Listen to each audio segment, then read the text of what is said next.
did you?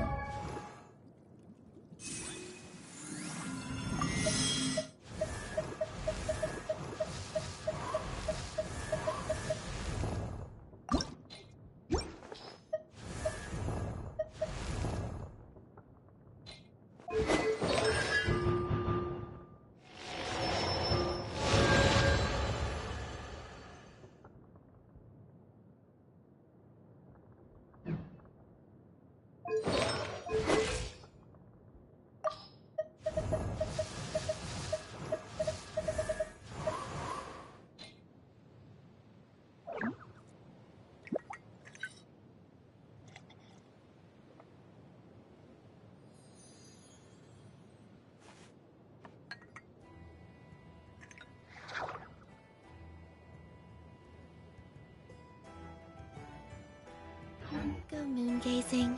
Sit in my rocking chair and admire the view. Or we could go to the moon and gaze down up to that. Whatever you prefer.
Branches of song for the everlasting fall. Grow, grow, grow! Be shut now! Grow, a new moon rises.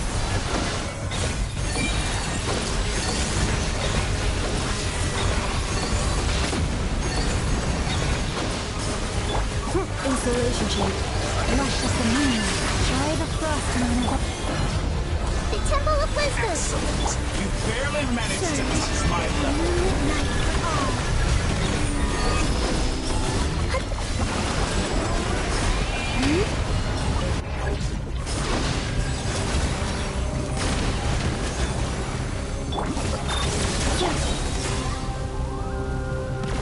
Receive my blessing.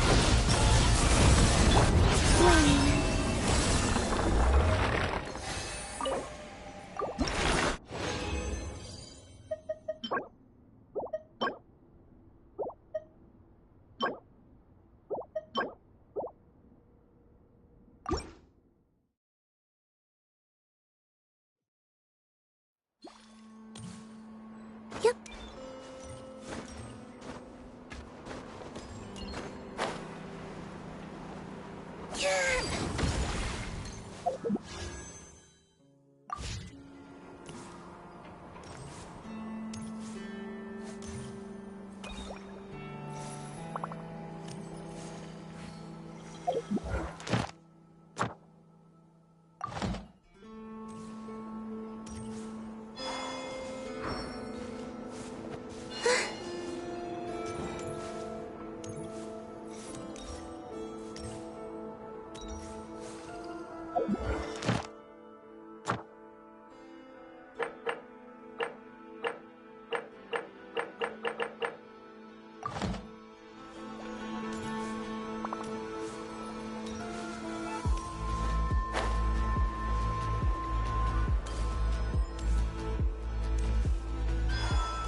Cleanup sequence.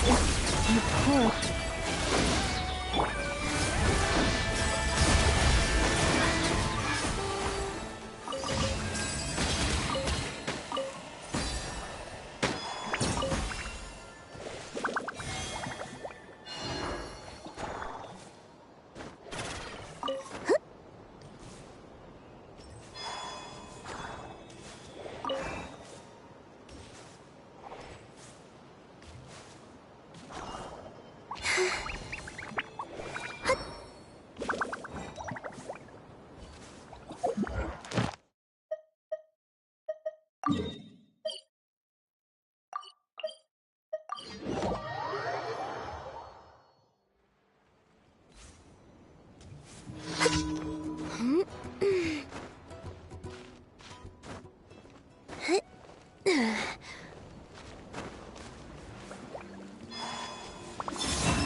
Inspiration shard. Forest.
Add astro. Thank you for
Split the bamboo in the morning, dry it till night. Shape and bend it nice and tight. Cross the strands to form a pattern, coat in silk, and you have a lantern. That's how you remember how to make a show lantern. Did you get all that, Chi-Chi? Morning, split bamboo, traveler. Then get silk, make paimon. What? No, that doesn't even rhyme. Look, it's them. Hey, Yao Yao! Hey, Chi-Chi! Whoa, Traveler! Paimon, you're here! Happy Lantern Rite!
What you up to?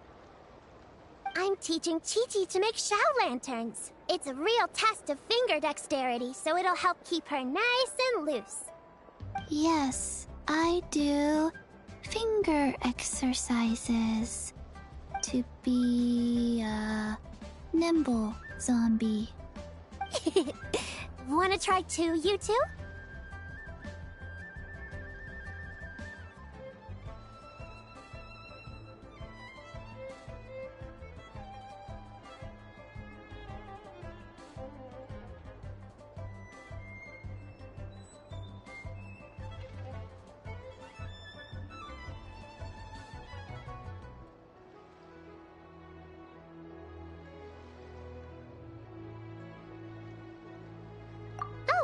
Okay.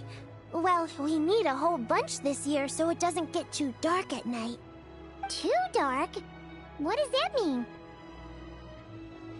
Dr. Baiju has patients who got hurt walking at night. The moon disappeared, so it was too dark to see.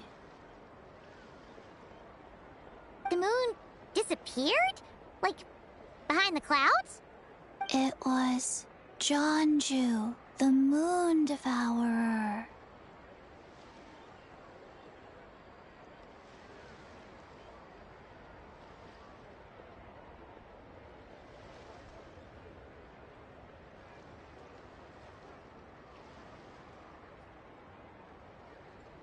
Changshan told me about it, but now I forgot.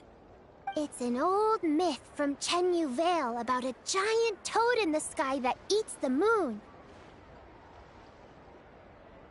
What? The moon gets eaten?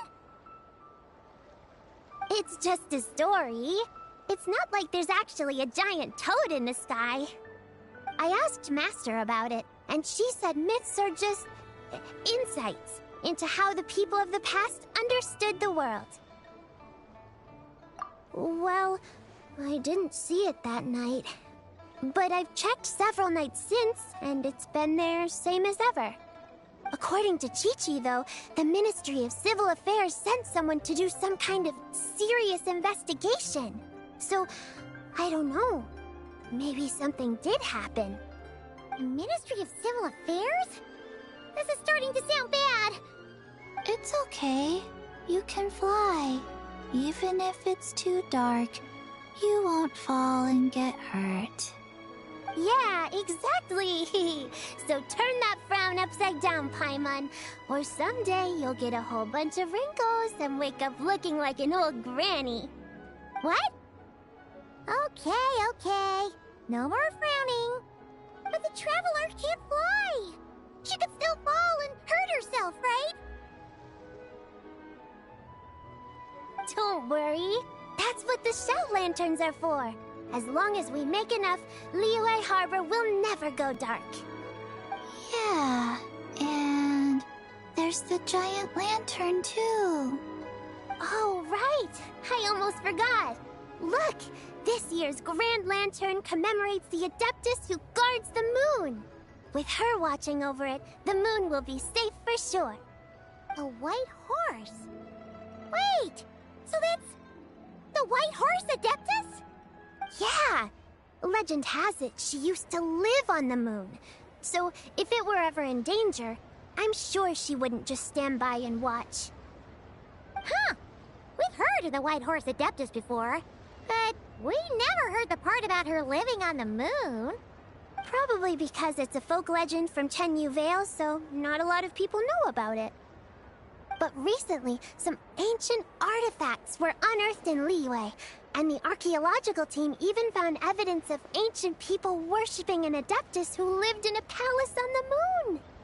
It's kind of like how we write wishes on Shao lanterns and release them during Lantern Rite. The White Horse Adeptus would descend from the moon in her jade carriage and grant people's wishes. Ooh! When did that happen? She sounds different from the other Adepti in Liyue. It must have been a super long time ago, 'cause even Master barely knows anything about this Adeptus.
kinda unbelievable, right? Yenfei said the White Horse Adeptus might even be a made-up legend, just like Janju the Moon Devourer. Yeah, a made-up horse and a made-up toad. You're mistaken, children. The White Horse Adeptus really does exist. Oh, Mr. Liu from the Baiju Guest House. But how do you know that for sure? Have you ever wondered how the guest house got its name, Yao Yao? Baiju... White Colt. So, it's named after the White Horse Adeptus? That's right. And that's because one of my ancestors was once blessed by the White Horse Adeptus. Wait, really? Tell us more! Tell us more! It was a long, long time ago, when this ancestor of mine was still a young girl.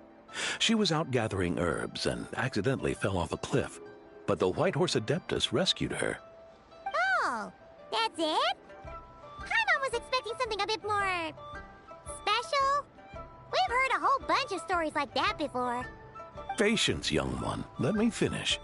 After the White Horse Adeptus saved my ancestor, she told her a story about the moon and the ancient kingdom of Long Gone. My ancestor was so captivated that she completely lost track of time. So much so, in fact, that when she returned to her village, she found nothing but a desolate ruin in its place. It was as if, without her knowledge, countless years had passed in the mortal world. Huh? The most extraordinary part of all is that it turned out to be a dream. When she woke up, she found herself at the bottom of the cliff, right where she had fallen. Other than her medicine basket, now filled to the brim with rare herbs, it was as if nothing had happened, until out of nowhere, a horse's whinny echoed through the air, and when she looked up, she saw a pristine white horse leaping over the cliff.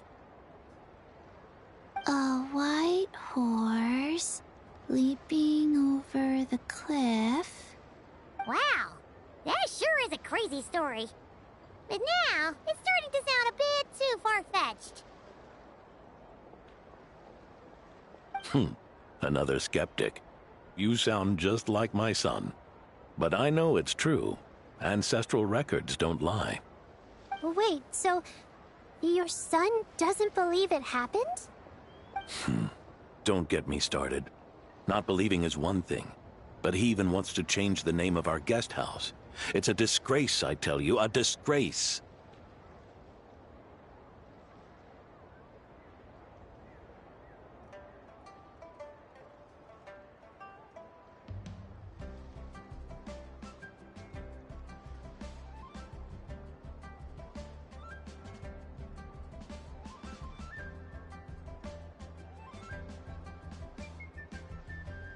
Well, it was getting about time for him to take over the guest house. And what's the first thing he does? Starts going on about how the name doesn't attract enough customers and how we're losing business to Wangshu Inn. Can you believe that? As if Baiju Guest House and Wangshu Inn aren't miles apart from each other. Oh, what about something like the Geo Lord's Rest? Paimon bets that would get people through the doors. Geo Lord's Rest.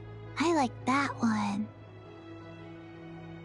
This isn't about getting people through the doors. This is about disrespecting our ancestors. Oh, White Horse Adeptus, my wish is this. Let your divine power be known. Teach my foolish son the error of his ways. Paimon wants to learn more about this Adeptus. Hey, maybe we should ask Zhang Li. Good idea! Mr. Zhongli is super knowledgeable. He can answer questions even Master has no clue about.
We just saw him having tea at third round knockout.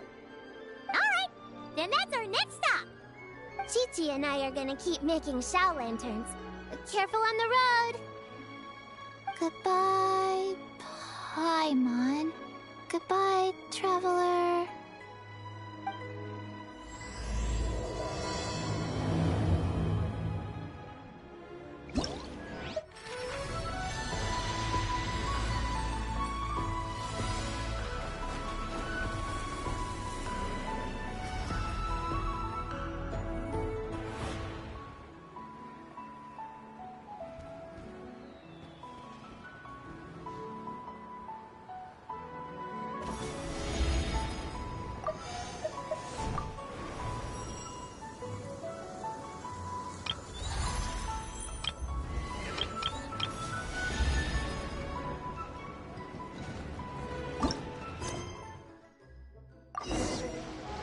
I don't sing for anyone in particular.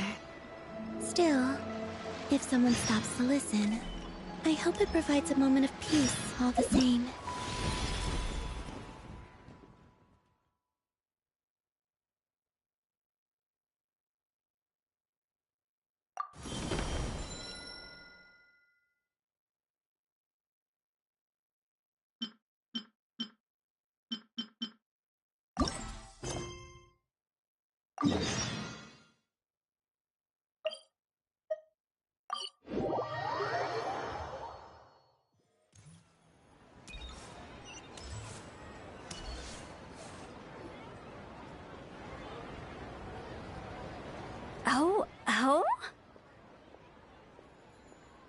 Oh. Curious. Impressive, right? What's with all the commotion over here? Oh, Traveler and Paimon! Perfect timing! I have something amazing to show you! What is it? Huh? What the? Part of the moon is blacked out! Was it really eaten by a giant toad? Huh. I didn't expect you to know the story of Jonju the Moon Devourer, Paimon. Don't underestimate Paimon. She learned a whole bunch of things in Sumeru. But Jonju the Moon Devourer is a Liyue legend.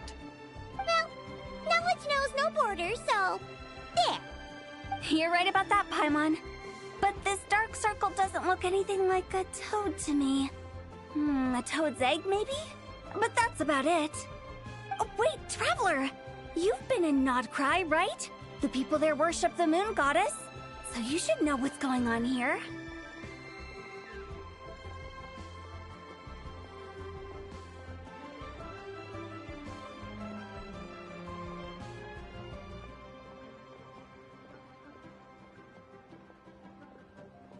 Really?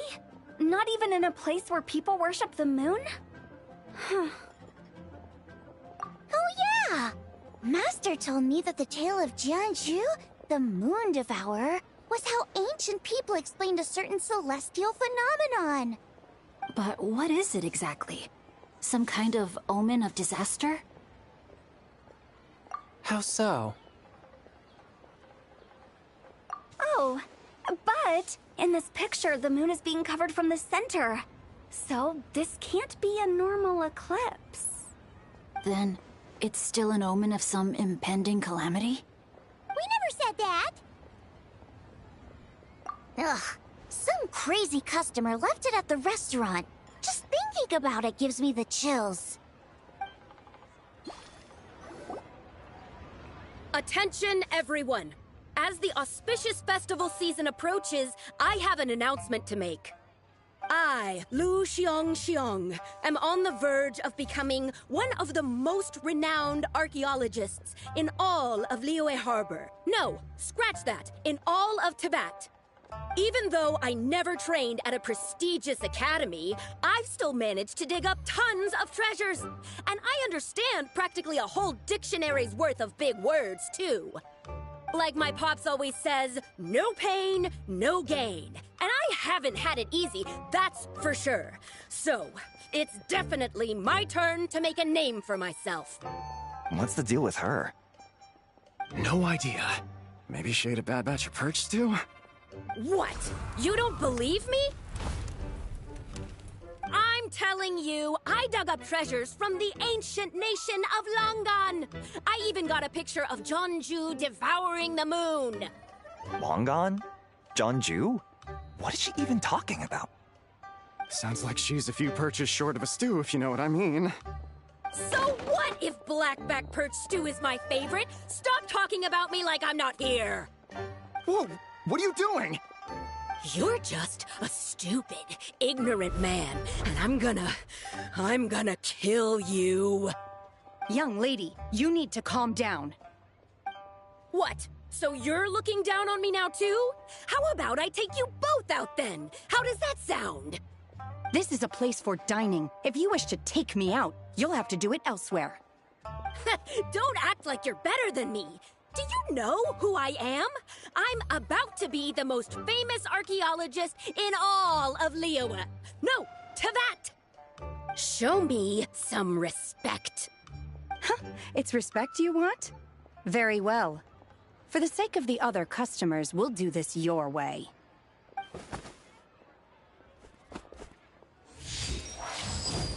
What? So Shenhe started the fight? She had no choice. The woman pulled a shovel out of nowhere and started going crazy, flipping tables left and right. She even injured 2 other customers. Shenhe did what she had to do to restrain her, then took her to the Ministry of Civil Affairs. Thank goodness Aunt Shenhe was there. Or who knows what might have happened. Yeah. I started cleaning up after all the commotion, and that's when I found this photo. I thought it might be the one she dropped, so I rushed over to show someone. She said she took a photo of Jeonju the Moon Devourer. This must be it. Can we really trust what she said, though? Clearly, something is going on with her. Paimon's got a point. It sounds like she wasn't acting right at all. How do we know she wasn't possessed by some kind of evil spirit? Aunt Shenhe would have noticed if she was possessed. All right. But what about the part about Longan and the treasure she found? What about it? What if she raided a tomb and dug up some super special relic, then got herself haunted by an ancient ghost? One so powerful that even Miss Shenhe couldn't sense its presence. Your imagination is something else, Hu Tao. Why would an ancient ghost come to Wanmin restaurant, huh? To eat my blackback perch stew? Hey, it could happen. I'd want to eat your food if I was a ghost. Wait a second. She mentioned the ancient nation of Longan, right? Paimon's heard that somewhere before. You know what? My brother mentioned that some ancient artifacts were unearthed in Liyue recently. Mostly colored glass, fine jade, and bronze relics. Some of the text inscribed on them has already been deciphered. There were some poetic verses, but the word Longan popped up as well. So, does that mean this Longan place is real? Still, Paimon knows we've heard the name somewhere before. Do you remember, Traveler? Right! His ancestor heard about it from the White Horse Adeptus. The White Horse Adeptus? Oh, so you must have been to see the giant lantern already. Yep. And it turns out that the White Horse Adeptus is super mysterious, too. Even Madame Ping hasn't met her. Wait, I thought she was the gold-eyed Celadon mare of the 8 Adepts. That's just the interpretation you believe in, Hu Tao. There are other theories out there, too. The elders of Qingce village believe that during the Archon War, a white horse leapt from a clear spring, transforming into an Adeptus who aided Rex Lapis in battle. In Chenyu Vale, some of the tribes take her to be the daughter of time, and trace her deeds to an even earlier era. Yet in other ancient texts, including the relics I just mentioned, she appears as an emissary who listens to mortal wishes, bestowing the blessings of the heavens and moon upon the mortal realm. Which is why we write our wishes on Shao lanterns. That's so complicated. So what's the verdict? Which version is the truth? I'm afraid there's no definitive answer to that. You two have been all over Tevat. Do you have an idea?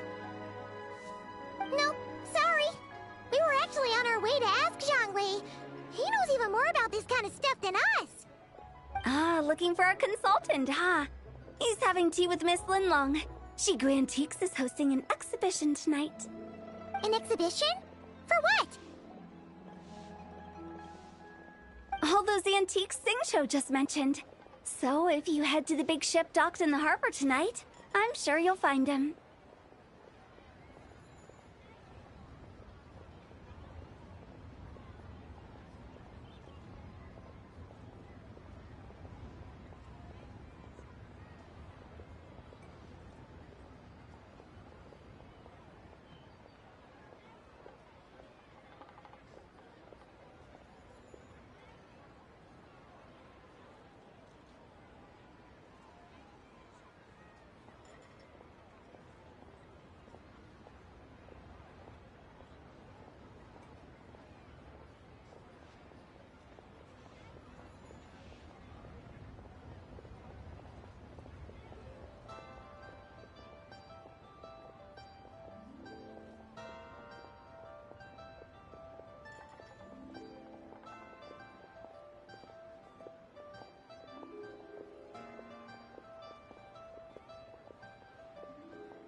So, where to next? How about we go to the Ministry of Civil Affairs to ask about the White Horse Adeptus? We might be able to find out more about the recent moon situation, too. If you're heading to the Ministry of Civil Affairs, could you give them this picture for me? Since it belongs to that customer, she deserves to get it back at least. It might even help the Ministry with their investigation.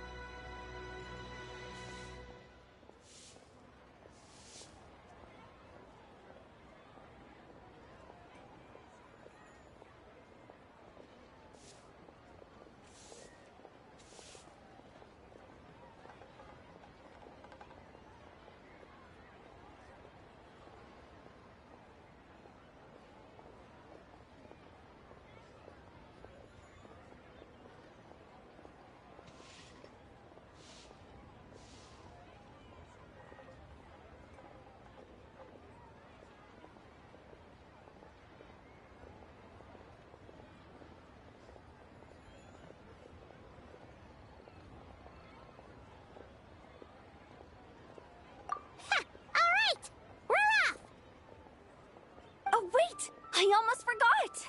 Happy Lantern Rite! Come have a meal with us when you're free. We'll be there, or we'll be... square.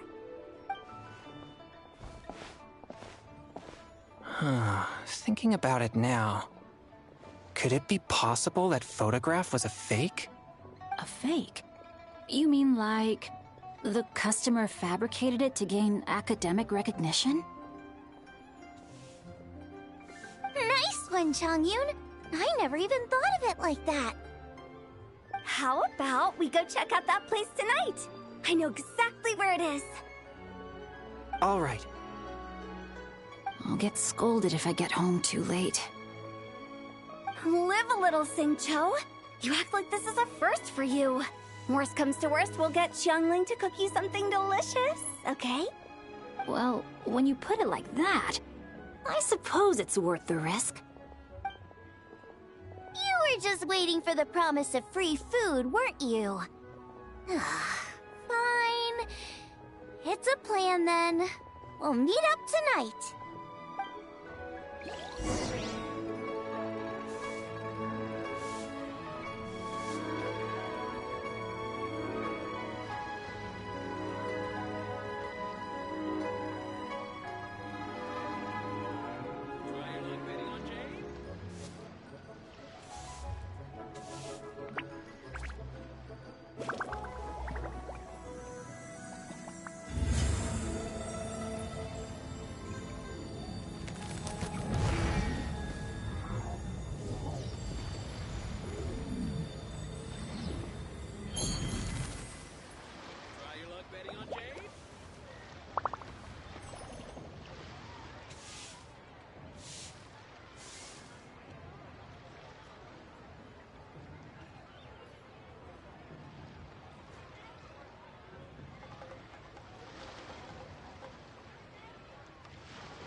I used to take long walks in Silver Moon Hall every day.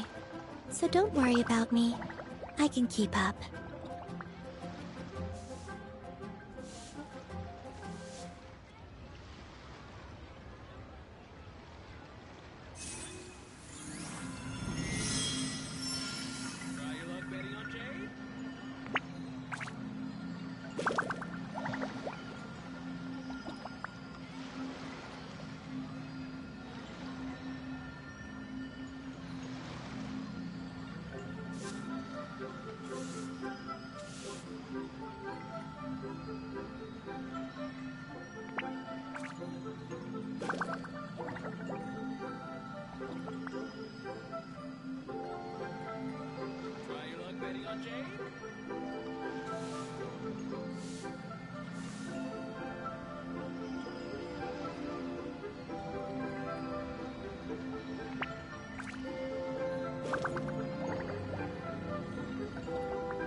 I don't sing for anyone in particular. Still, if someone stops to listen, I hope it provides a moment of peace all the same.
Your grandfather is of the same opinion, Miss Lanyon?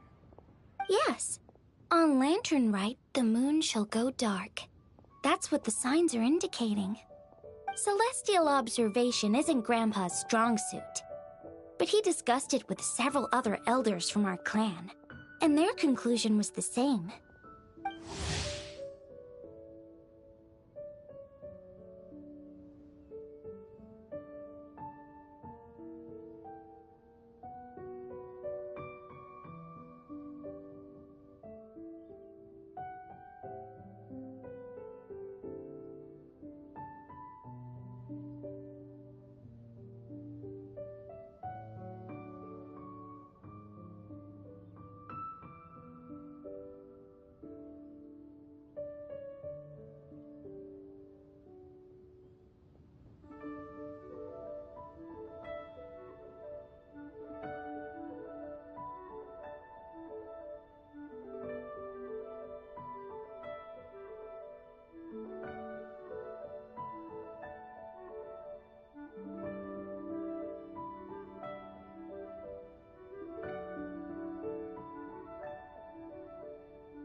It's consistent with the information we've received from other sources as well.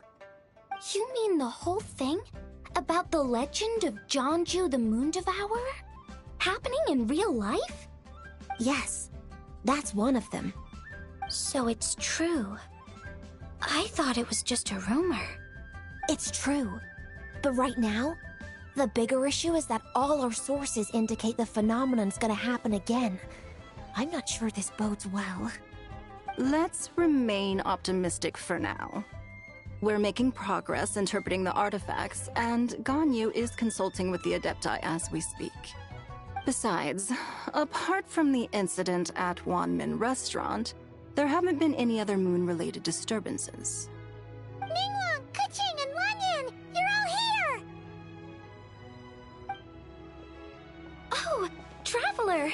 In Paimon! It's been a while. Happy Lantern Rite. Yes, happy Lantern Rite. What brings you here, though? I thought you'd be in the harbor enjoying the Shao lanterns. You're certainly not the type to visit Yujing Terrace for no reason. Is there something I can help you with? What? We're not allowed to just drop in on our friends during the festive season? I was only teasing. You're welcome to visit us anytime you wish. Happy Lantern Rite. Oh, and about all the moon business you were just talking about? We have something to show you. Here, take a look! Whoa! Something really did take a chunk out of the moon. Someone managed to capture a picture of it. Is this Zhanju, the Moon Devourer, then? Even though we confirmed this event took place, I still can't quite believe what I'm seeing. Where did you get this picture? From Xiangling! She found it when she was cleaning up after that customer caused a scene. She thinks they must have dropped it. Wait, is this Chuang Terrace? No, it's just where I'm from. It said that Chuang Terrace was where the ancient people of Chenyu Vale communicated with the heavens. And in this picture, the moon happens to be right above Chuang Terrace. I was just surprised, that's all. It's probably just a coincidence. That's interesting because the ancient people of Chenyu Vale migrated there from the chasm area. The chasm? So, that place is involved too? According to our investigation, that customer you just mentioned, Lu Xiangxiang, her father and grandfather were merchants in Liyue Harbor, and her mother and grandmother grow tea in Chaoying Village. A few days ago, she left her home in Chaoying Village to join a civilian archaeological team funded by Hoishan Hall, and ended up excavating some artifacts in the chasm area. These artifacts were then entrusted to Shigu Antiques and are set to be featured in an upcoming exhibition. Then, of course, the incident at Wanmin Restaurant occurred. We suspect something happened during the excavation that left her with quite the shock. And now, it seems like she also went to Chuang Terrace and took that picture of the moon disappearing. The chasm? Chuang Terrace? Things are getting pretty complicated.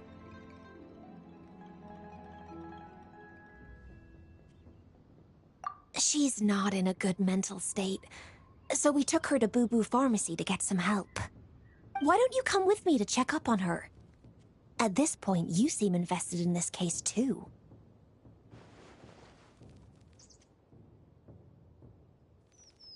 Then let's head there now.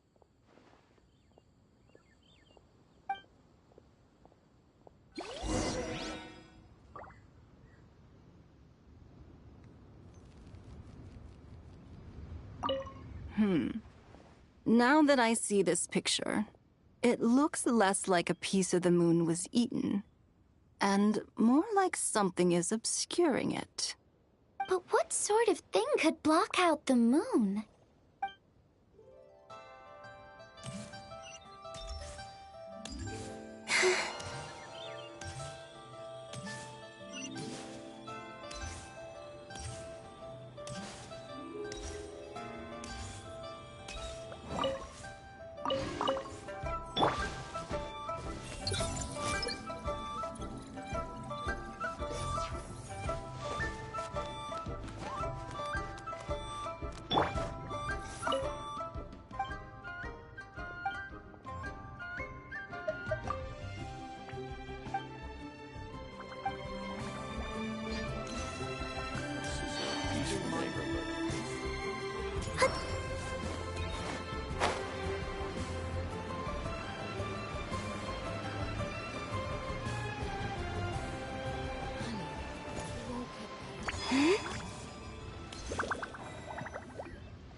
Lady Yuheng.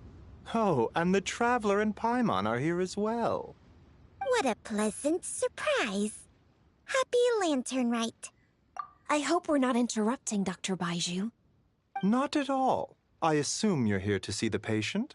Unless it's urgent, however, it would be best not to disturb her rest. It's quite unstable. She's even more agitated than when she first arrived. And she refused to cooperate when we tried to check her over. I had no choice but to prescribe a calming draught and to have her rest for 2 days. So she's getting worse? That isn't the news I was hoping for. It's just a precaution. Based on an earlier conversation with her, it seemed more like a fixation than anything else. She hasn't lost her mind. That's right. When we asked about it, she kept insisting she was going to be famous far and wide. Well, it might not be far and wide, but she certainly made a name for herself around Yujing Terrace. Even some of the Qixing know who she is. Not often, that's for certain. From my initial assessment, the patient appears to have experienced some sort of shock, and whatever it was seems to still be haunting her. But what could have caused such a thing? The relics from the chasm? Or the moon above Chuang Terrace that night? Come back in 2 days, and you might just have your answer. I suppose that's all we can do for now. We'll take our leave then, Dr. Baiju. Of course. If you need anything else, don't hesitate to stop by. Speaking of those relics from the chasm, aren't they being featured in an exhibition tonight? That's right. Are you planning to attend? Yeah!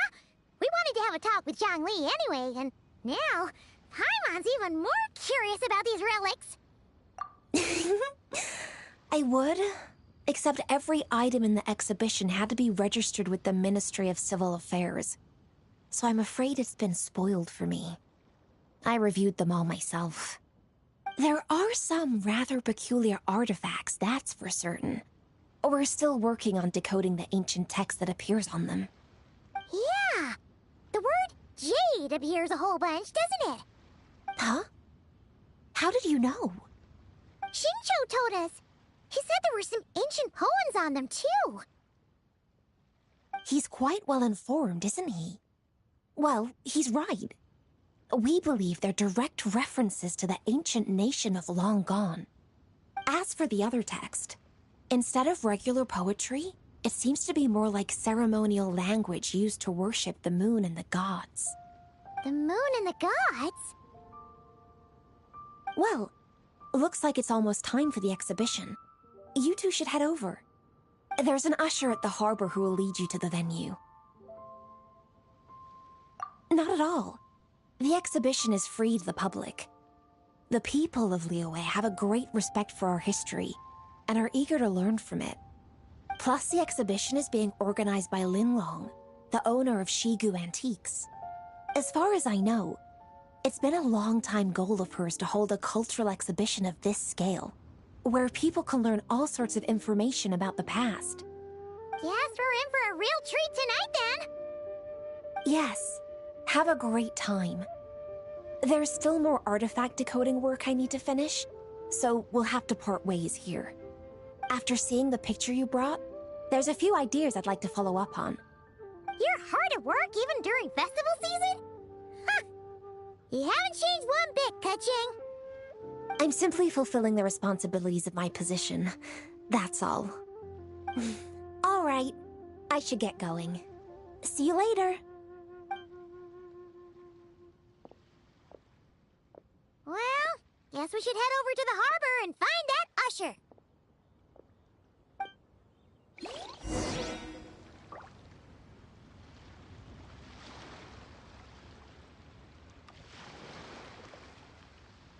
Please, show me your prescription.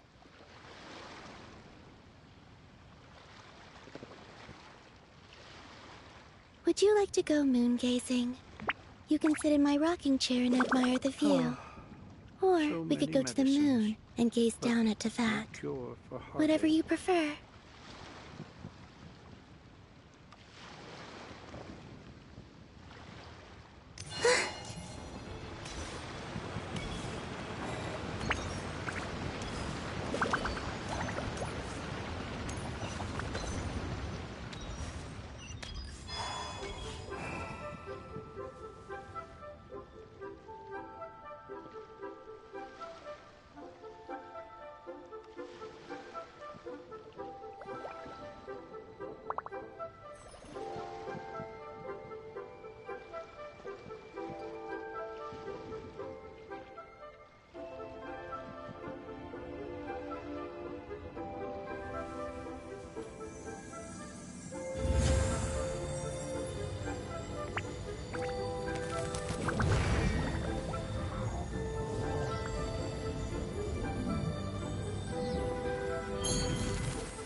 Here for the exhibition? I can take you aboard. After you. Whoa!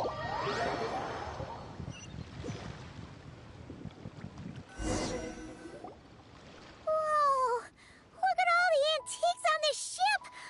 It's almost too much to take in!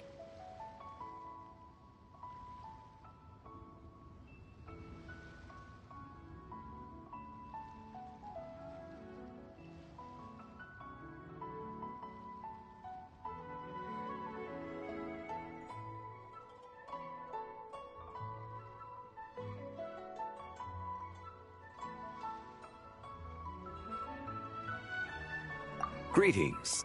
I trust you've been well since last we met? Aha! Speak of the devil! You're right where Hu Tao said you'd be! Ah, so Director Hu gave me away, did she? Don't act like you're up to some super secret business. We know you just do whatever you feel like. Yo, Traveler, Paimon, what's up? It's been a while, you two. Happy Lantern Rite. Beidou! Yunjin! It's great to see you! You're here for the exhibition too? Yes. When I heard these artifacts were from ancient times, I just knew I had to come learn more about them. I mean, what a discovery, right? Yeah, Ningguang pretty much said the same thing. She thought coming here might help culture me up or something. But as you know, I'm more of a fists and punches type of person. I doubt one exhibition is gonna change that. You're too modest, Captain. You're the leader of the Crux fleet. That takes far more skill than just fists and punches. Plus, at the end of the day, you still decided to come, even though you didn't have to listen to Ningguang. Well, she's the Tianquan. If she can't even get an average ship captain like me to do her bidding, how's that gonna look? You sure know how to think from her perspective, huh? I guess I do. Anyway, how's everyone enjoying the exhibition? I heard that if you see something you like, you can negotiate the price with the owner and take it home.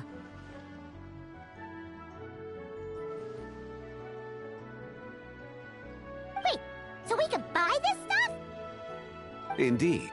Although Shigu Antiques is hosting this exhibition, many of the items come from private collectors.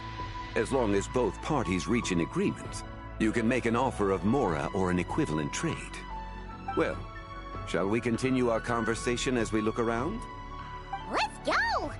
Paimon's super curious about all this stuff.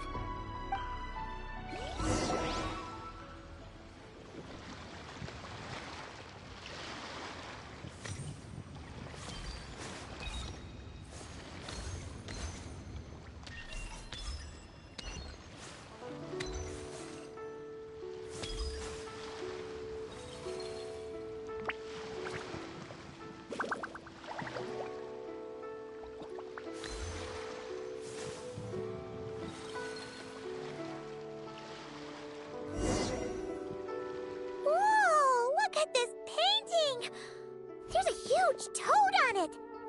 Could it be... Huh. This material is quite unusual. It doesn't look like paper. More like silk, or some other kind of fabric. Yeah, I was thinking the same thing. Well spotted. This is a painting of Jianju, the Moon Devourer, made primarily with mulberry silk. Such craftsmanship is rarely seen in modern-day Liyue. Jianju the Moon Devourer! Paimon knew it! That toad made it super obvious. What's that? A new dish at Wanmin restaurant? No! It's a kind of lunar eclipse. You heard about how the moon disappeared recently, right? Oh, yeah. You're saying a toad did that? That's what the legend says. So, nothing to do with food then. Noted. And the figure next to the toad. Is that the White Horse Adeptus? From the stories I've heard, her palace lies on the moon. That would seem to be a logical assumption. No. In fact, this item was discovered in Chenyu Vale, and many years ago at that. Oh, so it's from Chenyu Vale? Actually, that's not quite right. You see, this painting is primarily comprised of mineral-based pigments, such as cinnabar and azurite, which are usually found within stratified rock. This suggests its place of origin may very well have been the chasm. You could have just started with that. You're as knowledgeable as ever, Mr. Zhongli. I had only ever heard the legend of Jianzhu the Moon Devourer, but now seeing it depicted in this painting, I wonder, if I purchased it, perhaps it could serve as inspiration for a new opera. Though I'm not quite sure who the painting belongs to right now. A splendid idea, Miss Yoon. Perhaps in lieu of Mora, you could offer the lyrics to said opera as recompense. The lyrics? But to whom? Why, to me, of course. I am the owner of this painting, after all. Wait, so you're one of the private collectors of the exhibition? No wonder you knew so much about the painting. But lyrics in exchange for a precious antique? My work could never possibly be of equal value. I don't know about that. I'm not much of a scholar, but even I know your operas are in a league of their own. An astute observation, Captain Beto. In my possession, this painting is nothing but a lifeless artifact. In your hands, however, it could be transformed into a new piece of art entirely. Quite the worthy exchange, no? But I'm not sure when I'll be able to finish writing it. It certainly won't be ready this year. Allow me to be equally forthright, Miss Yoon. This silk painting is merely a copy I made of the original work. There is no need for such concern over its value. Huh? So it's a fake? I had no idea you were such a skilled artist, Mr. Zhongli. I pride myself on having some knowledge of antiques, but I didn't notice anything that would point to it being a replica. You never cease to amaze me, Mr. Zhongli. You flatter me. All that said, Miss Yoon, you must accept. Truly, I insist. Huh. He's gone from handing out fake Mora to fake paintings now, huh? Your kindness is impossible to refuse, Mr. Zhongli. Rest assured, I'll be sure to return the favor. I shall look forward to it. Man, that was quite the find. I should buy something too, if only so I can show it off to Ningguang. Let's keep going and see what we can find.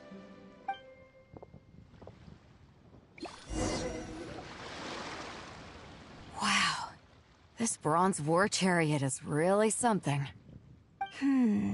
It must have quite the story behind it. I've never seen anything like it before. Do you know what this is, Zhongli? Ah. I heard from Miss Linlong that a carriage made of Celadon jade was unearthed in the chasm.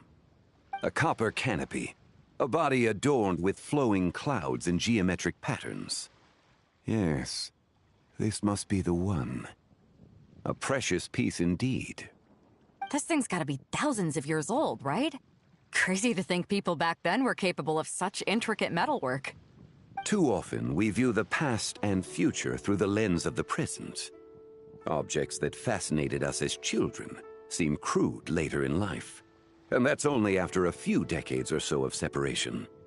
If one were to stretch time across hundreds or thousands of years, one might discover that time is not always a force that pushes things forward.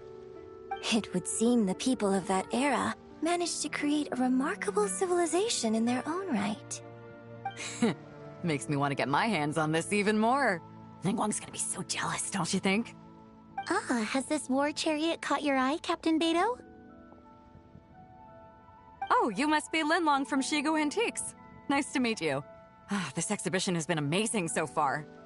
Well, that's all thanks to supportive patrons like you and Mr. Zhongli, of course.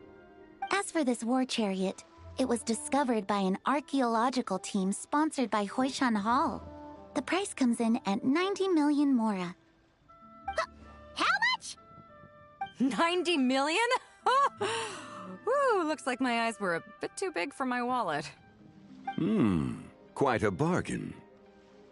A bargain? 90 million Mora that could feed Paimon for like 1,000 years!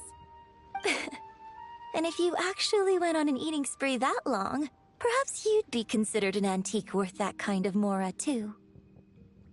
What, 90 million? Nuh-uh! Paimon's worth way more than that! Well, if Mr. Zhongli thinks it's a good deal, I'm sure it's worth it. Beido's putting way too much faith in Zhongli. What if he's only here to drive up sales?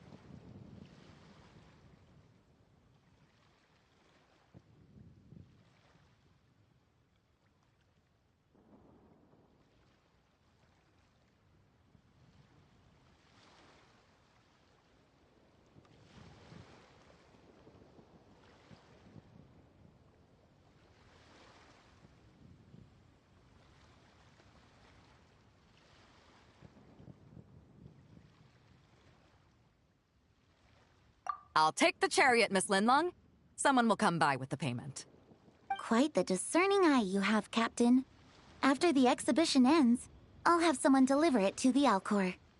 Actually, could you send it straight to Yujing Terrace? I'd like for the Tianquan to see the proof of my discerning eye for herself. Understood. Great. Yunjin and I both found something. What about you three? Want to keep perusing? And don't worry about the Mora. It's all on me. Nobody's going home empty-handed tonight. I appreciate your kindness, Captain, but I'm afraid I have some private matters to discuss with Miss Linlong. In that case, don't let us keep you, Mr. Zhongli. Right this way. Traveler, Paimon, perhaps you would like to accompany me. What? So you can show us another bargain antique that's so far out of our price range it's not even funny? Other people are always demanding Mr. Zhongli's time, but it's quite rare for him to extend an invitation himself.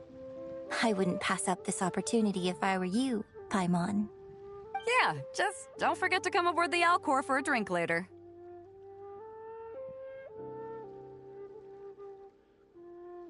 Yeah, guess you're right. Taking a quick look isn't gonna cost us anything. Let's go!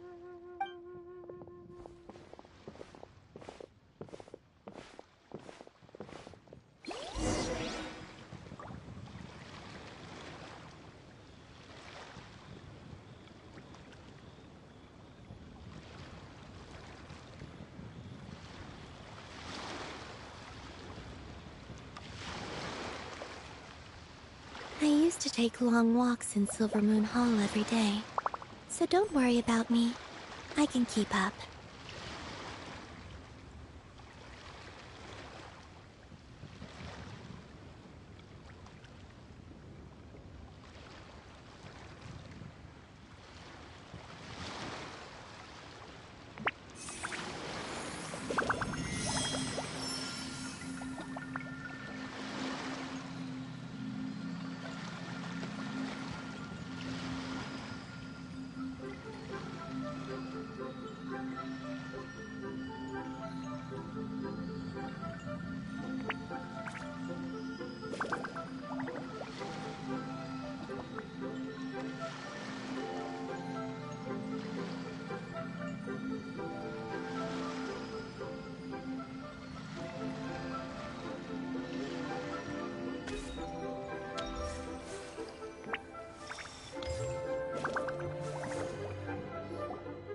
These are all the jade pieces that were found, Mr. Zhongli.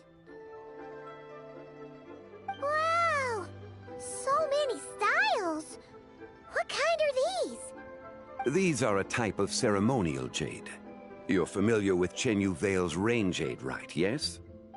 Oh, yeah! So these pieces are all used in the rain jade ceremony? Well, you may not know, Paimon, but before the rain jade rite came into practice, Chenyu Vale was known for a different ceremonial tradition that also involved jade. The bee is used to honor heaven, the Tsong to honor earth, the Gui to honor the east, the Jiang to honor the south, the Hu to honor the west, and the Huang to honor the north. These form the 6 ritual jades. It's unfortunate, however, that Miss Linlong's set is missing both the Gui and Hu pieces. I know. These jade artifacts are from such an ancient time. It's proved difficult to track them down, even for our establishment. No matter. You happen to have precisely the piece I was looking for. Huh? This broken jade token? I didn't expect this to catch your eye, Mr. Zhongli. It isn't one of the 6 ritual jades. An affect belonging to an old acquaintance of mine. An old acquaintance? One of your collector friends, Mr. Zhongli? You could say that. Traveler, take a closer look.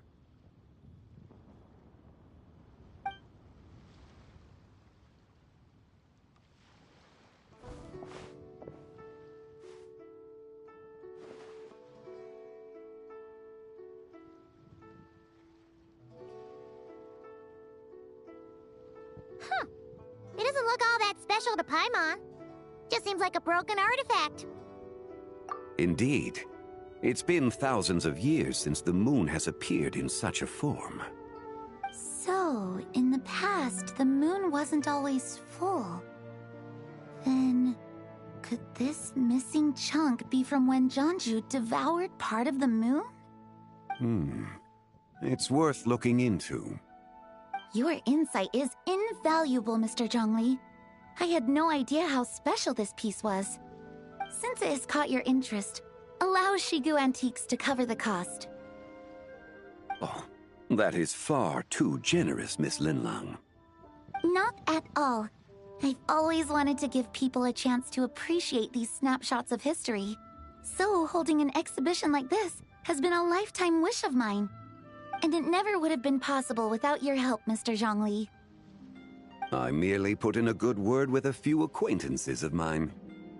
And it had a profound impact. Without your recommendation, I doubt half of these collectors would have come to the exhibition.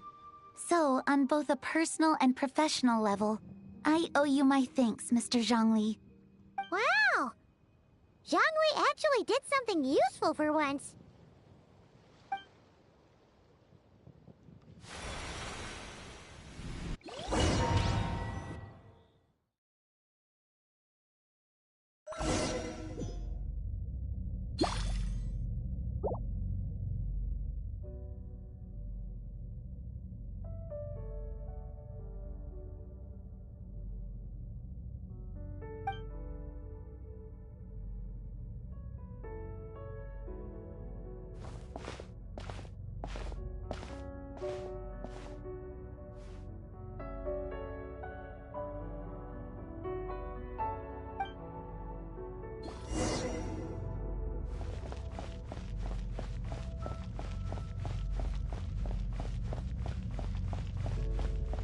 Three, 5, 7.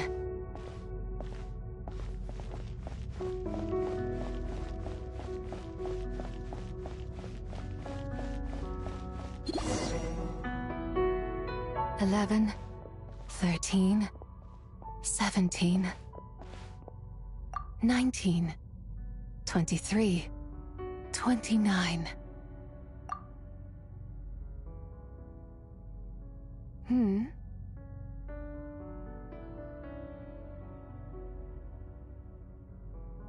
You also enjoy counting in such a fashion, lost child?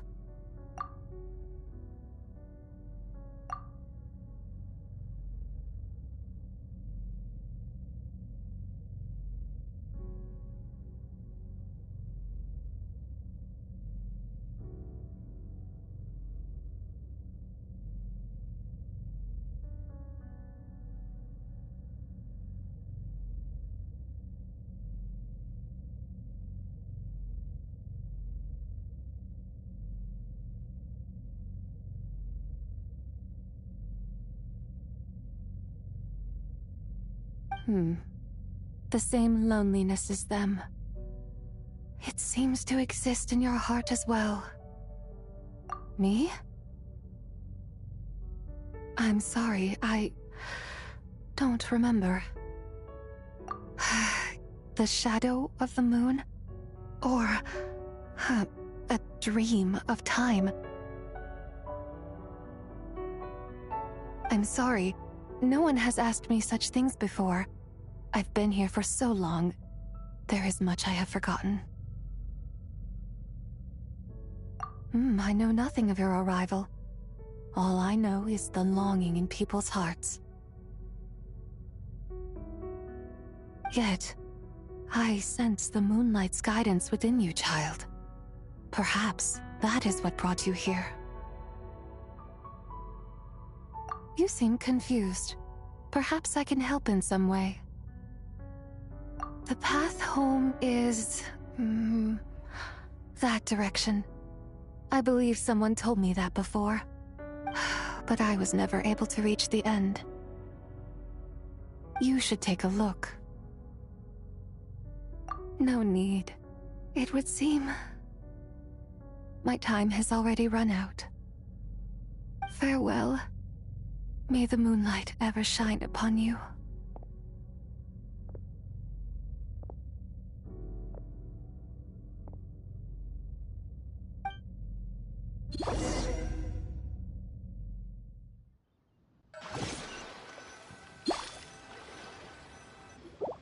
Wow! Jiangwei actually did something useful for once. Your complexion looks rather ashen, Traveler. Are you feeling all right? Yeah, what's wrong? Does your stomach hurt? Huh? What are you talking about? You were right here the whole time. Ah, I see. I'm afraid we must take our leave, Miss Linlong. My friend has taken ill, and I must escort her to get some rest. Of course. Traveler, Paimon, please, come with me. Ah, yes. Regarding the payment for the Jade Token. Charge the expense to the Wangsheng Funeral Parlor if you would.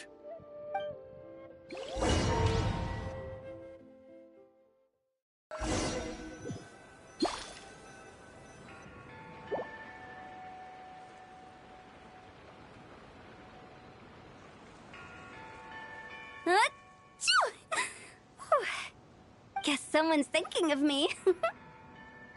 But this late at night? Must be that consultant of yours.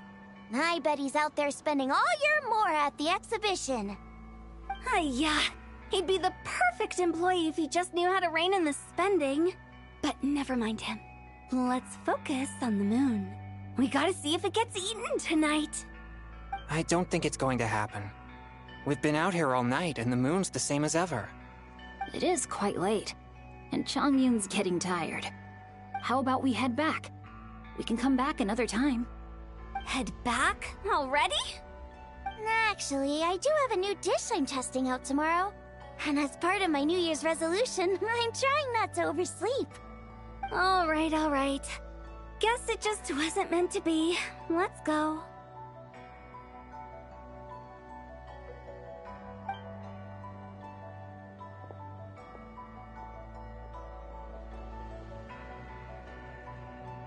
When the sun's out, bathe in sunlight. When the moon's out, bathe in moonlight.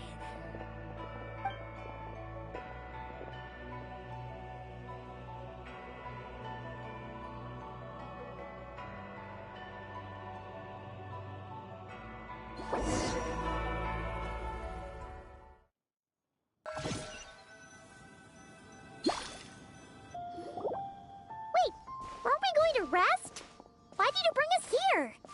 Because I imagine the Traveler would like to know what just happened to her. Oh, right. Paimon's confused, though. She could have sworn you were there the whole time. Oh, how is that possible? It sounds like her spirit formed an inexplicable connection with the being in that space. Ah, you suspected from the beginning, didn't you? Indeed, the being you met is the fabled White Horse Adeptus, and the original owner of this Jade Token. Her name is Tibai. Wait, does that mean she's inside this token? No, she does not reside within this token, but rather within the moon's shadow. This token is merely a medium. Word has it you accomplished quite the feat in Nodcry. You and your friend brought the Frost Moon back to Teyvat. Tell me, did you ever wonder about the other moon?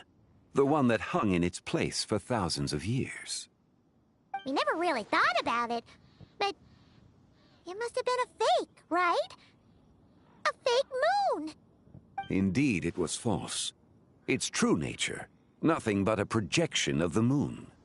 It also happens to be the prison that confines Zebai to this day.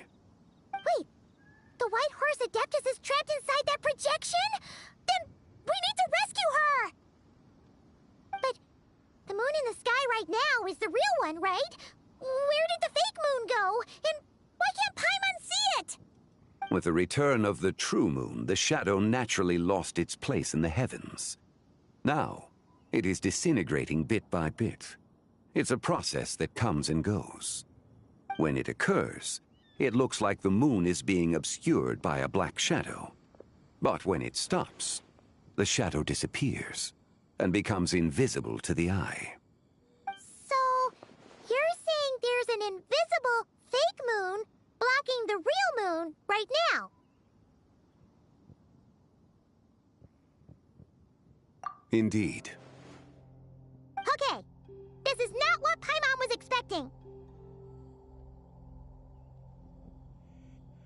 My hypothesis is that people's wishes could be what trigger the periods of disintegration.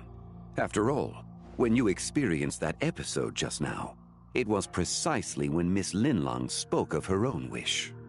Wait, is that because the White Horse Adeptus answers people's wishes? The legend must be true then. So, that means the more wishes we make, the faster the fake moon will disintegrate, right? Then it won't be long before the White Horse Adeptus is free! Quite the contrary. After countless years trapped inside, the two have merged into one. When the moon shadow is gone, Zebai will cease to exist in this world. Oh no! So, by bringing the moon back, we actually hurt the White Horse Adeptus? Do not burden yourself with such thoughts. Because of your actions, a promising opportunity has presented itself to us. Let us not forget, what is crumbling is also precisely that which imprisons her. Yes, and that is why I invited you here tonight. Your connection to that broken jade token confirms that you can do what I envision. However, while I had hoped to receive your assistance, this matter could have significant ramifications. I must admit a certain reluctance to implicate you in more of Teyvat's secrets. Often, the deeper one's knowledge of such matters, the harder it becomes to extricate oneself from them. You are someone who once traveled through the boundless sea of stars. I cannot help but wonder, perhaps it is wrong for your fate to become too entangled with the fate of any one world. Such is your conviction, then. Since journeying beyond Lille, you have had ample time to reflect on these matters, it would seem. Very well. The first secret I must reveal is that Zebai has long since passed away. The being within the Shadow Moon is merely one of the 3 deadly selves she severed before her death. Wait, the White Horse Adeptus is dead? Weren't you supposed to tell us how to fix this? Now it just seems even more impossible! Please, remain calm, Paimon, and allow me to explain. The 3 deadly selves is a practice used by those engaged in spiritual cultivation. The intent is to sever the 3 vice-laden mortal selves to reveal one's true, pure self beneath. However, Zebai's 3 selves are more complicated in nature. Because in the moment before her death, someone preserved the shattered essence of her soul and placed the fragments within her 3 deadly selves.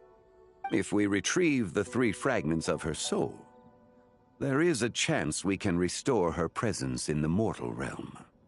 So that means we can bring her back to life? Yes, provided we retrieve the fragments of her soul's essence from the three deadly selves. Indeed, the being you encountered was Zibai's first deadly self, Ziju. After Zibai's death, she ascended to the heavens and became one with the Shadow Moon. The essence that resides within her is a heavenly soul, also known as Taiguang. Thus, this self is the closest to Zibai's true nature.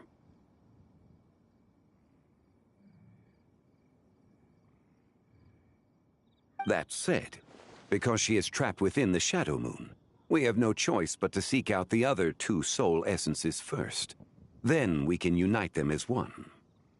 Her second deadly self is called Ziju. After Zibai's death, she fell into a slumber deep beneath the earth in what is now known as the Chasm.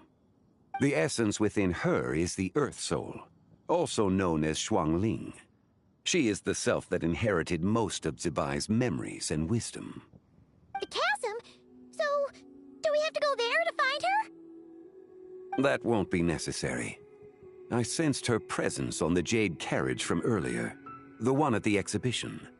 It's possible the return of the Frost Moon awakened her, and she emerged from the chasm alongside that batch of ancient artifacts. Wait! That must be why you agreed to help with the exhibition! To investigate the artifacts! Indeed. So in truth, Miss Linlong was the one who helped me. The third deadly self is Zichao. The essence within her is the human soul, also known as Yojing, Zibai's shade. Thus she is the most free-spirited among the three. She lent me her aid during the Archon War, 1,000 years ago. But later, as her powers waned, she retreated into the mountains. I imagine finding Zichao should prove the most troublesome, so I shall take it upon myself to track her down. So, we need to find the second deadly self, right? But where do we even start? Locating her should not prove difficult. In life, Zibai was fond of mortals, and as the self who inherited most of her memories and wisdom, Ziju should be the same. It's possible she has possessed someone, and is meandering the bustling streets of Liyue Harbor as we speak. Possess someone? Wait! Are you thinking what Paimon's thinking, Traveler? What if she raided a tomb and dug up some super special relic, then got herself haunted by an ancient ghost? Exactly! Lu Xiangxiang! It seems you have a lead in mind already. She'd still be at Boo Boo Pharmacy. She was super agitated when she first got there, so Baishu gave her some calming medicine and told us to come back in 2 days. Do you think it could be her, Zhengli? It's quite possible. The deadly selves are impure beings that can easily influence mortal minds.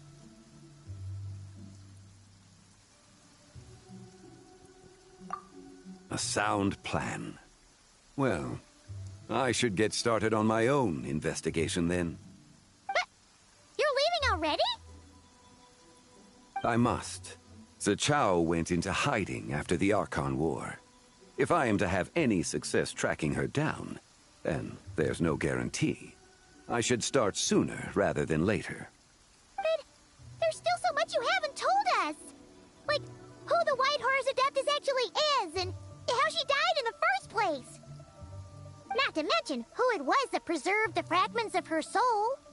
Should our endeavor prove successful, then naturally those answers will follow. If not, speaking of them would be rather meaningless. Aw.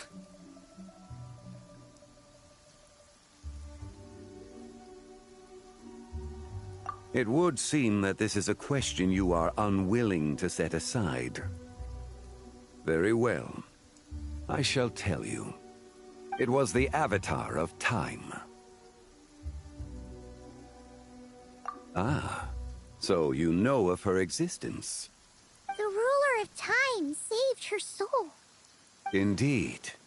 Preserving what remained of Zibai's soul in the moment before her death Only the power of time could be capable of such a thing. However, there is no telling what effect it has had on the three deadly selves. In other words, you must exercise caution when seeking out Zizhi. On the night of Lantern Rite, countless Shao lanterns, and the wishes written upon them, will be released into the sky. I estimate that this event will trigger the Shadow Moon's collapse. When that happens, the cage that confines the first deadly self will open. That is our moment to act, but also the moment where all could be lost. For if we fail to retrieve the other two soul fragments in time, Zibai's resurrection is hopeless. As I mentioned before, the answers to your remaining questions should come in time, providing our efforts bear fruit. Let us hope that all proceeds smoothly in the days to come.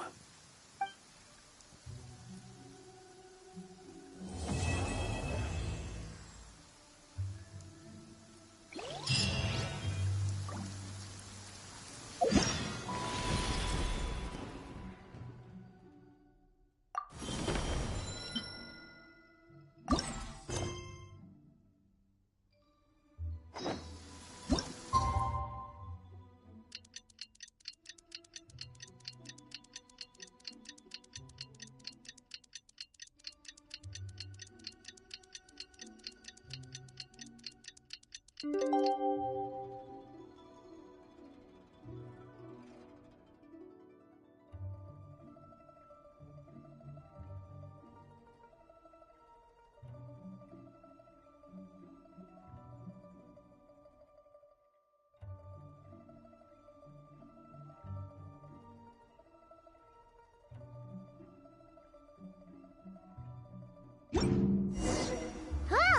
Should we head to Boo Boo Pharmacy today? Fingers crossed we learned something useful.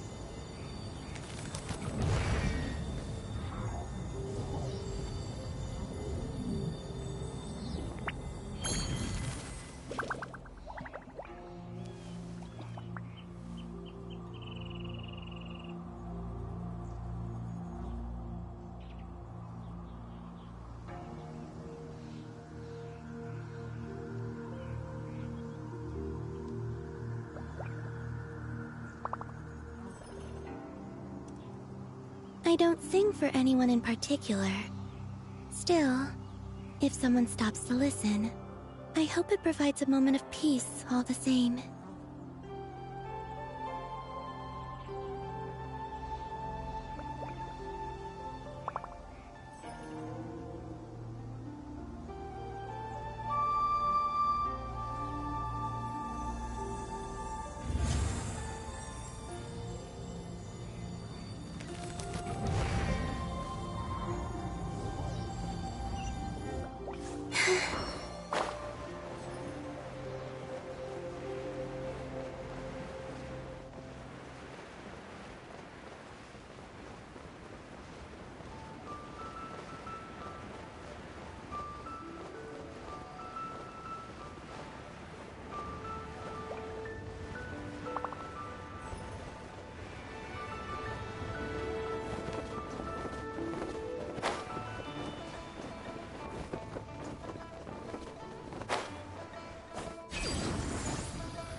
So let me get this straight.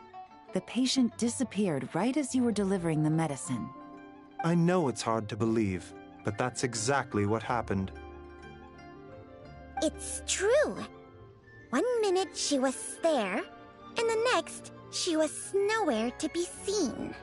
Hey, it's Yelan! Fancy seeing you here! Oh, is this a bad time? Not at all.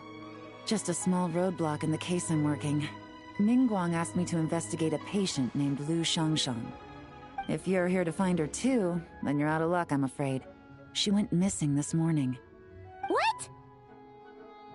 According to Dr. Baiju, the patient vanished right under his nose. But it just seems like that should be impossible. There 1 second and gone the next? Pretty sure Xiao can do something like that. Then you're suggesting this Liu Xiangxiang is the vigilant Yaksha in disguise? Or some other Adeptus? Guess not. But this is so weird! How can a living person just vanish into thin air? Unless... Linny decided to take his act to Liyue? Who is this Linny you speak of? He's... Oh... Never mind. Paimon's just grasping at straws. Let's set aside the how for now, and focus more on the where. You mentioned this patient has a strong obsession with achieving fame and recognition? Yes. She kept talking about becoming a renowned archaeologist and making a name for herself. So, are we looking for a place where it's super easy to become famous?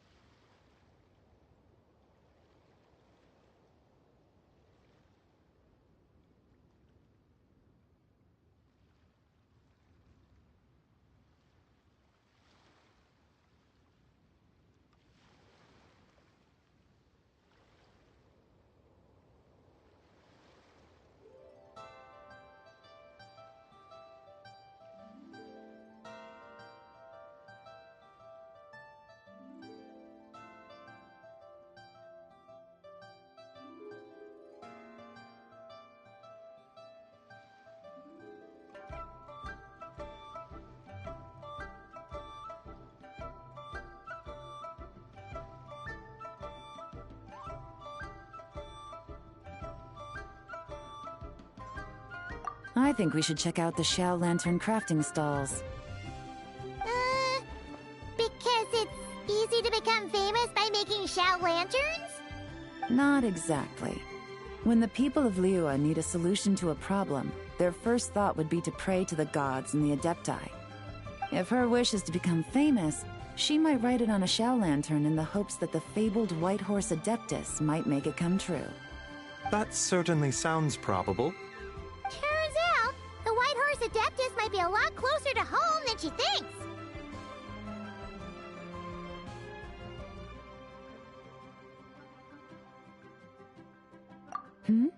What was that? Nothing! Let's go check out those stalls!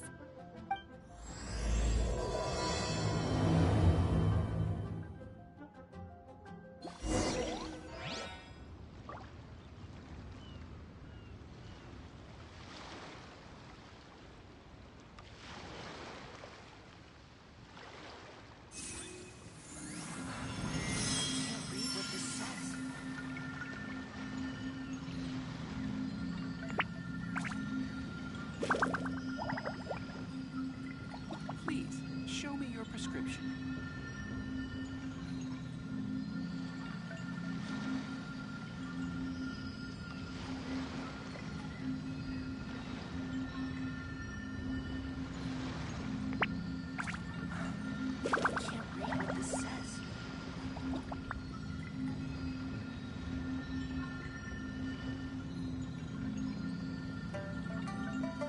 Please, show me your prescription.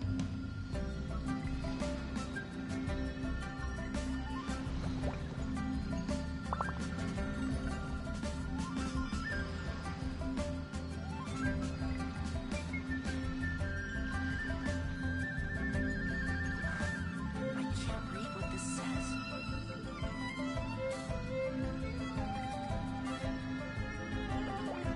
Please, show me your prescription.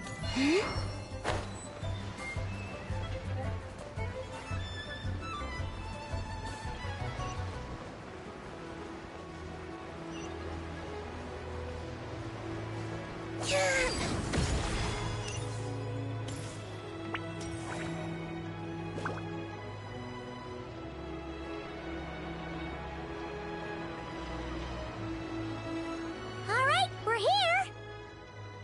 Still no sign of Liu Xiangxiang, though. As long as you're patient enough, Paimon, you'll find that hunting down people is no different from hunting boars. We need to blend into the environment, or we risk alerting the target. So as far as everyone here is concerned, we're just ordinary tourists.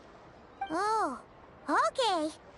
If we need to blend in, Then let's make some shell lanterns and write our wishes down, like everyone else. What's your New Year's wish, Yelan? I haven't given it much thought.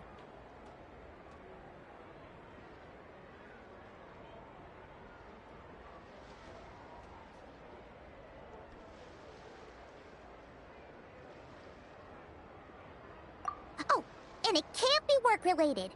You gotta take a break once in a while, right? You're always sticking out this suspect, tailing that criminal, hunting down this gang or that. Which is super amazing and all, but it's gotta be exhausting.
Really getting into this, huh? You said to blend in, right? Come on! It's all part of the act! So you gotta think of something! Then I suppose it'd be to go traveling the next time I get the chance. Traveling? That's our bread and butter! Wanna join us? Thanks for the offer, but my desk is piled high with reports on your exploits. And that's not quite the kind of traveling I had in mind. I was thinking more the lie down and do absolutely nothing kind of travel. Ah, something a bit more easy and breezy, right? Hey, wait! We know just the place! The Easy Breeze Holiday Resort in Netland. It's super relaxing and full of fun activities. You've got the beautiful ocean and tons of cute little creatures called Asha. Seriously, you gotta go! I suppose I'll have to check it out. Hey guys, happy Lantern Rite!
coincidence! You here to make shell lanterns too? Well, it's that time of year, am I right? Thought I'd join in on the fun. You can't have Lantern Rite without making one of these. What you gonna wish for? Aw, man, it's kind of embarrassing, but... whatever. The truth is, the mighty mythical beasts are seriously struggling with recruitment. So, I'm hoping to find a few apprentices and teach them the art of wushu dancing. Awesome! Shurfugami, here we come! Whoa there, Paimon! One step at a time. I actually need to find people first. Yeah, but Paimon bets people will jump at the chance to learn from you! Well, I wouldn't be so sure. Wushu dancing is super physical and takes a lot of hard work to master, so it's not easy to find people. At this point, if the Adepti can't help me, no one can. I'll do it! Huh? You just said you wanted an apprentice, right? Well, I'm offering. What do you think? Whoa, the White Horse Adeptus works faster than I thought. Traveler, it's her. Lu Shangshang. Our target! Hey! Didn't you hear me? I said I wanted to be your apprentice! No need to shout. I heard you the first time. What's your name? Step back a bit, Gaming. This person could be dangerous. What? Hey! What are you trying to do? Do you know who I am? Get back! Lu Shangshang, we have no intention of harming you. We just need to ask you a few questions. Get back, I said! Try to remain calm. If you come any closer, I'll...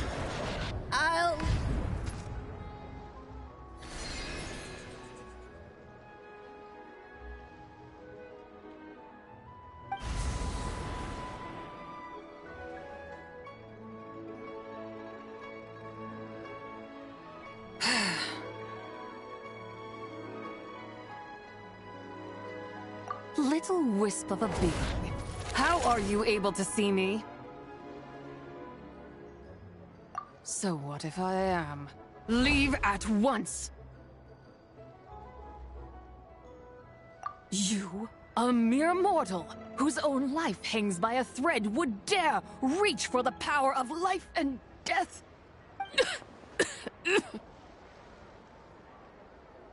Unless you wish to be condemned to eternal damnation, you would do well to abandon this foolish endeavor. I shall speak on this no further. Don't come any closer. How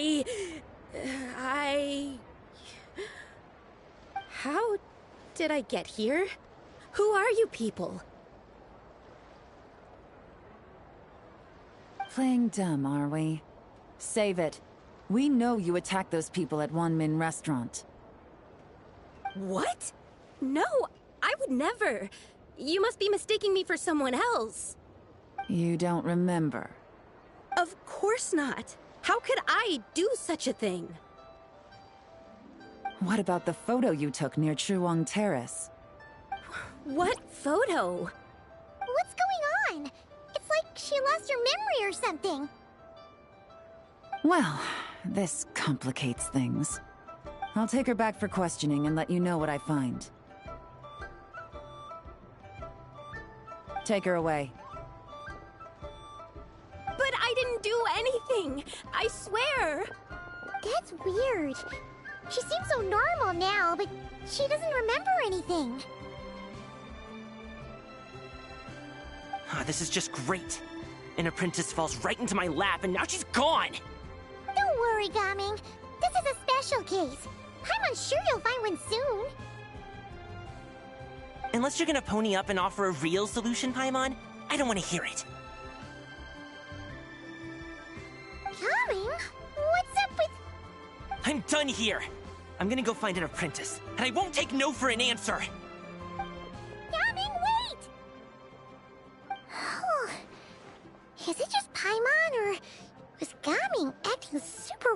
just now. What? How do you know? Whoa! So you saw the second deadly self?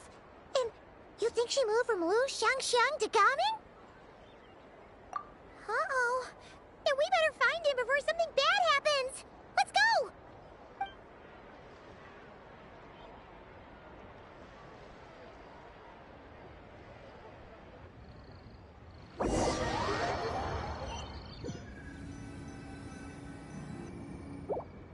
Alas, why must Cloud Retainer inflict such woe upon us, Mooncarver? By the order of Rex Lapis, we were supposed to make haste to the harbor to stand watch. Yet we arrived late, for you, in your inscrutable wisdom, chose that very moment to tend the mint. It is no wonder Cloud Retainer banished us to the wilderness in anger. A pity only that I, blameless as I am, was made to share in the punishment. Blameless indeed. You speak as if it was not you who decided to plant all that mint in the first place. Yet now, in its wretched state, overrun by blight and vermin, you would turn away? Utterly heartless, I say. Were I truly that heartless, would I have rescued those seedlings from this desolate wasteland, granting them haven in your hallowed garden? Alas, if blame must be laid, let it fall upon Cloud Retainer for failing to recognize the virtue of our plight. Ah, at last a sentiment with which I can agree. If ever Cloud Retainer is away, we should steal into her abode and plant a veritable field of mint. A tempting little ruse, is it not?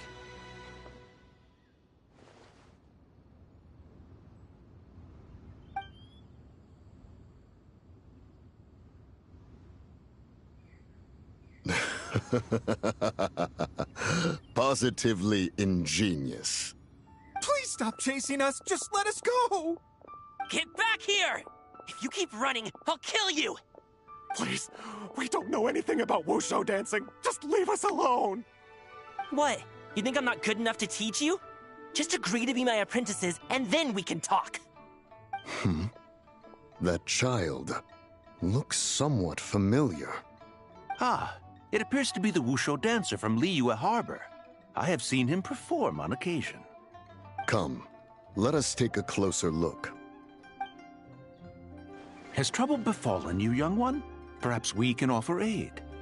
Oh, thank the gods.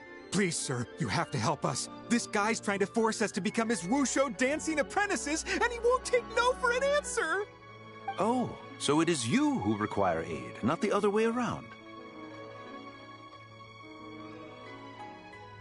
Get out of the way, old man! This is between us. Preposterous. You dare to presume we are of a mature age? Listen here, brazen youth. Skilled you may be in the art of dance, yet your offstage demeanor leaves much to be desired. Hold on, Mountain Shaper. Something is amiss. Look closer. Huh. Indeed, he bears the mark of something unclean. It spells trouble. You there, depart at once. Hey! You drove off my recruits, old man! You'll just have to take their place, even if you're a bit on the decrepit side. Many years it has been since a being has dared speak to us in such a manner. Now let us see what evildoer has sought to use you as its puppet, young one. You two, you're Adepti! Does that strike fear in your soul? Whoa! Two Adepti recruits just fall right into my lap? That white horse sure knows how to grant a wish. Coming! Slow down! Wait for us! Jeez, take a hint, will you? I told you to stop following me! Traveler, Paimon, keep your distance from this youth. Evil has taken a hold of him. We know! It's one of the White Horse Adeptus' deadly selves! She's possessing Gaming! The White Horse Adeptus' deadly selves? Could it be that Rex Lapis called us to Liyue Harbor for this very reason? Hey! What are you two whispering about over there? Who's gonna be first apprentice and who's gonna be second? It doesn't matter! I'm not the kind of Sufu who plays favorites. Insolent spirit! Be gone from this child at once!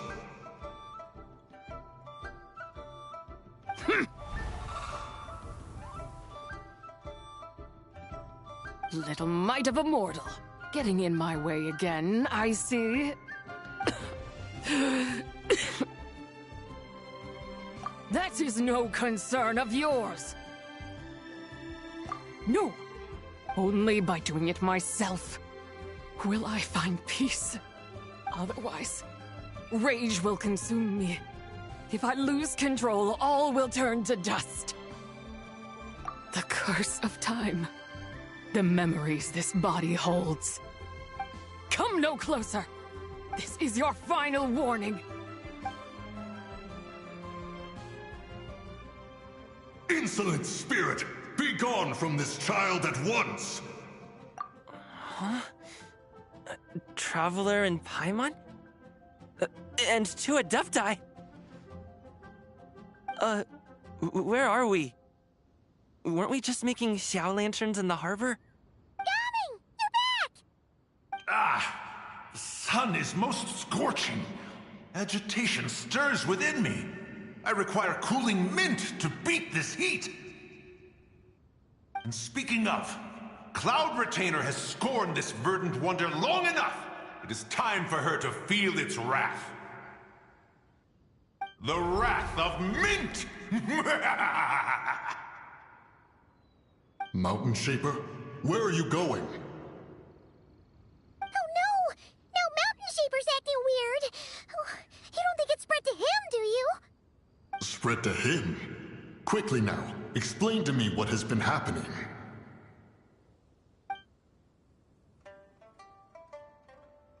What? Was I really that rude? Jeez, someone get my dad to throw a slipper at me. I'm so... Whoa! You okay, Gaming? He is fine. It is simply exhaustion. But to think Mountain Shaper would succumb to something like this, it is most unexpected. So, what do? We can't just leave Gaming like this, but we can't ignore Mountain Shaper either, right? My cultivation level rivals that of Mountain Shaper. Were I to give chase, Zizha would but flee from his form and take refuge in mine. Seek out Streetward Rambler. Cloud Retainer and the Conqueror of Demons should be with her. I shall take this child back to the harbor and join you post-haste. Whoa! What are all the Adepti doing together? Rex Lapis charged us with keeping watch over Liyue Harbor should danger rear its head. I dare say this is the very crisis he anticipated. Come, we must devise a strategy before confronting Zizha.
The White Horse Adeptus.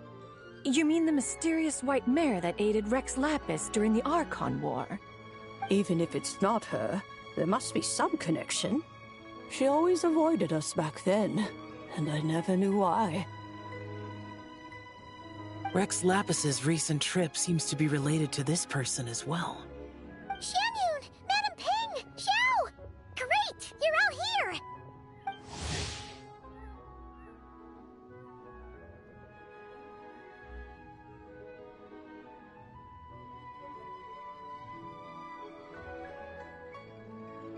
Ah, Traveler. It has been quite some time. Oh, happy Lantern Rite, Paimon. You're as lively as I remember.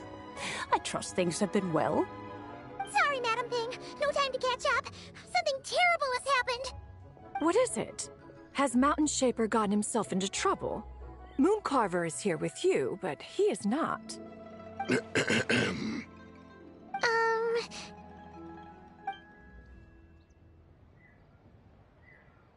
The Wrath of Mint? That old fool dares to utter such nonsense behind one's back. Yeah, that's not really our biggest concern here. So, even a mere deadly self of the White Horse Adeptus was able to possess Mountain Shaper and affect his mind. No wonder Rex Lapis told us to gather here and await his orders. Mountain Shaper's cultivation is inadequate. He was caught unprepared. Were it one of us, Zizhi would hardly have found a vessel quite so ready for the taking. Hey, that's not what you said earlier. Where is Mountain Shaper now? A question that hardly bears pondering. Obviously, he intends to plant mint in the vicinity of one's abode. Ah, then he poses no great threat. We might as well let him be. Once he fulfills his wish, it's possible that Zizhi will relinquish him of her own volition. Your ulterior motive is most obvious, Mountain Shaper. You two hope for Mount Eltsong to be covered in mint. One can see it clear as day. Not to mention, deadly selves are born of malevolent human desires, and naturally pose a great risk to the form and mind of all living beings. We cannot let this go unchecked. Let me handle it. I have relevant experience and know how to deal with such situations. One has no doubt of that. Yet your involvement would likely end in armed confrontation. In one's own estimation, the time for such measures has not yet come. Before his departure, Rex Lapis knew that Zizhi was active in Liyue Harbor, yet told us only to wait. It would seem, then, that Rex Lapis did not believe extreme measures were warranted here. Yes, this is quite a peculiar case. After all, Zizhi's possession does not seem to come with ill intent. It's more like she's guiding those she possesses to fulfill their own wishes. There is another matter of import, however. I sense tremendous resentment emanating from her. What could be its source to render her so unable? She was talking about the White Horse Adeptus memories, right? From what the Traveler said, it seemed like she was about to explode with rage. But why? With Rex Lapis away, if we wish to understand that which occurred in the past, we shall have to ask her directly. She also mentioned the Curse of Time. What could that be about? Perhaps erosion. Indeed. We are of the same mind. I heard that ancient clans in the mountains once regarded the White Horse Adeptus as the daughter of time. It seems there was some truth to that, after all. The Daughter of Time. Cursed by time? Time does not treat everyone equally. The longer you dwell in this world, the more it takes from you. Then what do we do? One has devised a solution. Based on what you have told us, it seems that Zizhi is in the habit of leaping to a different host when provoked. One's plan is for us to block all escape routes while you confront Mountain Shaper forcing Suja to reveal herself. Then, if prior experience stands, she will have no choice but to possess you.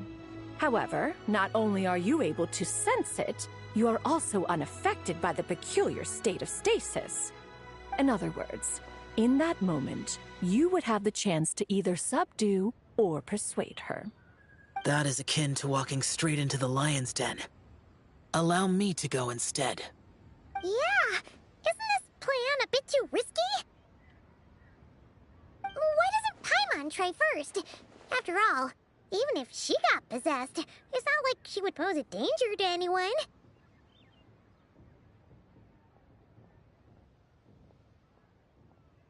Paimon's wishes aren't all food-related, you know.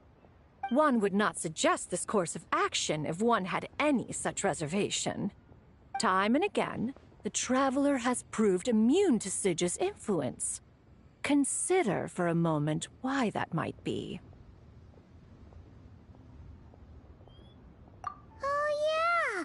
That's what the first deadly self told you, right? Perhaps your time in Nodcry left you with the blessing of the newborn moon goddess, Traveler. And this Whitehorse Adeptus clearly has a profound connection to the moon. Indeed. Indeed. I see. Have you other concerns, Conqueror of Demons?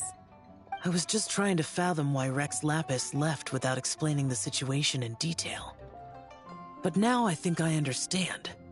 Rex Lapis entrusted this matter to the Traveler, which means in his estimation, the Traveler must be the key to its resolution. So I have no other concern. I trust Rex Lapis, and I trust you.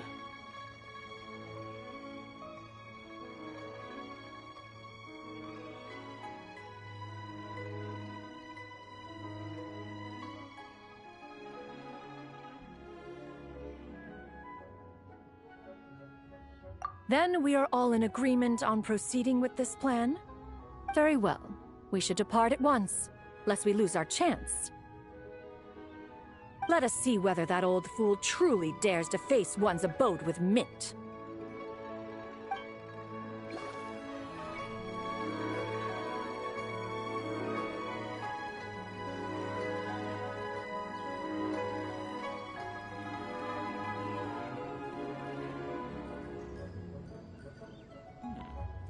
Would you like to go moon gazing? You can sit in my rocking chair and admire the view. Or we could go to the moon and gaze down at Tefat. Whatever you prefer. Another flower is blooming.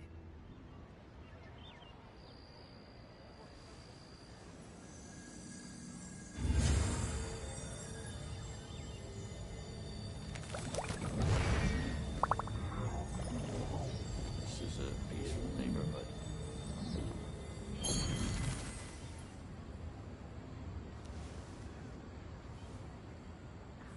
Oh, wonderful. Another flower is blooming.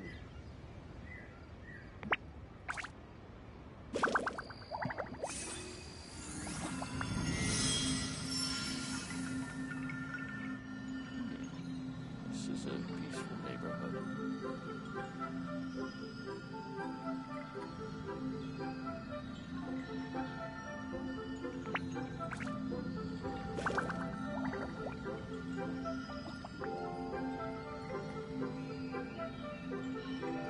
Oh, wonderful. Another flower is blooming. This is a peaceful neighborhood.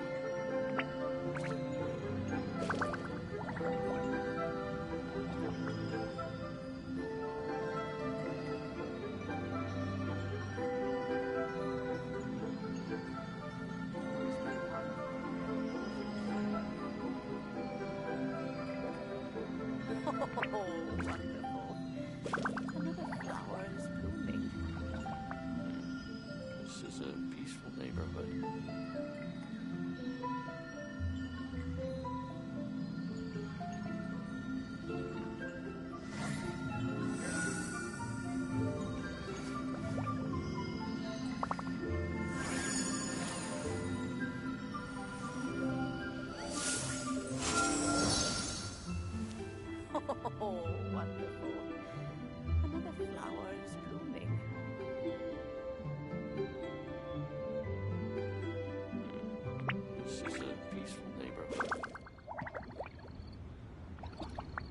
I used to take long walks in Silver Moon Hall every day.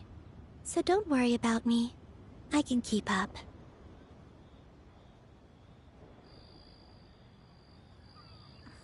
Oh, wonderful.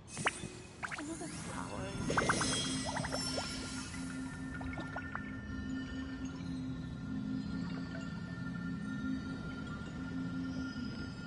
This is a peaceful neighborhood.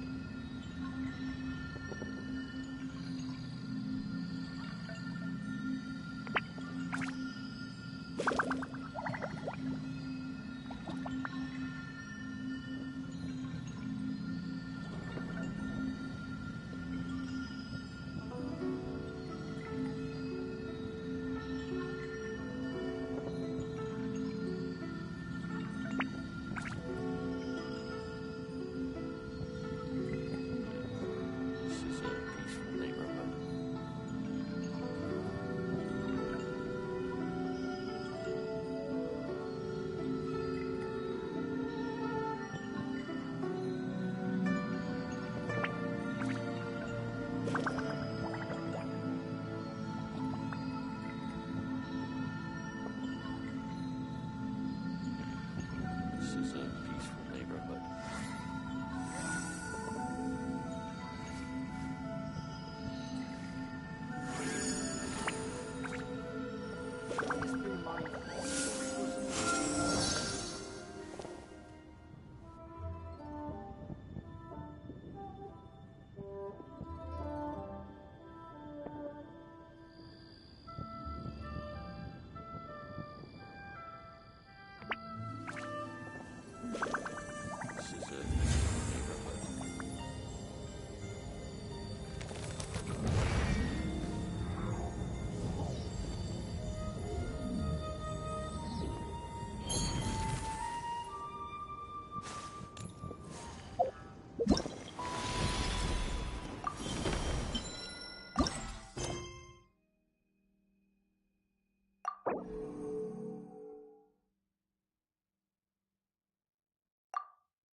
One mint, 2 mint, let us plant a whole slew of mint!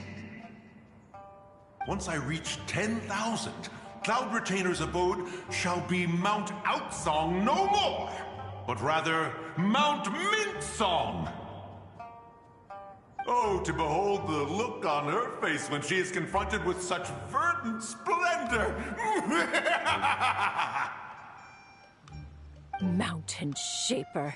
You dare disturb the tranquility of one's abode! Do not take personal offense, Cloud Retainer. He is not in control of his faculties. Exactly. Let it go this once. Zidja is the one driving him to do this. Huh? But Zidja just helps people fulfill their own wishes and desires. Not now, Paimon. Oops. Sorry, Mountain Shaper. Paimon might have just thrown you under the bus. When he wakes up, we shall have words. Everyone, to your positions.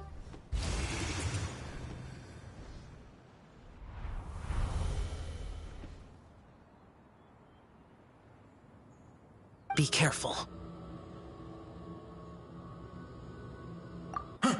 A pest? I must catch it! Again!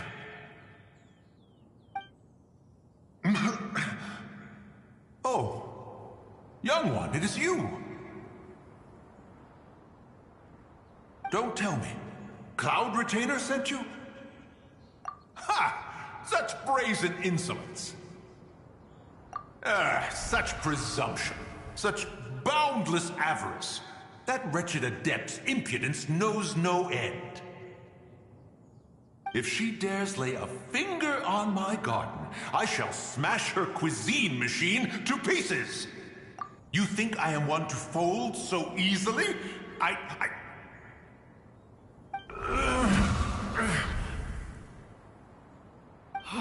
Insolent mortal! Time and again, you interfere in that which is beyond you. You make it exceedingly difficult to contain my rage. You have no conception of that which you seek. It is forbidden! You know nothing of my past. My warning was given. The cost entwined with this is beyond what you can bear. Stubborn mortal! You... Very well. If death is what you seek, who am I not to oblige? Come, let us see the extent of your resolve. Your wish is to behold the curse of time and the memories of this form? Then, let it be granted.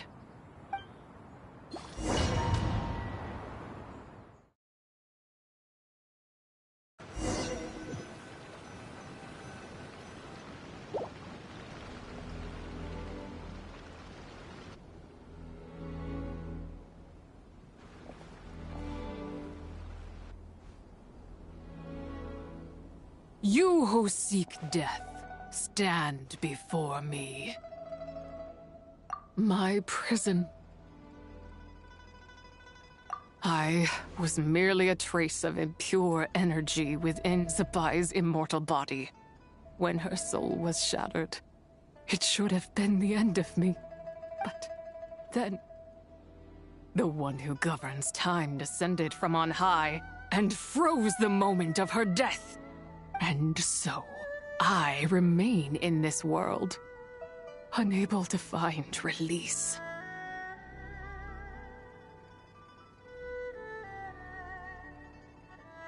A mortal who knows of her existence and would dare to speak her name. Who are you? Help.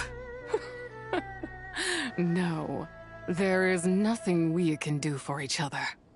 Her power, the one who governs time. It has surrounded me ever since. A blessing and a prison, all at once. No, I have been asleep in this prison for countless years, until a familiar presence woke me. Then, through that mortal girl's eyes, I saw it. As pure and bright as ever, unchanged across the millennia. It was the moon. That place is called Chuang Terrace. Did later generations rebuild the altar in a new location? It looks just like the one used to honor Zapai. Could it be that traces of what happened back then still remain in this world? That memory is embedded deep within the essence of Zapai's soul. It is one that should have been forgotten. Yet, it is precisely that which haunts my every waking moment, fuels my rage, and denies me a modicum of peace. Now you, a mere mortal, come to seek that which is forbidden. So, let us see whether the fire that fuels your ambition is a hero's wisdom, or a fool's courage. I shall relinquish control over this body's curse, and let it devour everything within sight. Run as fast as you can, lest this prison become your grave. Look, it draws near. The river of time, come to sweep all into oblivion. A torrent of tears for the dead and departed. I shall wait for you at the end, mortal. Evade being swept up in its waters, and I will show you everything. Fail, and we shall sink into oblivion together.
I did not expect that you would make it to the end. Yes, it would seem even time cannot hold you back. In that case, perhaps this truth is one you can bear. Come, let your wish be granted.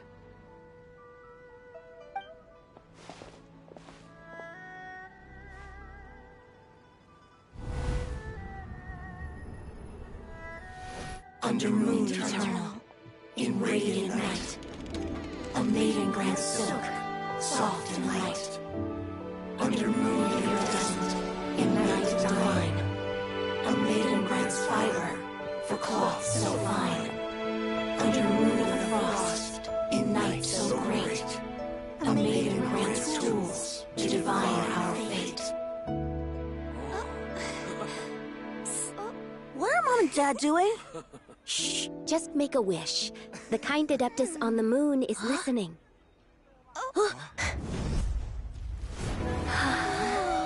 Look, it's Lady Tsubai. Wow, Lady Tsubai? Is she powerful? Of course. She taught us how to grow grain and beans, millet and rice, how to peel hemp and reel silk, spin thread and weave cloth, how to cut stone and build houses, cast bronze and forge tools. According to Mom and Dad, the Adeptus Tsubai is the god of soil and grain, who blesses our land and its crops. Huh? Lady Tsubai's leaving. It's all right. We just have to wait till next year. She'll be back.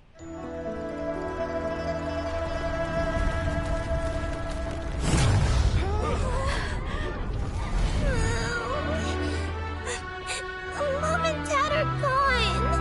Why hasn't Lady Tsubai returned? She'll come. We just have to believe. What is that?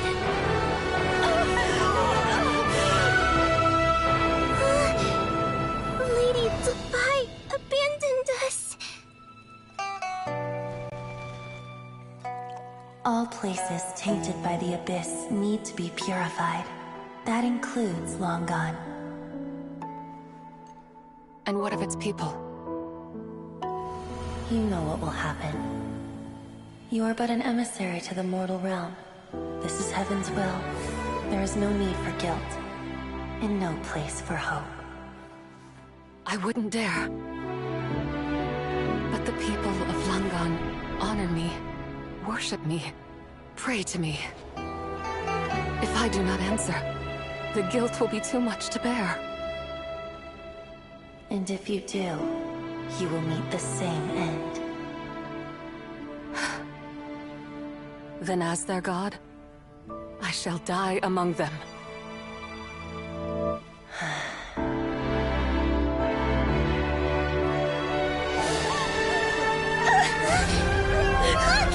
Radiant Supply came to save us! I knew she wouldn't abandon us! Run!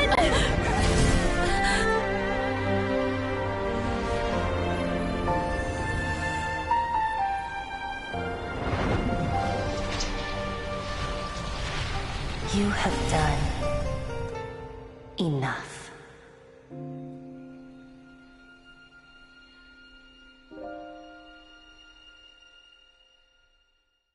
Now you know the truth. These are the memories that suffocate me where I stand and crush me under their weight. Not just my nation, but the people I loved.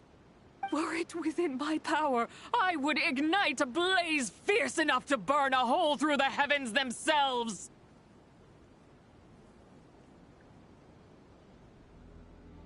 It was a time of war, one that ravaged heaven and earth. Remnants of the battles, tainted with cursed power, fell from on high and devastated Langan. The heavens decreed that the tainted filth had to be cleansed. No matter the cost, if I just had more time, I could have helped more people to escape. But it wasn't enough! I just needed a bit more, and they all could have survived.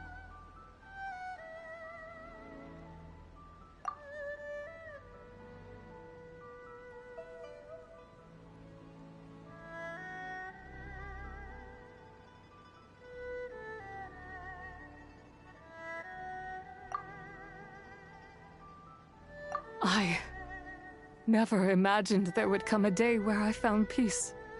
So long this rage has been within me. Yet here in this moment, it has stilled at last. Thank you. If you wish to bring Tsubai back to life, mortal, then you may take the part of her soul that lives in me. Just remember, from this moment onward, the fate of Langan's fallen rests on your shoulders. And that cannot now be changed.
As I said before, I am but a remnant of Zabai's adeptal form, a manifestation of her wrath that was not meant to linger in this world. By taking away this fragment of her soul, you take away my shackles as well. So, let it be done. Ah, it's your turn to grant one of my wishes, is it? Very well. In regard to my fate, and that of Langan's fallen, I know there is little I can demand of you. However, should another raise a war banner against the heavens someday, let my name be set upon its cloth. I ask for this, and nothing more. Now, take what you came for. I was a lone moon, shrouded and dimmed in cloud-veiled night. Now darkness breaks, free and unburdened. I reclaim my light.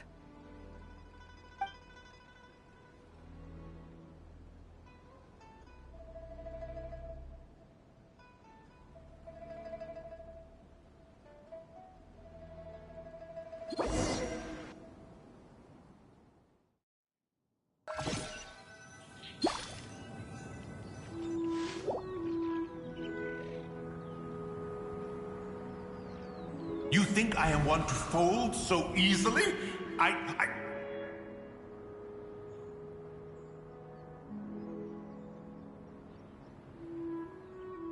Ah, young one.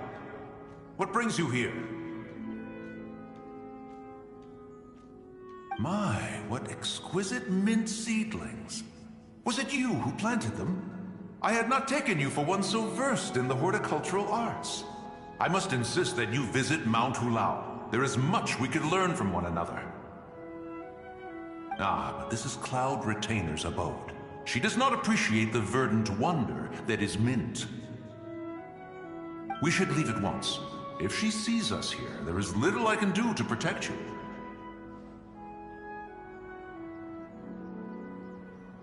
You weren't? Was it Mooncarver then? My, what nerve he has. What? Looks like Mountain Shaper is back to normal. Has the matter with Zizhi been resolved then? Wow, that was fast. That took, what, like a second? A second to us, perhaps. But for the Traveler, I imagine it felt much longer than that. One's plan was most successful then. And you're all right, Traveler. You don't feel strange in any way? Well, sounds like good news all around. I'm glad this matter is resolved. What is this matter you speak of? The possession of that mortal child? The matter of Zizhi may have been resolved, but there is another that is far from over. The mint you planted around my abode. Perhaps you have a moment to spare for a little chat, Mountain Shaper.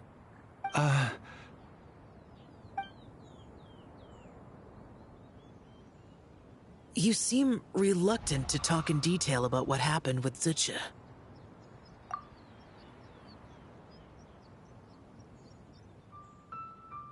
Don't worry. I won't ask you to reveal her secrets to me. And I doubt the other Adepti will either. Huh? You don't want to know what happened? The expression on your face. I know it well, Traveler. It's one I've seen Rex Lapis wear on many occasions. Whatever you learned, it must be too heavy to share. But you're okay, right, Traveler? That deadly self didn't hurt you, did she? Well, as long as you're not hurt, Paimon doesn't need to know anything else.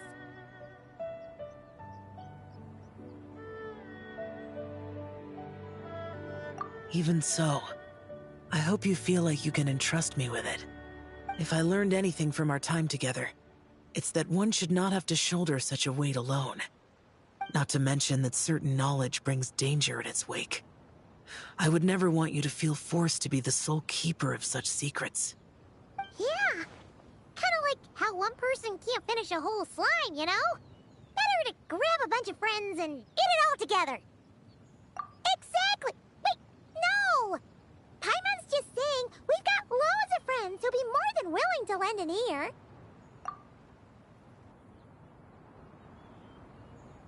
I never knew there was such a tragic chapter in the ancient past of this land. So, the people of that nation worship the White Horse Adeptus as the god of soil and grain. It would seem, then, that Rex Lapis had a similar reason for withholding the details of his recent trip. I've often wondered if he had companions to stand by him before we met. Or if he was forced to face things alone. Regardless, Lantern Rite takes place in 2 days. Let's meet back up again there. If there's no news of Rex Lapis by then, we'll have to come up with a plan.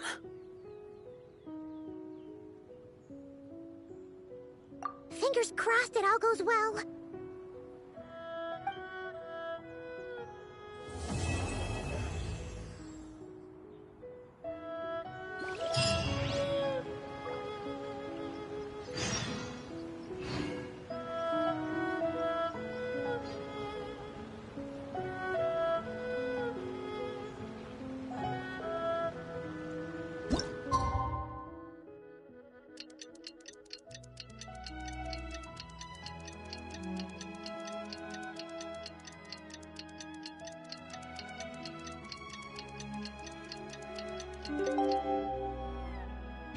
Would you like to go meet? Time to meet back up with Xiao. Let's head to Mount Outsong. And gaze down into that. Whatever you prefer.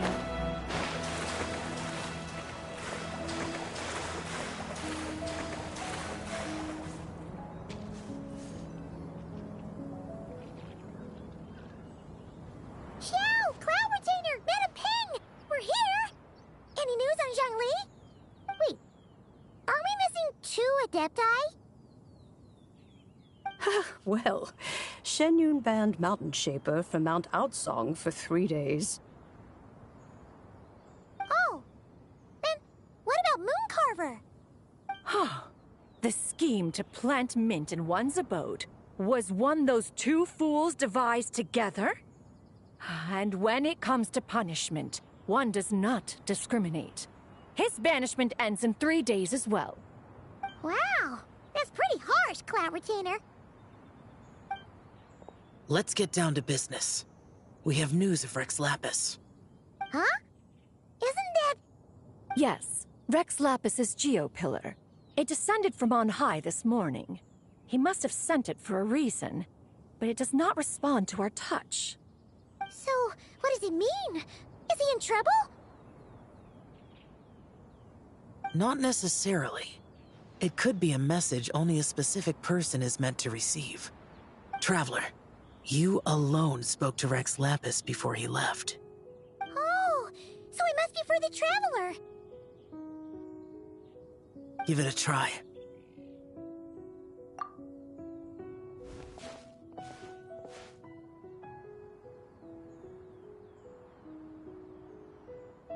Come to the spring on Mount Qingce. I have left an entrance for you.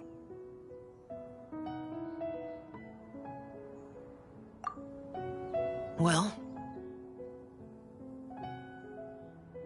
Just as one surmised, it seems that Rex Lapis will not countenance our involvement in this matter. That would not surprise me in the slightest. He's always had a soft spot for the Traveler, after all. But be that as it may, we have served Rex Lapis for millennia now. In other words, I'm sure this has nothing to do with favoritism. He's probably just trying to protect us. That's right. So you mustn't let your guard down, even if Rex Lapis is by your side. Alright, let's get going. We'll try not to keep you all waiting.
I don't sing for anyone in particular. Still, if someone stops to listen, I hope it provides a moment of peace all the same.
To take long walks in Silver Moon Hall every day.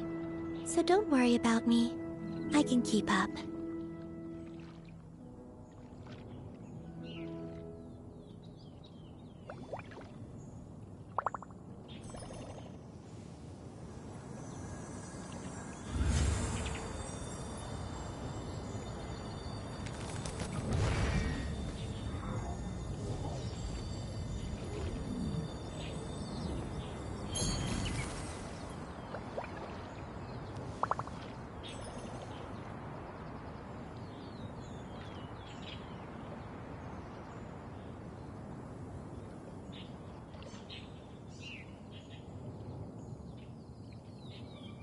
Would you like to go moon gazing?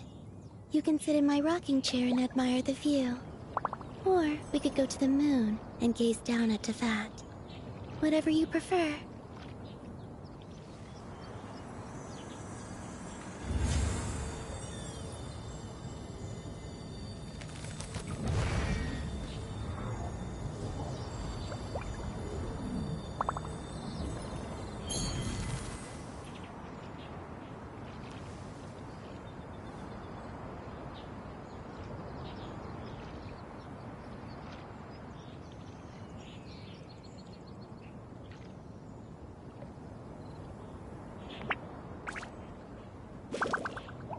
I don't sing for anyone in particular.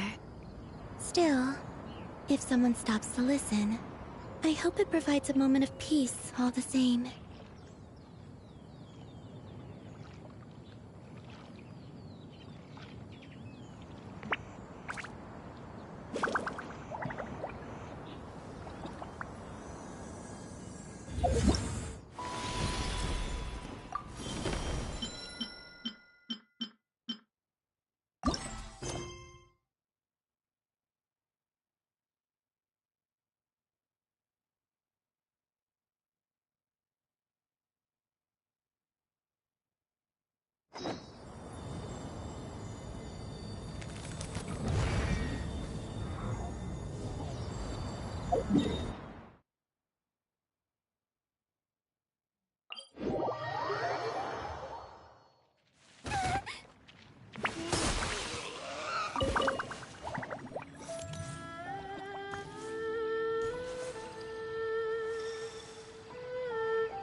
Would you like to go moon gazing? You can sit in my rocking chair and admire the view. Or we could go to the moon and gaze down at Tefat. Whatever you prefer.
Bring it!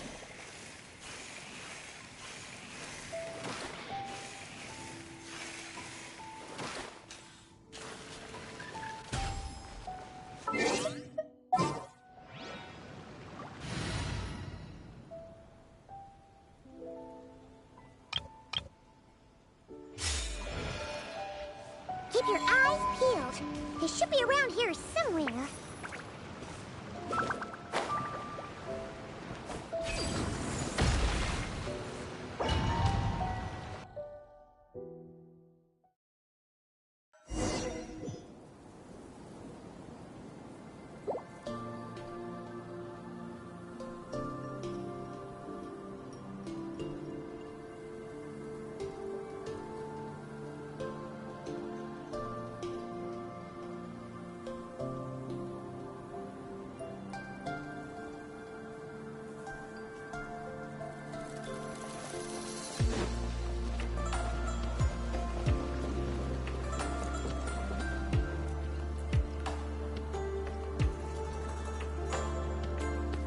Who could have imagined that the once mighty Geo Archon might end up so, sitting on a humble stool in the woods, quietly weaving moon lanterns? You really do look like an old man now. This is a Shao lantern, not a moon lantern. In ages past, when the gods waged war and the world was in turmoil, these lanterns were lit to guide fallen warriors back to their homes. Had you tarried in the mortal realm for but a little while longer, you might have become quite accustomed to them. Even so, it bears such a striking resemblance to the moon lanterns they used to offer up to the heavens. Could this truly be mere coincidence? Perhaps in some sense it is, yet in another, it isn't. For instance, who is to say that some of Langan's magnificent jade did not become part of the very foundations upon which Liyue Harbor now stands? It is conceivable that this ritual was transmitted in such a manner too. Now, let's not let ourselves get carried away. For all its splendor, do not forget that, in the end, even Langan could not escape its heaven-sent fate. Alas, it is just a pity that the little creatures of this world may never again lift their eyes to the moon, even should misfortune befall them. But you, Geo-Lord, now that you rule this realm, why take the trouble, not to mention the risk, to visit one who bears such profound guilt as I? Are you not afraid that you might be sullied by the curse of time that was laid upon me? There is no risk to speak of. At least, not in comparison to that which you took when you defied the heavens all that time ago. As I have stated, time and again, it was not I who defied the heavens. Geo-Lord, the ancient affairs of Langan have nothing to do with me, for I am but one of her deadly selves, severed before her demise. My name is not Zibai, but Zichao. Surely you did not take us for one and the same solely on the basis that we may all assume the form of white horses? Sorry to break it to you, but you seem to have found yourself the wrong white horse. Anyway, do tell me, what urgent matter brings you here? Very well then. I have come to ask for Zibai's shade. Oh? So, the Geo-Lord has set his sights upon Zibai's human soul. And what is it that you intend to do with it? The world outside is changing. With the new moon's birth, the confines of the Shadow Moon are gradually disintegrating. In other words, the heavenly soul is set to return. Consequently, strange phenomena have manifested within Langan's former domain, leading to the earthly soul's reappearance as well. The last of the trio, the human soul, is in your possession. Most intriguing. My intention is to gather all three together, so that an old friend may finally make her return. I must admit, it seems that some remarkable affairs are coming to pass in the outside world. Yet there is one thing you seem to have overlooked, Lord of Geo. Back in the day, it was you that freed me from that painting. And afterwards, I took up arms in your name. Together we first subdued Chenyu Vale, then brought peace to Mount Qingse. It was for this cause that the contract between us was made. But now that the debt has been repaid, what cause have you to expect my aid? Zibai and I have long been friends. Given not only that you were manifested from a corrupt desire within her divine form, but that you also possess a fragment of her soul, how can you purport to be the wrong white horse? I think you'll find that we are now as separate and distinct as any two beings ever were. What once shone with radiant purity has long become dust. What you see is no longer what it was. Oh, great Lord of Geo. Should this still be unclear to you, I bid you take your leave. It seems that the fault lies in my own lack of consideration. As you wish. I shall let this matter rest. Wait! One moment, if you will. Should this not be your opportunity to propose a new contract? The part where you make me an offer I simply couldn't refuse? Even those puny mortals know how to haggle when striking their bargains. Should you, the famed god of contracts, not likewise strive for success through negotiation? Come now, enough with the posturing. It's time to name your price. Very well. I had, in truth, prepared a new contract for your consideration. I knew you would not come before me unprepared. Yet, you should know that I want for nothing, for I live in the mountains, carefree and untroubled. Occasionally, I even find sport in teasing the mortals who stumble into my presence. Then why persist in telling them those ancient stories? I speak of what transpired before the sky collapsed and the earth sank into itself. That is merely my way of passing the time. And what of it? Would any believe, much less remember, the ramblings of a mountain hermit?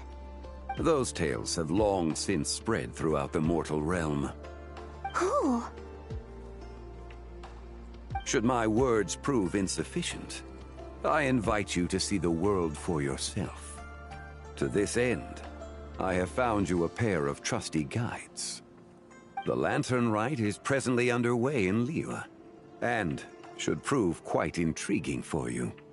So this, then, is the contract you have prepared for me? Indeed it is. Think of it as a contract for a one-day festive excursion. Surely you do not hope to offer this in exchange for Tsubai's shade. The foundation of my very existence for a little excursion seems a little steep, wouldn't you say? Why not see for yourself? You can always decide afterwards. The final determination, of course, shall rest with you. Is that so? Then perhaps this deal might not be entirely off the table after all. Where then are these guides of which you speak? Hey, it's Xiangli! Oh, we've been looking for you everywhere. We thought you might have gone missing. You're here. So these are my guides. Well, well. They certainly look the part, I'll give you that. Guides? Oh, you poor innocent little creatures. The benevolent Lord of Geo has soaked you to me, which means that for the rest of this day, you belong to me. Sold us to you? Just what have you gotten us into, Xiangli? The situation is not quite as dire as that would sound. I ask only that you accompany my Adeptus friend on a tour of Liyue.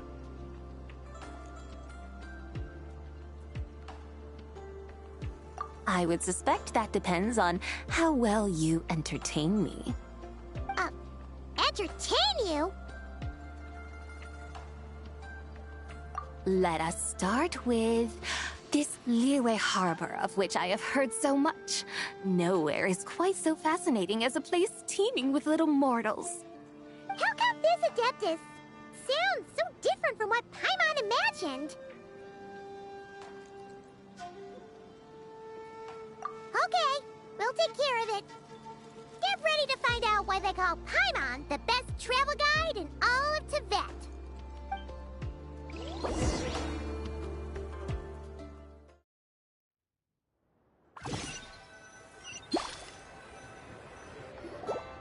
Look! We've arrived at Liyue Harbor. Not only is it Tibet's busiest port, it's also the beating heart of Liyue. So, dear Madam Adeptus, where would you like to go first? With humble fare and wine to sip, in comfort clothed and soul at ease, one eats, and all the heart's ills cease. So we're heading straight for the good stuff? Well, you're in luck, because Paimon's an expert when it comes to food. There are two main cooking styles in Liyue. Li cuisine, which is all about mountain delicacies, and Yue cuisine, which is centered on seafood. The most famous restaurants are Liyue Pavilion and Shinyue Kiosk. Oh, now Paimon's starting to drool. Yes, sir. Only option is to go try them both. 2 meals, back to back. Both sound like excellent options to me. Are these the kind of establishments that most people might visit on a regular basis? Not exactly.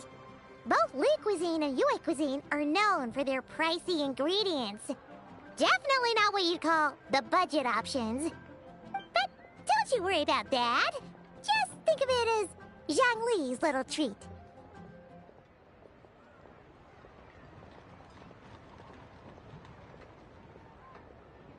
Come on! Aren't you supposed to be pals with Hu Tao? I'm unsure we can afford to spend a little more of her mora at least.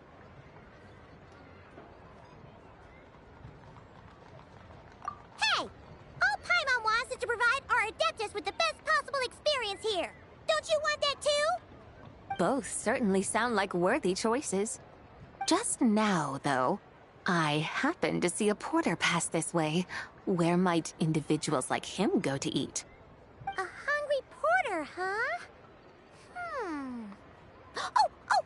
Paimon knows just the place! Yep. Nothing fancy schmancy there. Just tasty dishes made with simple ingredients and a variety of different styles. Most importantly, it's great value for money, too. No wonder everyone loves it, huh? Oh, and the owner happens to be a good friend of ours, too. One mean restaurant. Yes, even the name itself feels lively and down to earth. All right, let's make it our first stop. Yippee! That's a great choice, too. Alrighty, let's head over there right away. Paimon can't wait to dig in. Wamin Restaurant, here we come.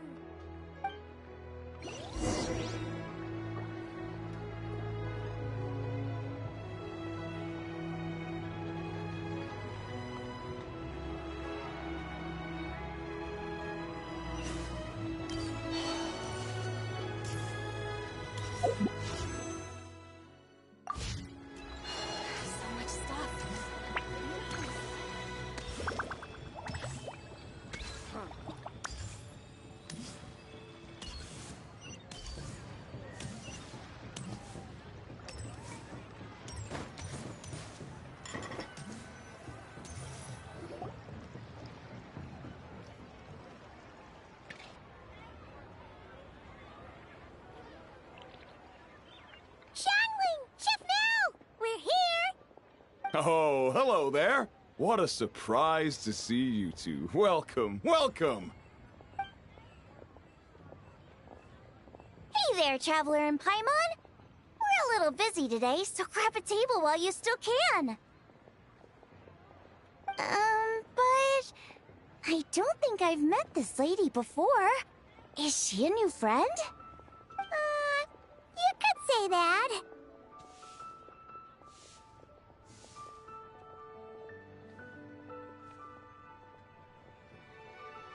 Oh, I see.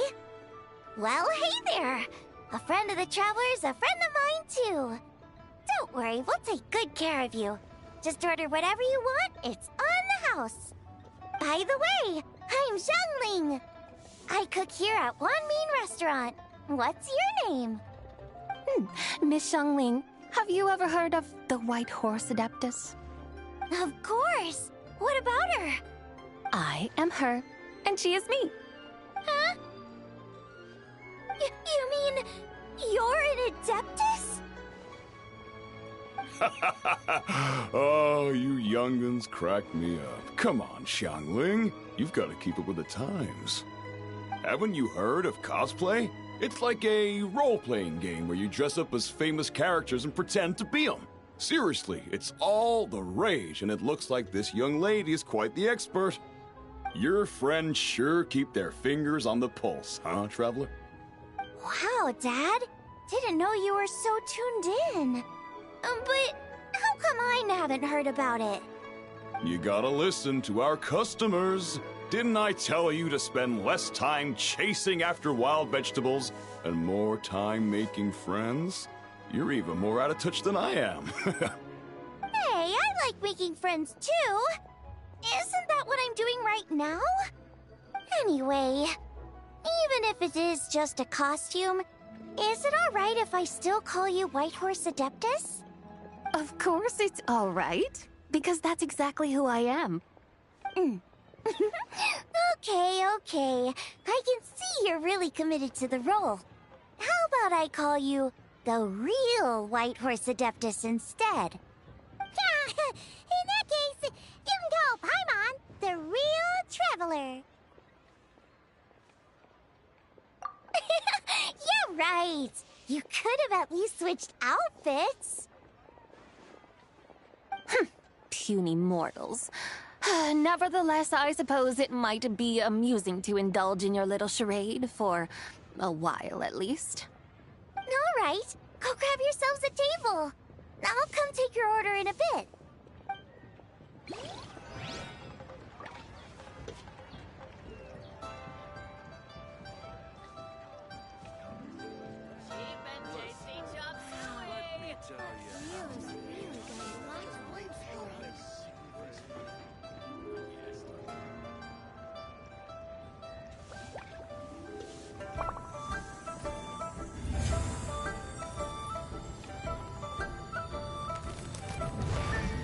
Try something new at the One Mean Restaurant.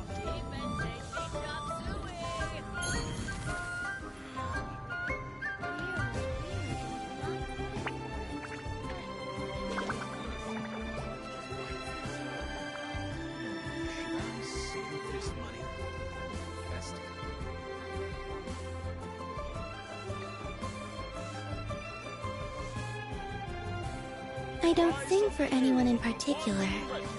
Still, if someone stops to listen, I hope it provides a moment of peace all the same.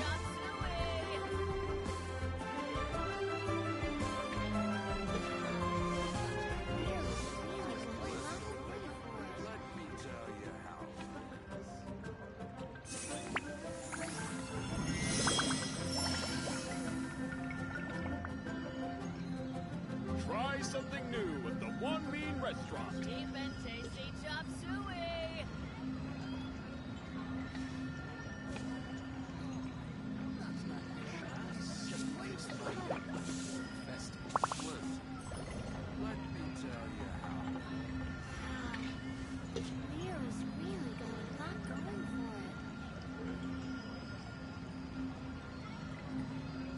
Try something new at the One Mean Restaurant.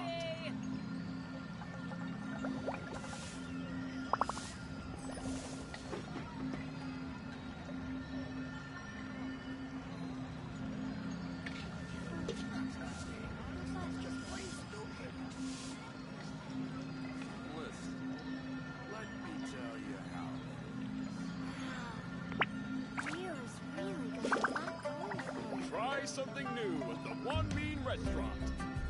Deep and tasty chop suey.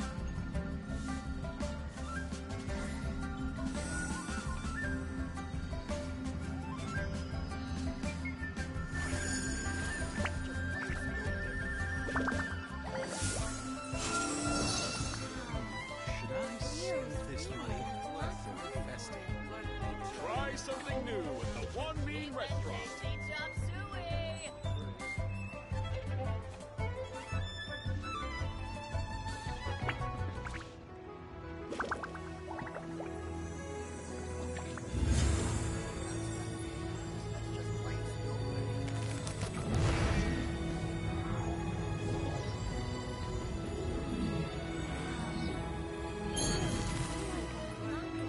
Try something new at the One Mean Restaurant. Deep and tasty chop suey.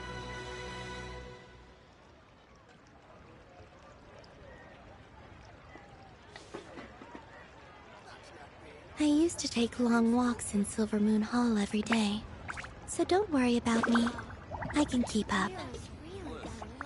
Should I save this money or invest it? Try something new at the One Mean Restaurant. Deep and tasty chop suey.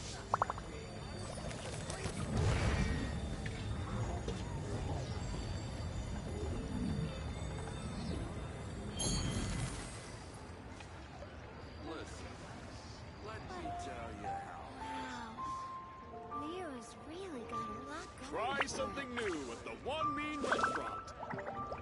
Cheap and tasty chop suey! That's just plain stupid. Would you like to go moon gazing? You can sit in my rocking chair and admire the view. Or we could go to the moon and gaze down at Tefat.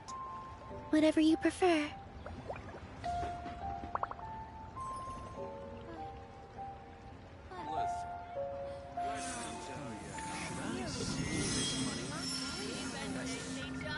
Try something new at the One Mean Restaurant.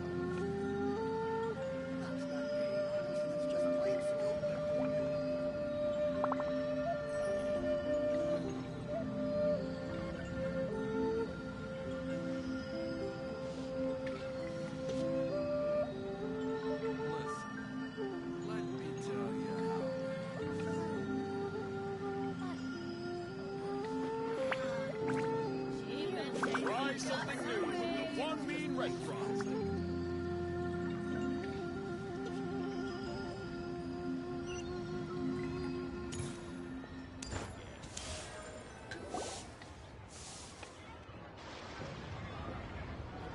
Hello. May I ask if Miss Xiongling and Chef Mao are here? Yeah, they're just over there. Wait a sec. Aren't you? So, what would you like to... Huh? You're... Hello, Miss Xiongling. It's me, Lu Xiongxiong, the one who broke some stuff here at your restaurant a few days ago. I just wanted you to know how sorry I am.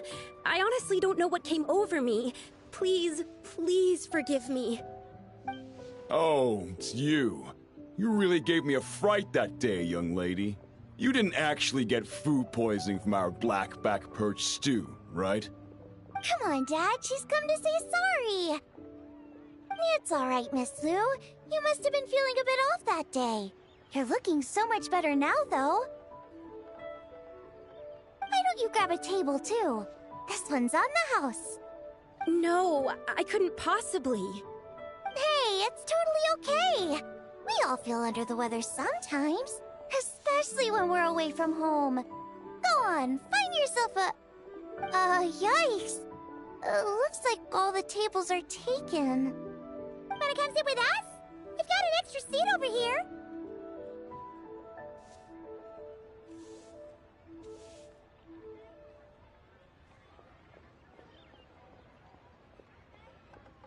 Thanks, guys. So what would you like to eat today? Feel free to order anything you like. I should very much like to sample your renowned poisonous blackback perch stew. It wasn't poisoned. That was all on me. So that's one portion of blackback perch stew. How about you guys? Paimon wants...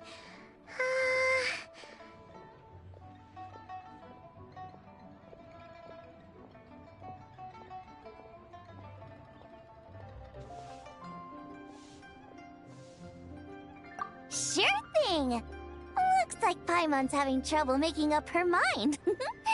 Anyway, I guarantee you'll love it. Let me think. Well, since the blackback perch stew is on the spicier side, I guess it makes sense to balance it out with a serving of stir-fried shrimp.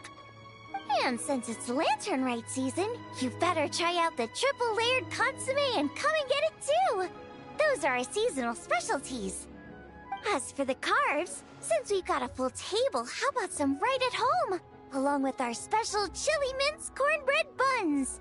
Trust me, you won't be disappointed. Then for dessert, I'll whip you up some Lucky Snow Delight. I just came up with it a few days ago, and I can't wait for you to try it. Wow! Sounds like quite the feast. Looks like Paimon's in luck today.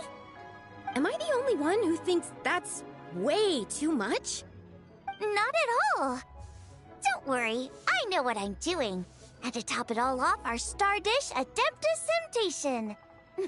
You should know that we don't often serve this here at Wanmin Restaurant. But since this is my first time cooking for the White Horse Adeptus, I'm pulling out all the stops. Okie dokie, just sit back and relax. I'll have your dishes out in no time. Hold on. Did I just hear Miss Xiangling mention the White Horse Adeptus? You did indeed. And you're looking right at her. That's a joke, by the way. She's cosplaying. Oh, I see. Phew, almost believed you there for a moment. Tell me, little one, what business might you have with the White Horse Adeptus? It's a long story. Basically, a while back, I took part in an archaeological dig over at the chasm. While we were there, we discovered a number of relics. Our findings show that they date back to the era of Long Gone, an ancient nation whose people are said to have been the ancestors of some of the modern-day inhabitants of Chenyu Vale. And why might such matters concern the White Horse Adeptus? Because some of those relics not only seem to contain textual references to her, but even depictions of what she looked like. There have long been legends claiming that the White Horse Adeptus was a deity of that era, but there are plenty of other theories out there too. If I could just locate some more detailed records, I'm sure we'd be able to find out so much more. So you're into history? Well, to tell you the truth, I actually joined the archaeological team by sheer accident. But once I'd started down this path, I knew that I wanted to make something of myself. Recently, though, things seem to have taken a turn for the worse. Still can't believe I caused such a mess and even ended up hurting someone.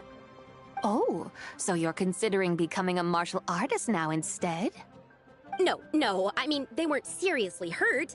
It was just a few scratches, and they let it go after my mother compensated them.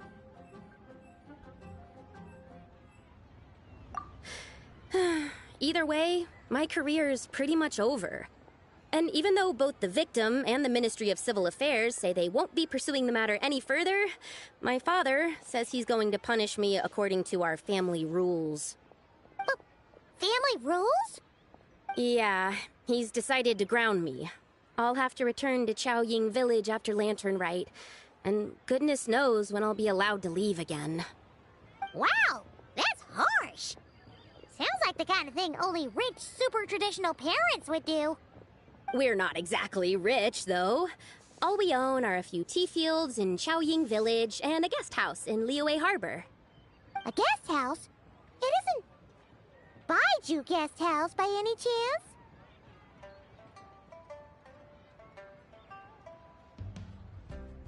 Yep, he's my grandfather. So, you've heard of the guest house before? Small world, huh? Come to think of it, didn't Boss Lu mention something about hoping that the White Horse Adeptus would show up and let her divine power be known?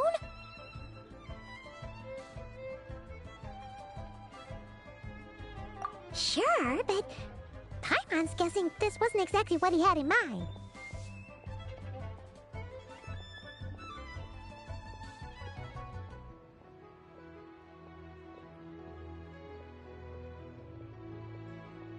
Little one, it sounds to me that your family is rather well off after all.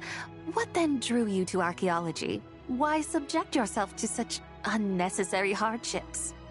Even if I stayed at home, there's no guarantee I'd lead a nice, easy life. Just look at my father. Recently, my grandfather put him in charge of the guest house, and he came up with a bunch of ideas right away, starting with changing its name. That didn't turn out well, though.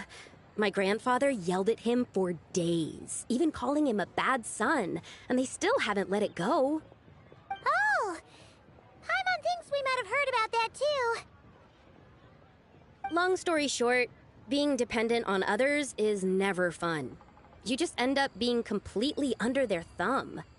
That's why I want to make it on my own out here, no matter how hard it is. After all, as the saying goes, to rise above others, one must endure the hardest of hardships. What's so funny about that? You poor, innocent little creatures never fail to amuse me. To think you would endure all manner of hardships in your brief time on this mortal plane, and all that merely to rise above others. I would have thought that the wiser path would be to simply roam this world as I do. Huh? Tell me, what is it that you truly delight in? Archaeology? Martial arts? Tea planting? Or perhaps the keeping of a guest house? What I delight in? Yes. Surely there must be something you don't find quite so exhausting. Whatever delights you should not feel like a burden. But do things like that really exist? Of course! Take Miss Xiangling, for instance. I defy you to detect even a hint of hardship on her face when she wields her walking spatula. So, since it seems you are resolved to tread the rocky path, you should strive with all your might to pursue that which brings you delight. You mean, like cosplay? I suppose you might say that. Looks like the White Horse Adeptus is really getting into her role. I think I get what you mean then. Maybe I should have a chat with Miss Xiangling before I head home. Okay, everyone. Sorry to keep you waiting. Here's your food. Wow. It all smells so good. Oh, finally! I get to try that famous poisonous stew. Hey! Didn't you hear what Shang said? It wasn't the stew. If anyone's to blame, it's that other you. What's up? How fiercely this mortal fare burns upon the tongue!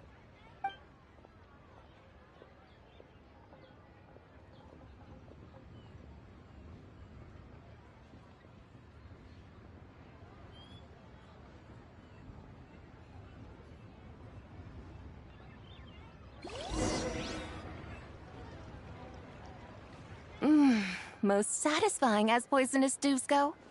So, where to now? Time, I think, to seek out some diversion? Oh, there's plenty of entertainment options in Liyue. Paimon will tell you that. The locals like to drink tea, walk their pets, play chess, watch operas, attend storytelling performances. Storytelling performances? You know, like listening to people telling stories. They're usually based on old Liyue legends, just like their operas. Stuff like the Divine Damsel of Devastation, Through the Eyes of a Dragon, or the Sanctification of Tao Do. What about the story of the bright moon that sits in the sky above us? Paimon doesn't think she's heard that one. Still, the moon does come up quite a lot. It's even in the name itself. The Yue in Liyue actually means moon. Since we're on the subject, you like telling stories yourself, right? Why don't we go check it out? In that case, I'll have to trouble the two of you to lead the way. Awesome! Let's go! Third round knockout, here we come!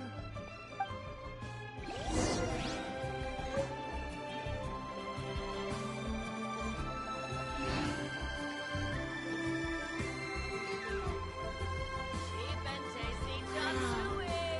Leo's really got a lot going for it. Should I save this money or invest it? I don't sing for anyone in particular. Still, if someone stops to listen, I hope it provides a moment of peace all the same.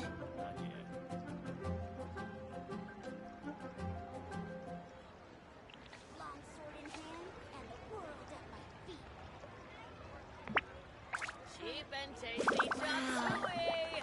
Leo's really got a lot going for it. Should I save this money or invest it?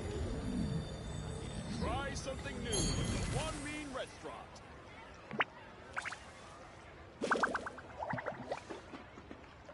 Cheap and tasty chop suey. Wow. Leo's really got a lot going for it. Try something new at the One Mean Restaurant.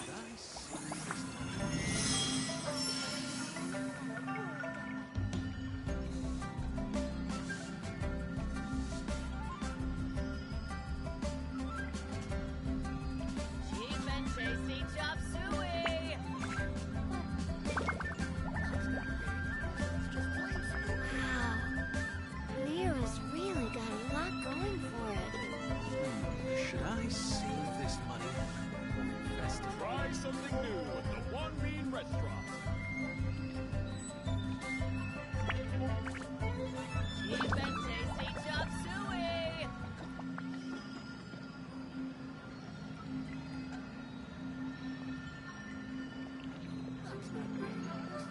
Wow. Lyra's really got a lot going for it. Try something new at the One Bean Restaurant.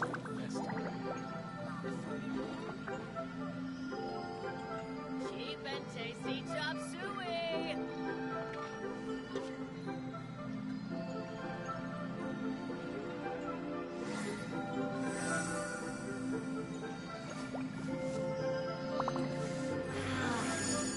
Lyra's really got a lot going for it. Should I save this money or invest it? Cheap Try and something tasty new chop at the One suey! Bean Restaurant.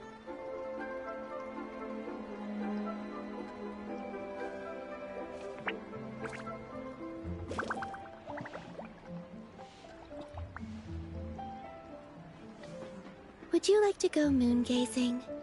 You can sit in my rocking chair and admire the view. Or we could go to the moon and gaze down at that. Whatever you prefer. The One Bean Restaurant. Cheap and tasty chop suey!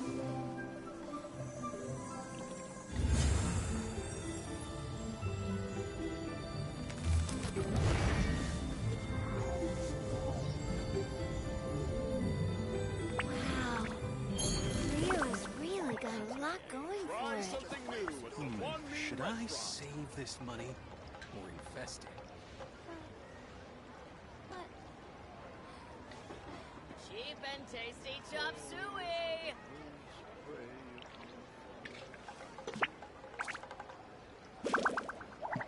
I don't sing for anyone in particular.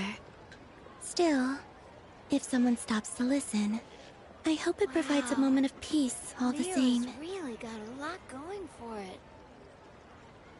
Try something new at the One Bean Restaurant.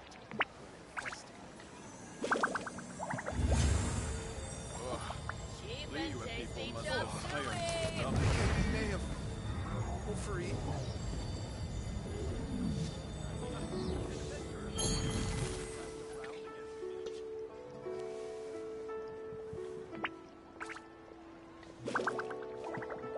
Wow. Try Lyra's something new really at got the a lot One Bean going for Restaurant. it. Cheap and tasty chop suey! Should I save this money? Would you like to go moon gazing? You can sit in my rocking chair and admire the view.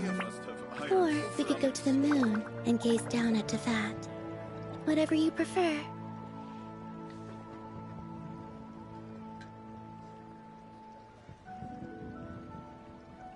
Wow.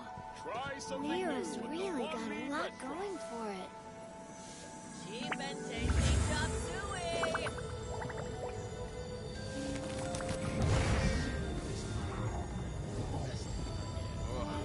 Liyue people must have iron may have stomachs. overeaten.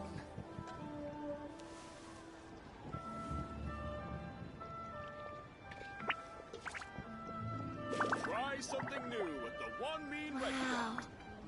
Lyra's really got a lot going for it. Cheap and tasty save chop this money suey! or invest it? I think I may have overeaten. Liyue people must have iron stomachs.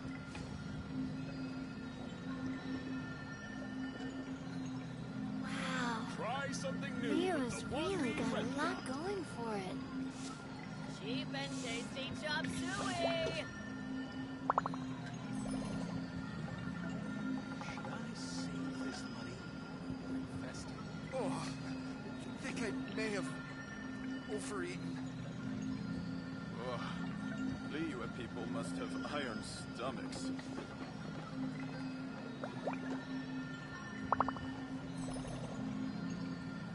Try something new. Leo's really got a lot going for it.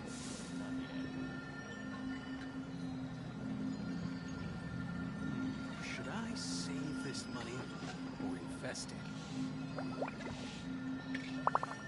Oh, I think I may have overeaten. Liyue people must have iron stomachs.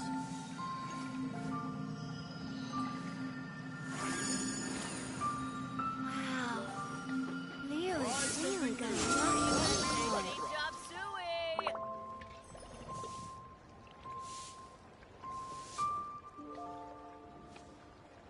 Should I save this money or invest it?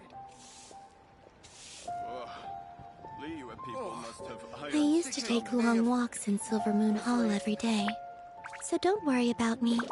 I can keep up.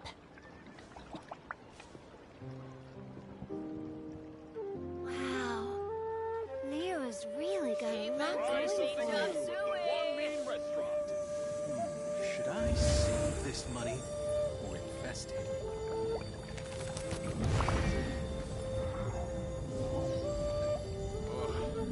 Liyue people must have iron stomachs. Oh, I think I may have overeaten.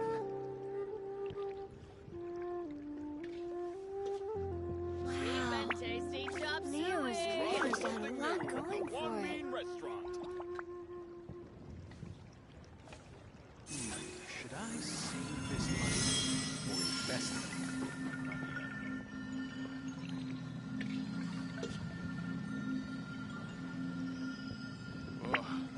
Liyue people must have iron stomachs. Overeaten.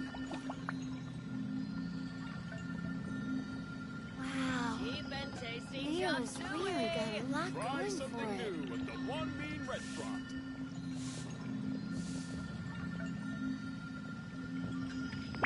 Should I save this money or invest it? Liyue people must have iron stomachs.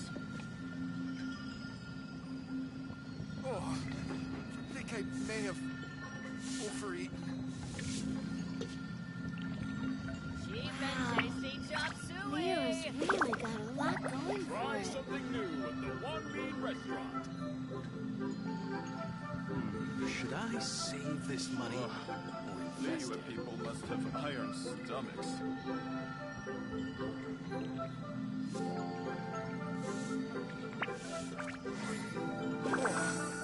I think I may have overeaten.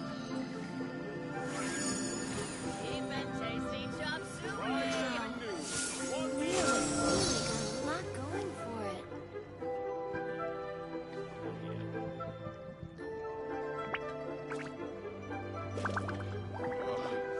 Liyue people must have iron stomachs. I don't sing for anyone in particular. Still, if someone stops to listen, I hope it provides a moment of peace all the same.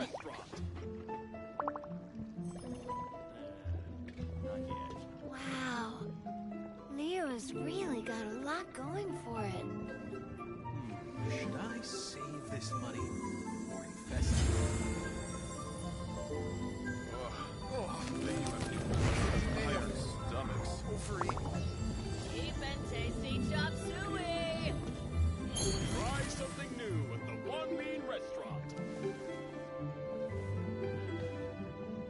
Wow. Leo's really got a lot going for it. Should I save this money or invest it?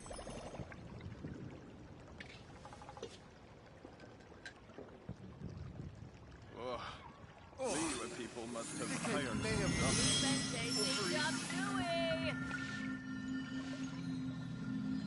Try something new at the One Mean Restaurant.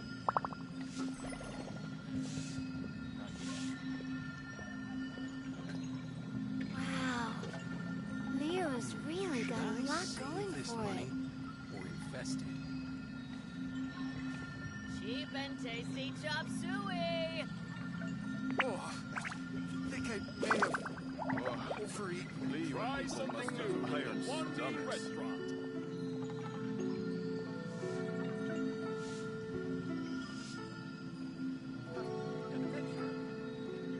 Wow.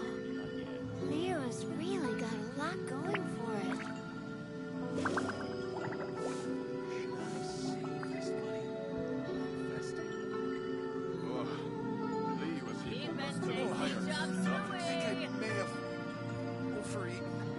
Try something new at the One Mean Restaurant.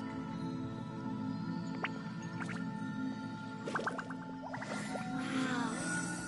Lyra's really got a lot going for it.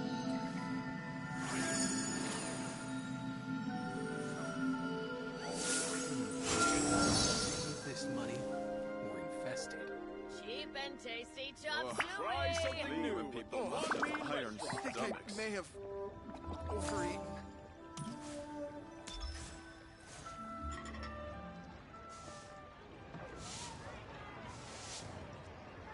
What a tongue twister. I'd have made a complete fool of myself if I tried to say it on stage without practicing it first. Huh.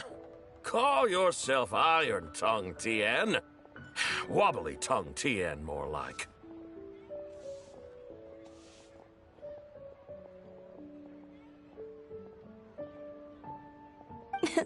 I used to have that problem a lot. But if you just take your time to grasp the meaning and commit it to memory, you'll be able to say it smoothly in no time. You're right, Miss Yoon. I'll give it another try. Hey, Yunjin! Fancy seeing you here! What are you two talking about? Ah, Traveler and Paimon, we meet again. And who, may I ask, is this? You may call me the White Horse Adeptus. The White Horse Adeptus? She's not really an Adeptus. I see. Well, it certainly looks like a lot of fun. Oh, funny you mention it. This type of thing is actually something I'm quite familiar with. Once, to perform through the eyes of a dragon, I decided to imagine that I was Rex Lapis himself. It was the only way to truly inhabit his mindset and understand his resolve to quell those demons. Sounds like you just wanted an excuse to feel all big and powerful. Hey, that's... You just don't understand how inspiration works. You're one to talk. Paimon's traveled all over with the Traveler, and she's seen things that would make your jaw drop. All right, then. Since you claim to be so knowledgeable, why don't you prove it by reciting an ancient poem? An ancient poem? Which one? Ha! See? You mean to tell me you've never even heard of the ancient poem called An Ancient Poem? What kind of a title is that? Quit teasing, Paimon. We only just found out about that ourselves. He's talking about the writing on those ancient relics. When we first saw it, we couldn't figure out what it all meant. So in the meantime, we decided to just refer to it as an ancient poem. However, thanks to the painstaking work of the scholars who were tasked with decoding it, it seems like that's exactly what it was. Or rather, an ode offered in veneration of the moon and the White Horse Adeptus. Oh yeah! Didn't Kuching mention that before? It's got something to do with Longon, right? That is correct. The Ministry of Civil Affairs has issued a notice stating that, although it is true that the moon may disappear tonight, we should be in no danger. In other words, there's nothing to fear. But if you're worried, we can always take a leaf from the Book of the Ancients. By reciting this poem, I mean, and calling for the White Horse Adeptus's aid. If we do that, I'm certain she'll protect our moon and keep us safe. Ooh, seriously? Paimon has to get a look at this.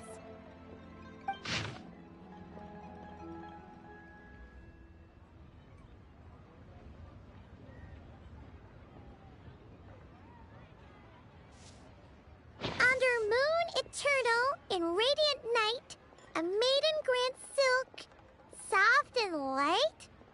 Wouldn't have had supposed to mean? Under moon, iridescent, in night divine. Blah, blah, blah, something cloth so fine. Something about fields being plowed. Something else about seeds being sown from the earth. Seriously? What is this? The fields are plowed, the seeds are sown, and from the earth, life is grown. Whoa! You did that without even looking! Bravo! Bravo! We have an expert in our midst. Looks like this young lady really does know her role inside out. If I didn't know any better, I'd have taken her for the real deal. That's because I am the real deal. That's the spirit. This is exactly the kind of mindset I was talking about. Behold, mortals, I am none other than the indomitable Rex Lapis himself. Kneel before my godly splendor. Believe me, young lady, I know exactly why you do it. Back in the day, I was just like you. I must say you are rather amusing as mortals go. Miss White Horse Adeptus, it is a great pleasure to make your acquaintance today. I have some questions regarding the poem, and I was wondering, perhaps, if you might be able to shed some light on it? You want me to explain the full meaning of its verses? Your guidance would be much appreciated. Fascinating. Tell me, do all the people of Liyue still express such reverence for the ancient ways? Well, it's true that we hold a deep fondness for our history, but it is hardly our only pursuit. One of my good friends, for instance, is even more devoted to the modern Fontanian art of rock and roll. Exactly! And don't forget, great practitioners of the role-playing arts walk among us too. People like me and you, young lady. Yes. So rather than placing too much emphasis on our reverence for the ancient ways, it might be better to say that here in Liyue, 100 passions bloom, each with a voice of its own. I see. Then, I suppose it wouldn't do any harm for me to enlighten you. In truth, it is but a simple poem of blessings. Its meaning is this. As the eternal moon rises in the night sky, a maiden adorned with lustrous jade descends upon the earth. She blesses the kudzu vines and mulberry leaves, so that they may be used to make coarse cloth that is nevertheless soft, light, and comfortable to wear. As the iridescent moon rises in the night sky, a maiden adorned with lustrous jade descends upon the earth. She blesses the kudzu vines and hemp, so that they may be used to make fine, luxurious cloth. As the frost moon rises in the night sky, a maiden adorned with lustrous jade descends upon the earth. She blesses the mugwort and artemisia, so that they may be perfect for divination. So she really did come down from the moon? She shows the people how to use the plow and spade to purge the land of weeds, till the soil, and heap up the earth to make it fertile. Then with the hoe, she teaches them to sow their grain, bestowing the promise of life upon every seed. She blesses the millet and the beans, ensuring that their stalks and vines stretch forth without end. She graces the wheat and the rice, so that their heavy heads are filled with plump, glistening grain. Sounds like she's a real pro at all this farming stuff. The fruits of the field are harvested and brewed into sacred wine for honored guests. This we reverently present to the divine maiden, with every ceremonial step flawlessly observed, so that she may witness the depth of our piety and respect. Oh, divine maiden, how can your graceful presence in the sky not seem like that of a fairy descending from the heavens? Oh, divine maiden, how does your pure and radiant form not resemble the guardian spirit of our land? I send my heart's desire, ascending to the heavens, beseeching you to grant us good fortune and blessings in the coming year. Huh? So, that's what it's supposed to mean? I find myself speechless. moved beyond the power of words to convey. Oh, young lady, you have shown me the heights to which a true role player might aspire. A truly remarkable performance. I did not anticipate that anyone could unravel this poem with such depth and clarity, and so soon after the Ministry of Civil Affairs noticed, too. I'd even begun to consider myself somewhat versed in the matter, but as they say, there's always someone more knowledgeable out there. Allow me to extend my thanks to you, Miss Whitehorse Adeptus. You are far too humble, young one. I must confess, it is I who have been surprised, not only by you, but also by this Liyue Harbor of the present day. Ah, so you're not from Liyue. And what, may I ask, has surprised you about it? Oh, it's nothing really. Just some old memories scattered here and there. Very well, my guides. I suppose it is time we set forth on the next part of our excursion. I'd like to go see that wharf now. What say the two of you? No problem! We'll take you wherever you want. Oh, leaving so soon? Before you go, allow me to introduce myself. I am Yunjin, director of the Yunhan Opera Troupe. May I ask your name in return?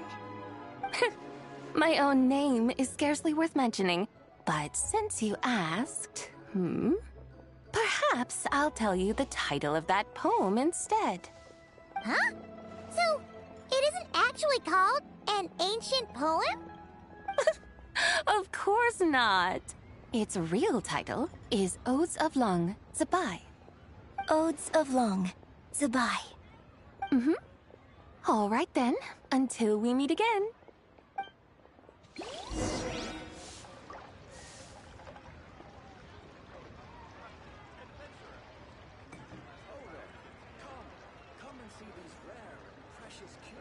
I used to take long walks in Silver Moon Hall every day. So don't worry about me. I can keep up.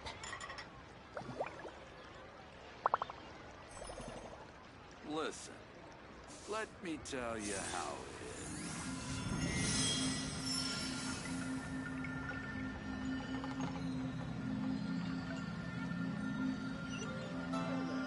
Come and see these rare and precious curios.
you, I almost forgot to mention. On my recent trip to Notcry, I came across something really fascinating in the Frost Moon Scion's library. I found records in their collection of another divine envoy living on the moon. A divine envoy on the moon? You don't think it could have been referring to the White Horse Adeptus too, do you? No way to say for sure. Still, the similarities between our legends are intriguing, to say the least. Isn't it amazing? Especially when you consider how far apart we are. It truly is. We might live in different lands, but when we look up at the night sky, we all see the same moon and stars. Right? It's like we're all bound together, no matter where we are. When you think of it like that, it's almost as if our friends from other nations will be right here celebrating with us. Isn't that a wonderful thought?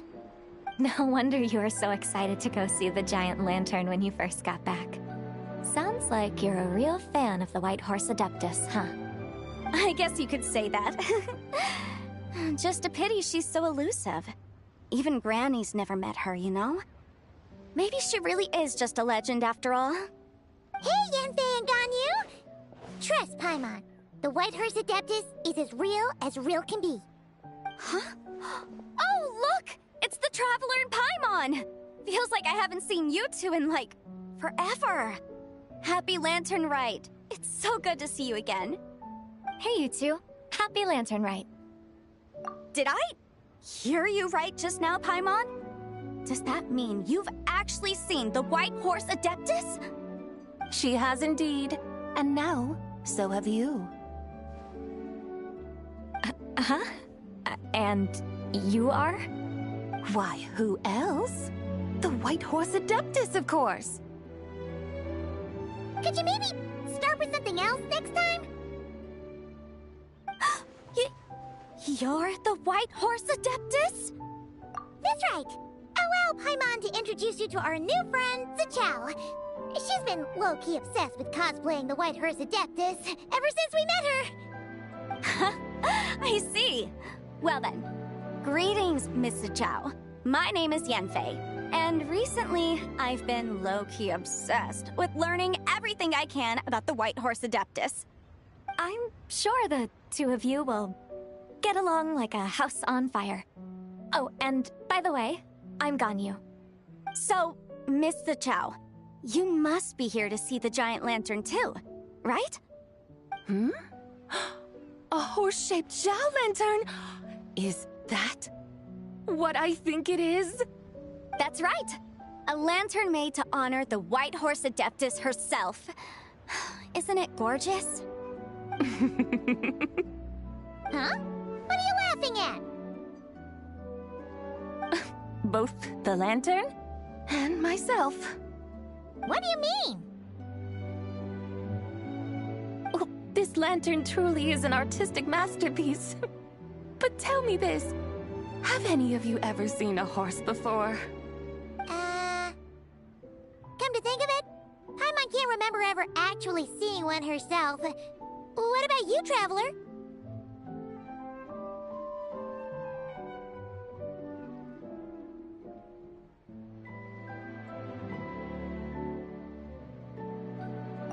This horse appears to be mid-trot, but it has adopted what is called a lateral gait, where the legs on one side of the body move together in unison.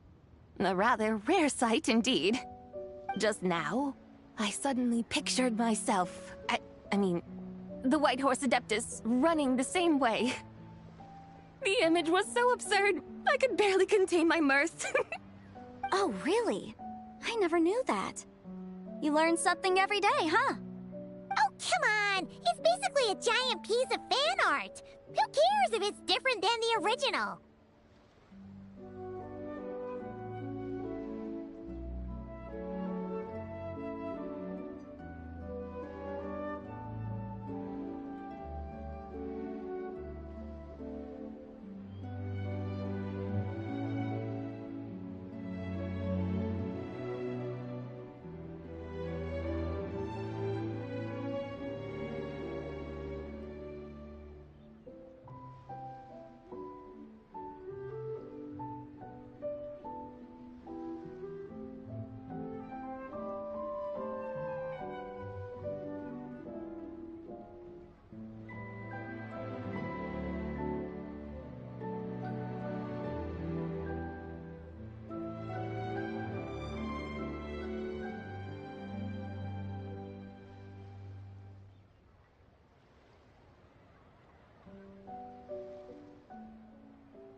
I was merely laughing at my own ignorance.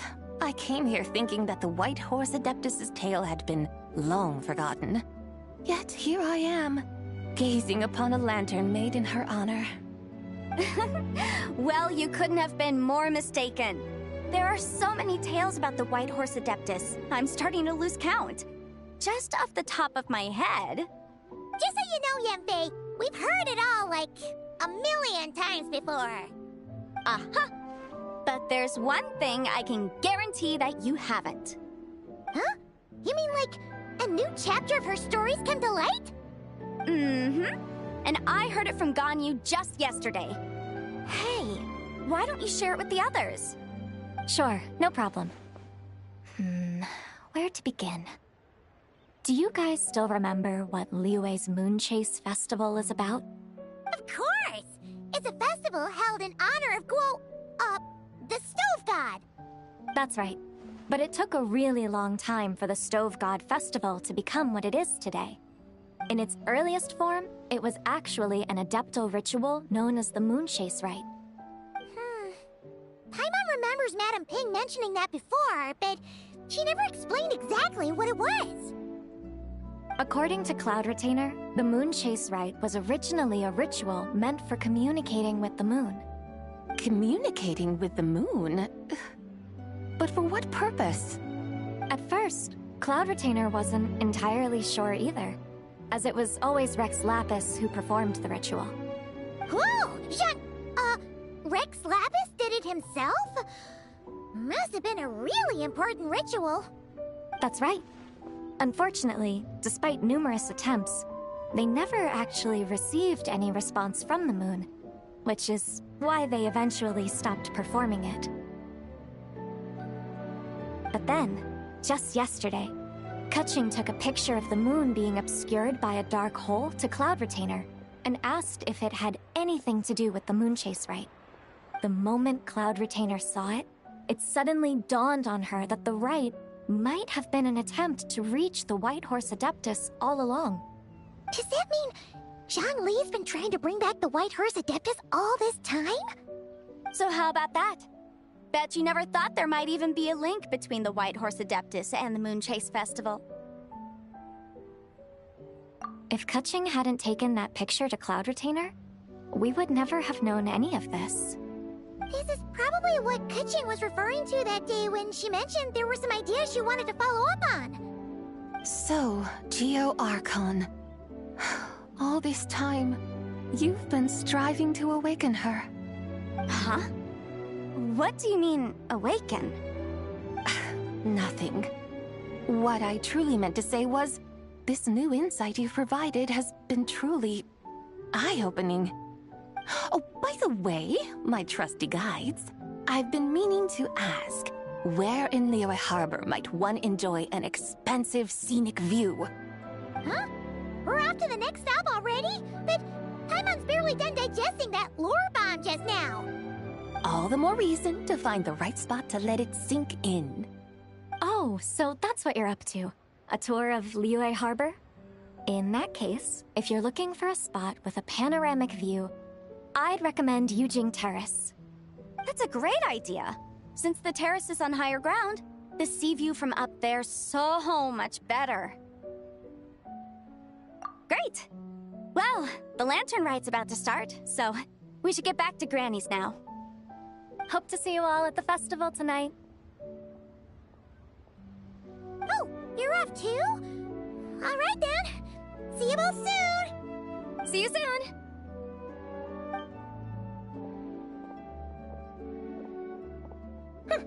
Very well, my guides.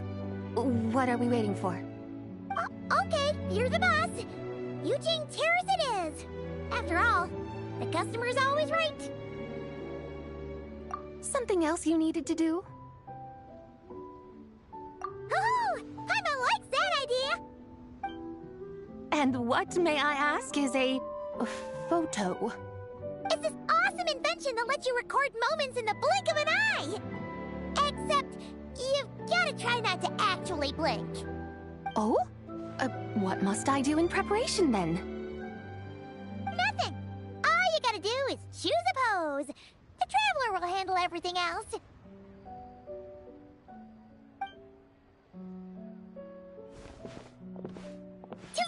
Let's give it a try. Look! We got a great picture! Paimon's gonna call it The White Horse Adeptus Meets the White Horse Adeptus in Liyue Harbor.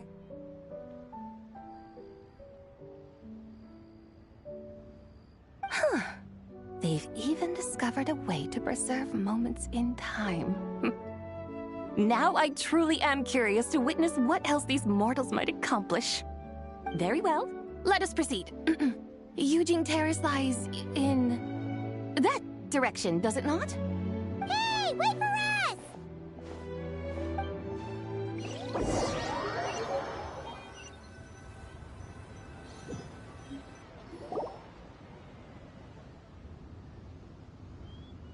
Truly a marvelous view if ever there was one. It seems the charm of this Liyue Harbor is only heightened by the sun's dying light. And soon, people will start releasing their shell lanterns to mark the most important day of the year.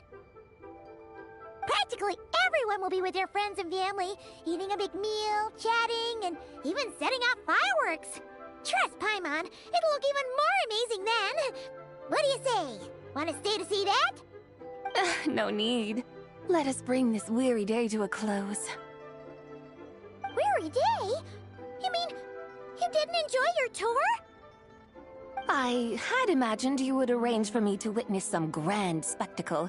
Perhaps the descent of divine beings, the manifestation of the sacred before mortal eyes, or the appearance of a selfless hero come to aid the helpless and downtrodden. Or, should that not come to pass, then at the very least spend a little more coin. For that, it seems, is how one finds true enjoyment. Alas, but there was none of these. Instead, we merely filled our bellies, listened to tales, and gazed upon a crude imitation of my likeness. And now the sun begins its descent. What a day of quiet tedium. Well, we're so sorry. If we'd known that was what you wanted, we'd have done it all differently. It's all that Zhang Li's fault for not making the customer's requirements clear. Well, it's too late now. Do you still believe I would part with that soul fragment, now so intertwined with my very being? But...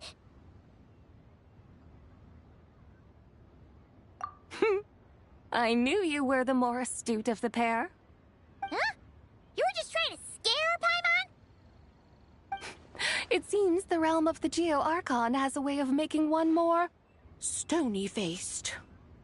So, you were just pulling Paimon's leg? Of course. I was merely engaging in a little banter with the two of you. Long ago, I shared tales with various mortals who chanced upon my mountain abode. Never did I imagine that those stories would endure. It seems I greatly underestimated them. Perhaps, as your Geolord said, a few pieces of ancient Langan's magnificent jade have truly become part of the very foundation of this land. So, you've decided to help us? Again, that goes without saying. I made up my mind some time ago now. When I beheld a rather intriguing scene as I set foot in this city, I saw porters passing through the alleys, setting down heavy wooden crates from their weary shoulders. Peddlers pushing carts as the kites and lanterns upon them rustled gently in the breeze. I saw cooks cooking, actors acting, scholars reading, soldiers marching, children playing, elders resting, officials officiating, and the common folk absorbed in this or that, reveling in the simple joys of life. Some, it seems, have already found that which stirs their hearts, while others continue to fret, troubled by uncertain futures. Yet, in this gentle and serene order, each holds fast to their anticipation, not only for the celebrations to come, but also for the first light of the morrow. Scenes I once yearned to behold now unfold before me, no longer in Langan, but in Liyue Harbor, thousands of years on. How wondrous is this mortal realm!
Adherse Adeptus! Thank you so much!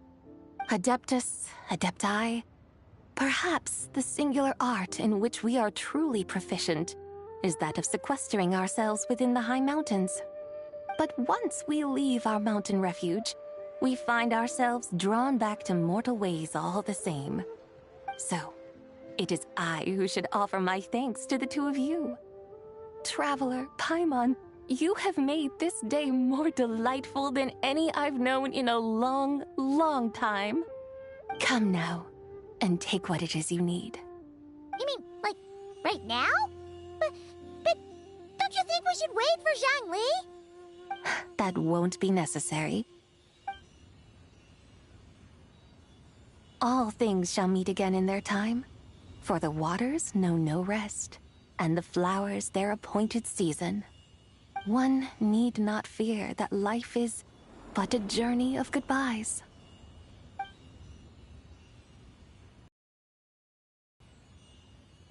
Is she gone?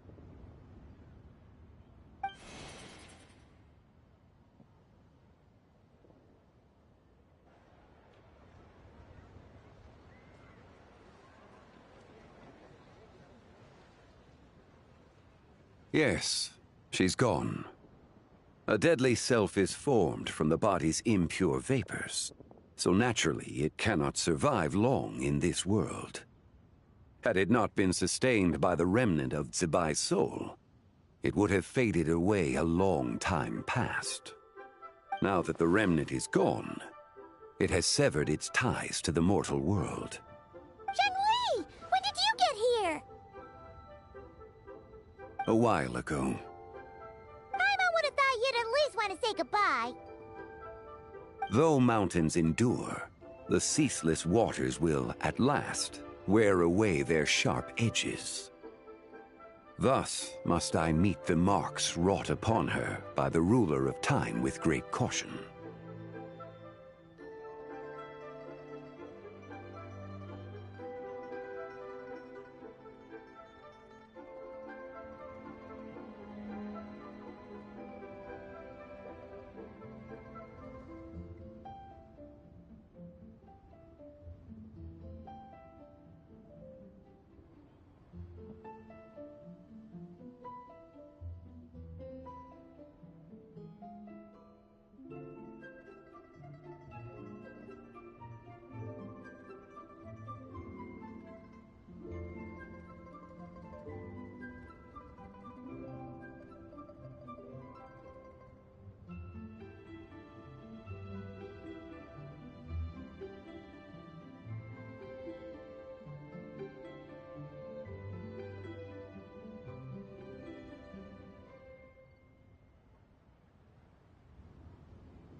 It may be goodbye for now, but someday we will meet again. Really? And when might that be? Who can say for sure? Years and years from now, perhaps. Or maybe tonight, at the Lantern Rite. Are you saying that if the White Horse Adeptus were to be resurrected, she'd still have the memories of the three deadly selves? That she'd still remember us? We will find out soon enough.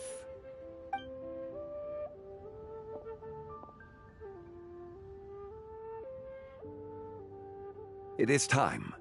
The rite is about to begin.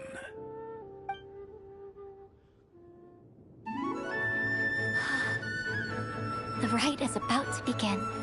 Is the moon really gonna disappear? Got your lanterns ready, everyone? All set. Might be about time to put eyes to the sky. Wouldn't you say, Tianchuan? Look!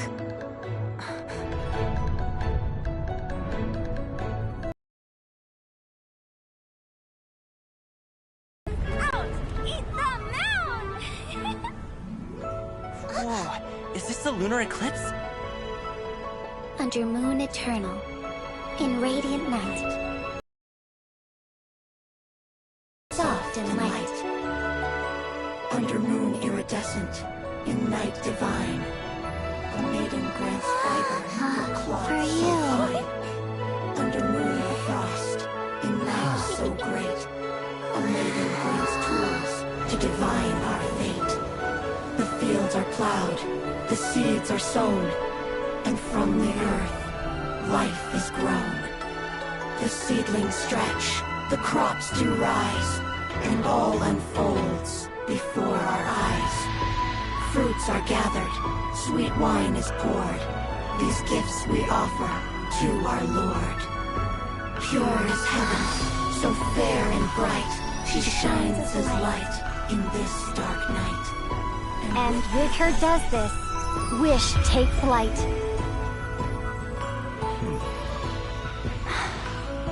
Devoted soul, scattered and unbound.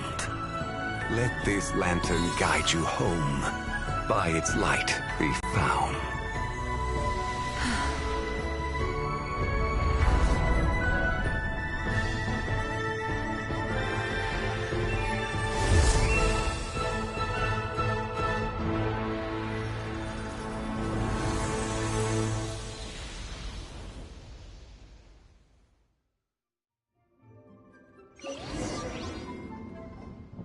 Did we do it?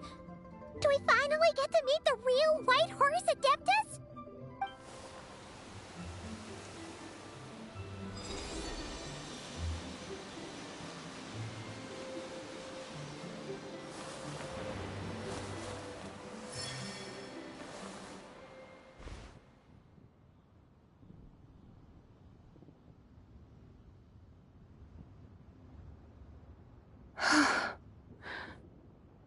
This place. Where am I? A familiar land, now known by the name of Liyue. Liyue? The peaks adorn the clouded moon. Then, who might you be? Oh no! She seems to have lost all her memories after all.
And those countless lights in the sky. What are they?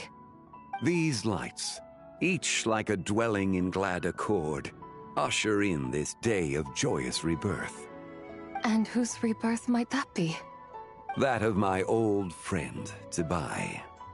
Zibai? Yeah, that's you! Don't you remember anything at all? That's... me? Oh, yes. The envoy of the Lunar Palace. My name is Zibai, indeed. Then you must be... the Lord of Geo, Heaven's Star. Many years have passed since we last saw one another. Zibai, my friend. Welcome home. Home? But why does this place, this Liyue, feel at once so strange, and yet so familiar?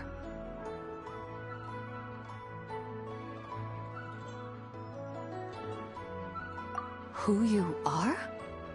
Who are you? Ah, yes, I remember now.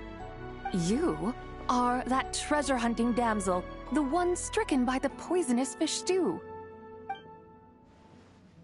How goes your quest for treasure? You must have achieved both fame and fortune by now, I trust. Hey, you've got it all wrong! You're talking about Lu Xiangxiang. And how many times do we have to tell you? She wasn't poisoned! Sheesh! But I could have sworn... Oh, that's right. You're that impudent blonde youngster who kept meddling in my affairs. And to think you even had the audacity to presume yourselves worthy of being... What was it again? Ah, yes, of being my guides. How very wonderful to see you again, my most faithful and beloved guides. I trust all has been well in my absence? Well, she finally got it right. But that sudden mood swing felt even weirder. It's like her head's packed full of slimes. It is possible that her cells have not yet settled. After all, they've only just been brought back together. It may be some time before she fully recovers. Huh? You mean, kinda like she's still half asleep?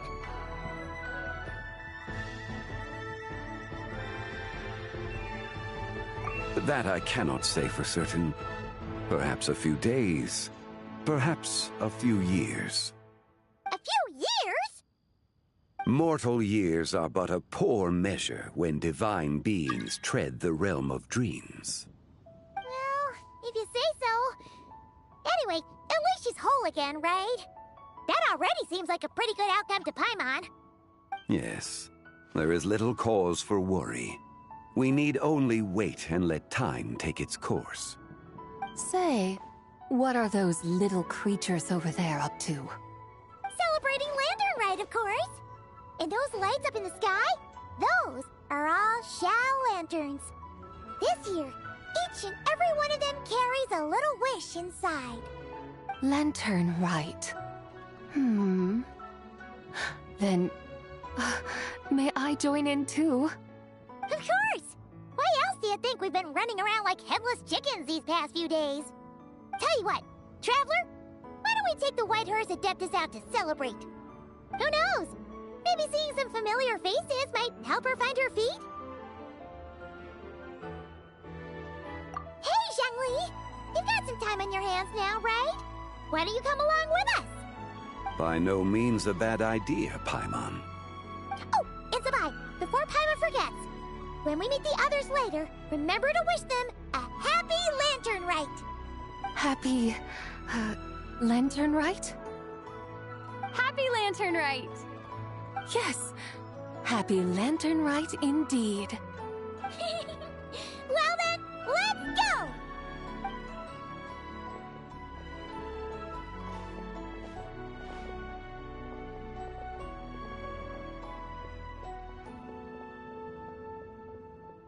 Lantern Rite. A night of joy, reunion, and moonlit blessings for all.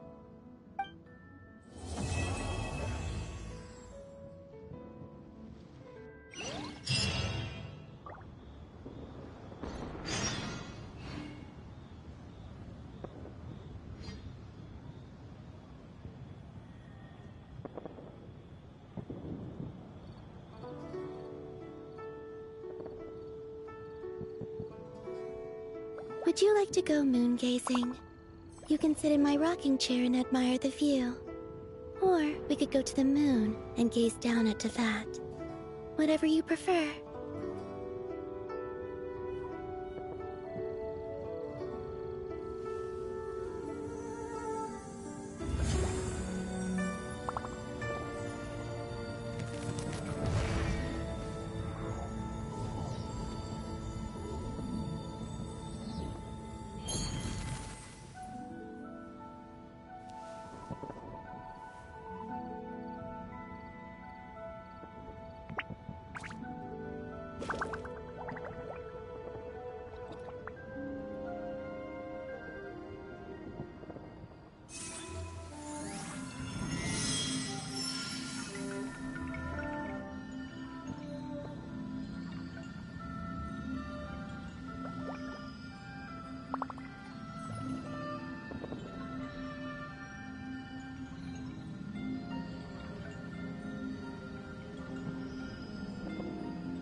While the Millelith stands guard, evil shall never prevail.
I used to take long walks in Silver Moon Hall every day.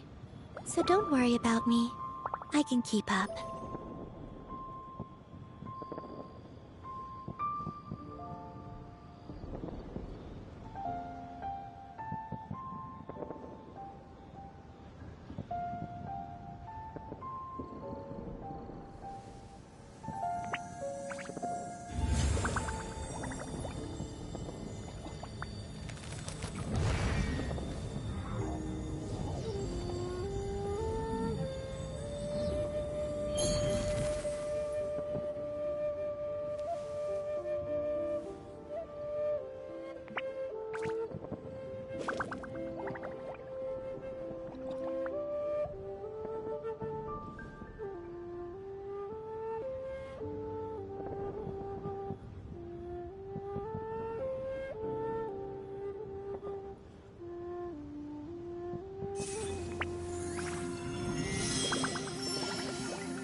Would you like to go moon gazing? You can sit in my rocking chair and admire the view. Or we could go to the moon and gaze down at Tefat. Whatever you prefer.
While the Millelith stands guard, evil shall never prevail.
Shall never prevail.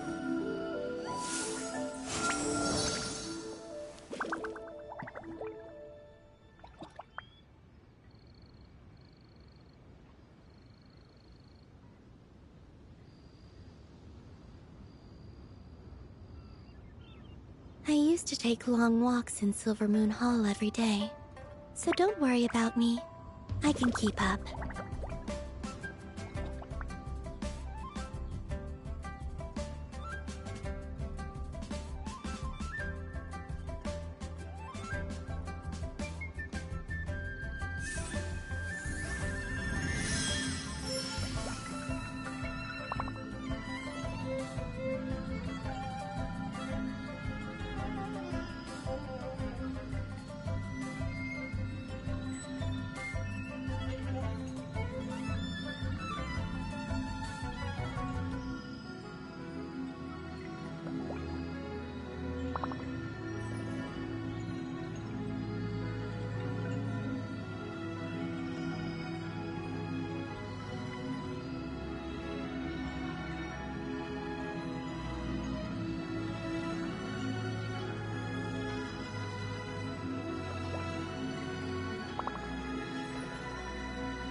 Paimon wonders how the White Horse Adeptus is getting along. Maybe we should check in on her? We can ask Zhangli where she is.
Looks like Zhangli hasn't stopped by for tea today. Hey, are you two looking for your friend? Try going up that way. Is Zhangli up that way? No, but that young lady who was dressed up as the White Horse Adeptus the other day is. She's your friend, right? I just saw her head toward Wanmin Restaurant. I was wondering why she was eating alone. But then you two showed up hot on her heels. Oh, what luck! We were just on our way to find her.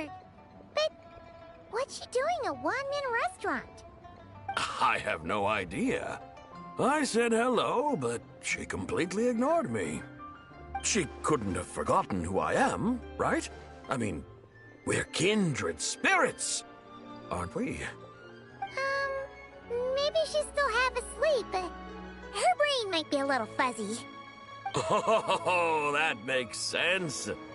I was wondering why her eyes were so red. Her eyes were red? Oh, that doesn't sound good. You young people, staying up all night because you think you're invincible. Look at your friend. Missing out on sleep so she can pretend to be the White Horse Adeptus. That's where that leaves you, you know. A word to your friend from someone who's older and wiser. She really needs some rest. Paimon won't be so certain about the older and wiser part. Yeah, what was that? Hurry along, then. Oh, and don't forget to come back and check out my Rex Lapis cosplay when you're done.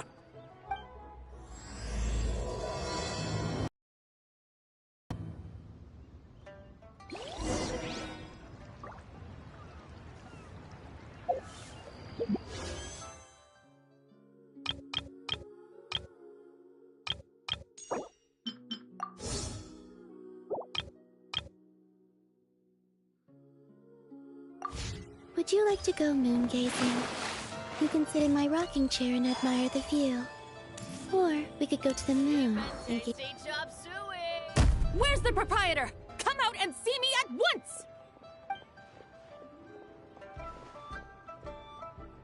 Xiangling and Chef Mao aren't here right now. What can I help you with? And who might you be? My name is Shenhe. I work here at Wanmin Restaurant. Shenhe.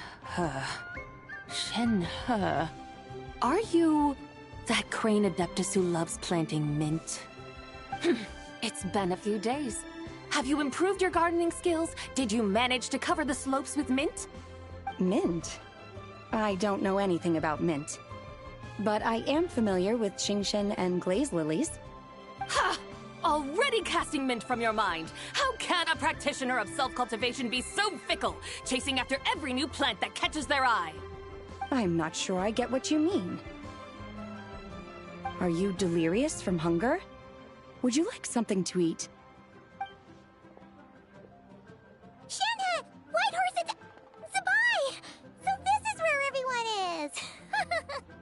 Traveler, Paimon.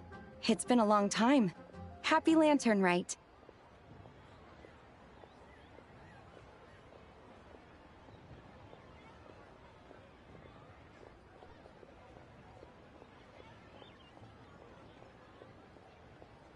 Is this customer a friend of yours?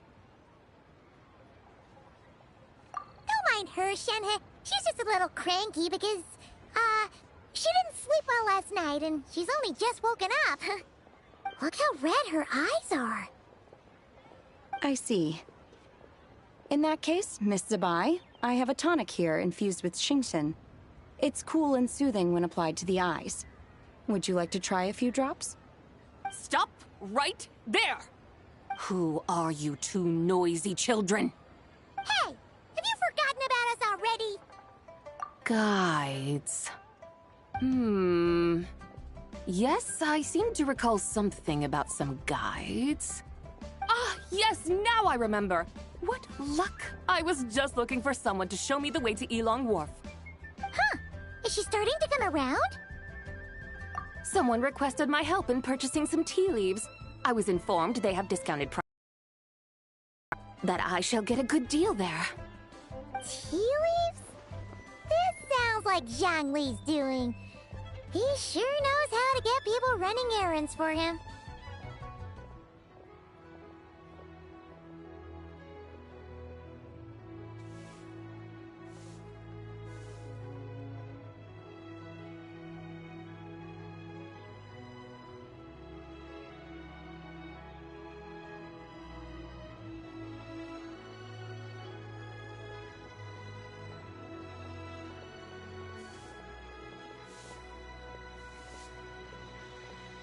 Your friend Rex Zhongli initially requested the most expensive tea, but then a young lady in a hexagram hat mentioned he'd burned through the Wangsheng funeral parlor's yearly expenses at an exhibition a few days ago.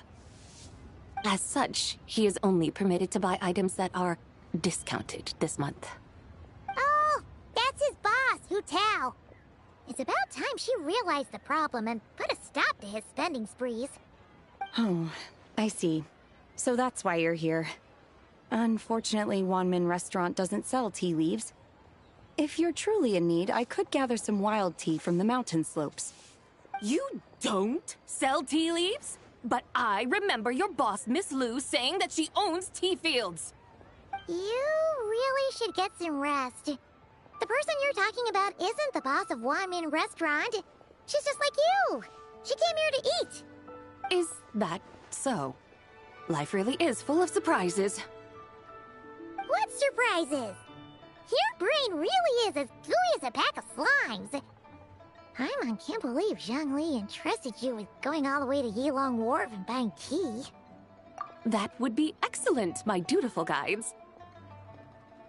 Ah, yes, Miss Crane. I apologize profusely for my improper behavior just now. Please forgive me. I completely understand. Master often says that the human body is like a mechanism in need of regular maintenance. When a person cannot rest at night, they are sure to become irritable and on edge. Miss Crane, you appear reasoned and compassionate on the surface, yet I sense dark forces churning within your spiritual core. Those red ropes you wear are what bind them, am I correct? Oh. You can sense that? Indeed. I also sense that with your strength, you might try undoing one or two of those bonds when training. Untie Shenhe's ropes? Wouldn't that be risky? Though the use of red ropes to bind the soul is a wondrous technique, practitioners must eventually learn to break free from external aids and look within themselves for restraint. Master has told me similar things, but I am not ready yet. Your self-cultivation has progressed far enough. Then I will seek further guidance from my master. If you still have doubts, you can find me at the Baiju Guest House. I'll be taking up residence there for a while. For now, my dutiful guides, let us be off.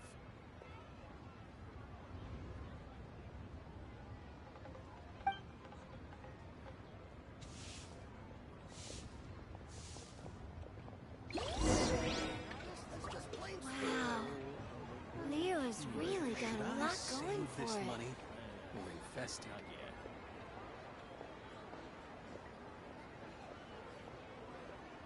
Long sword in hand, and the world at my feet.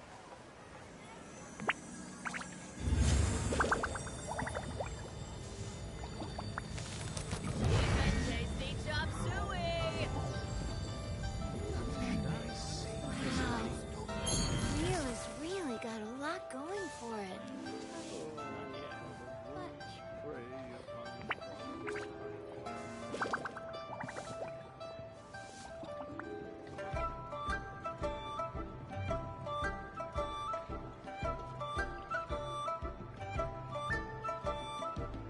Cheap and tasty chop suey!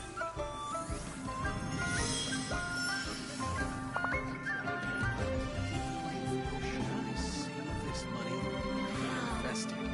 Rio has really got a lot going for it.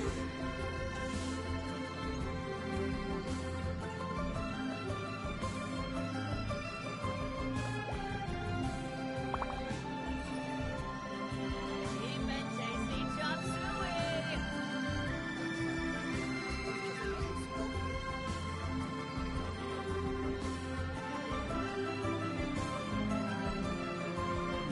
Should I save this money or invest it? Rio has really got a lot going for it.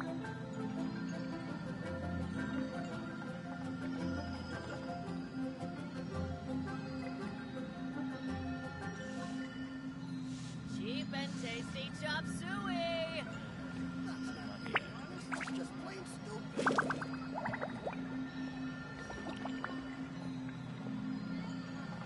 Should I save this money or invest it? Wow. Rio has really got a lot going for it. Cheap and tasty chop suey!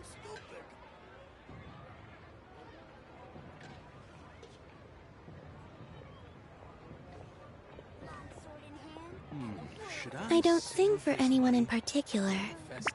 Still, if someone stops to listen, I hope it provides a moment of peace all the same. Wow. Rio has really got a lot going for it. Cheap and tasty chop suey!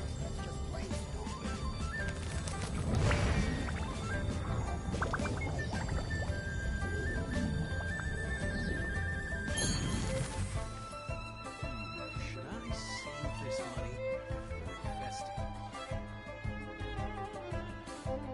Wow.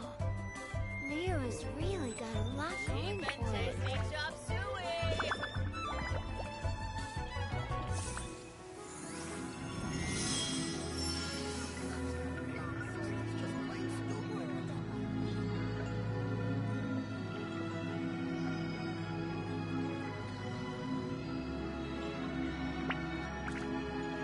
Should I save this money or invest it?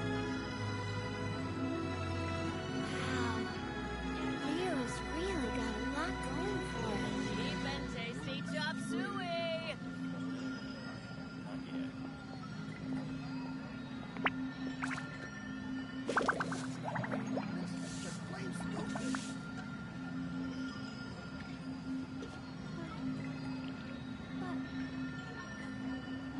Should I save this Wow. money? Rio has really got a lot going for it.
Would you like to go moon gazing? You can sit in my rocking chair and admire the view. Or we could go to the moon and gaze down at Tefat. Whatever you prefer.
I don't sing for anyone in particular. Still, if someone stops to listen, I hope it provides a moment of peace all the same.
Elong Wharf?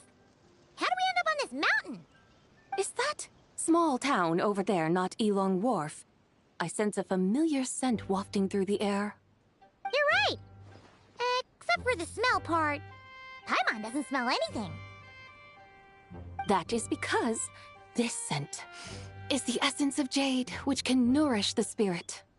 Oh, yeah! Chenyu Vale does have a lot of jade, but Paimon didn't think jade smelled like, you know, anything. Naturally, this has reminded me of something. Hmm? And what's that? A few simple tricks for mastering one's power.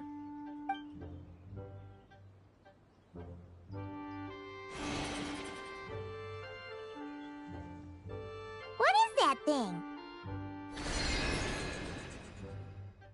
I'm sure you've been to Elong Wharf many times before, but I wonder if you've done so while cruising through the air. You've been such dutiful, dedicated guides, so allow me to offer this fresh experience as recompense. Please step in.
That is because this scent.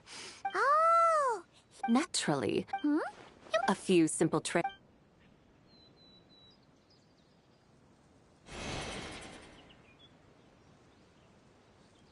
What is that thing? I'm sure you've been to Elong Wharf many times. You've been such... Please.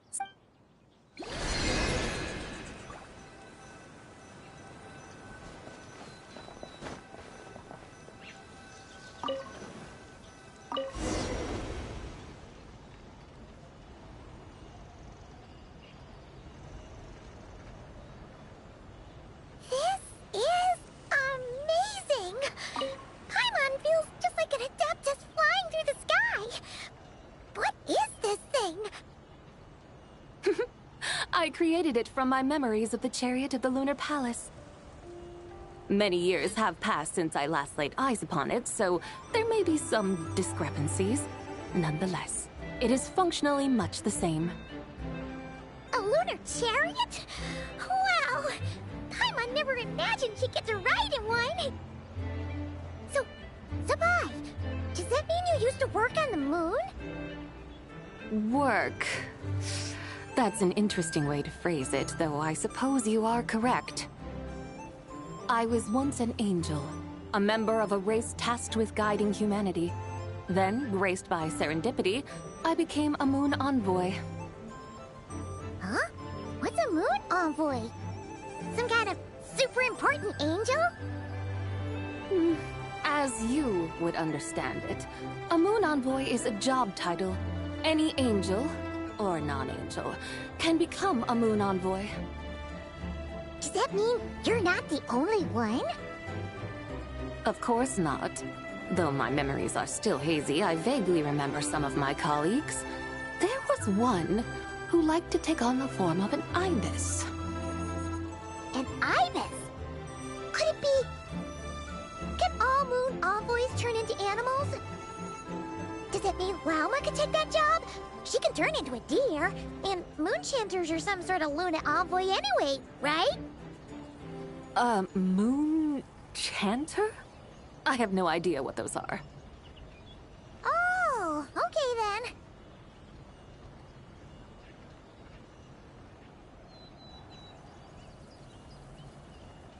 Look! Paimon thinks she saw a tea vendor over there! Very well. Let's take a look.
Welcome, please have a look around.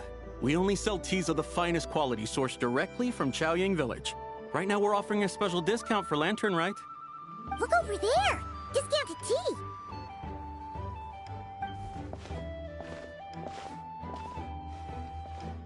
Dear customers, are you looking to purchase some tea leaves? I can see from your bearing that you are no ordinary customers. My humble shop has some exquisite teas that should satisfy your more refined tastes. We're not here for quality. We're looking for a discount. A discount? Well, that's a coincidence. Our Sunglaw tea is on sale right now. A special festive offer. Something about the name of that tea sounds familiar to Paimon. Buy 3 boxes of Sunglaw tea during the festival to get 10% off. Buy 4, get 20% off. Buy 10, but... That's right. 10 boxes at half price. Have you been to our shop before by any chance? Oh, Paimon's definitely heard this spiel before. 3, 4, 10, 10, 20, 50. Zabai, what are you muttering about? When purchasing 3, 4, or 10 boxes, the corresponding discounts are 10, 20, and 50%. The intervals between the two sets of numbers are 1 and 6, and 10 and 30. Look! Her eyes turned blue! That's gotta be a first! If the differences between intervals remain equal, the interval after 6 should be 6 plus the difference between 6 and 1, which is 11. Similarly, after 30, the next interval should be 50. Therefore, extrapolating upward, the next two numbers in each set should be 21 and 100. You're making Paimon's head spin! Those numbers, what do they mean? They mean that if we buy 21 boxes of Sunglaw tea, we should get a 100% discount! 100% discount? You mean we'll get them for free? Oh, there was a pattern to the discounts! Is that right? The pattern we speak of is mathematics, little one. A pattern that is always right. That's amazing! You're a shopping genius, Zabai! Oh, wait. Something feels off here. I had no idea our shop's discounts were tied to the laws of nature. I've learned so much from you, dear customer. No need to thank me. Now, please give us our 21 boxes of free tea. Wait! What's the matter? Paimon just realized what it is that's not right. It took you long enough. We got the short end of the stick! Think about it.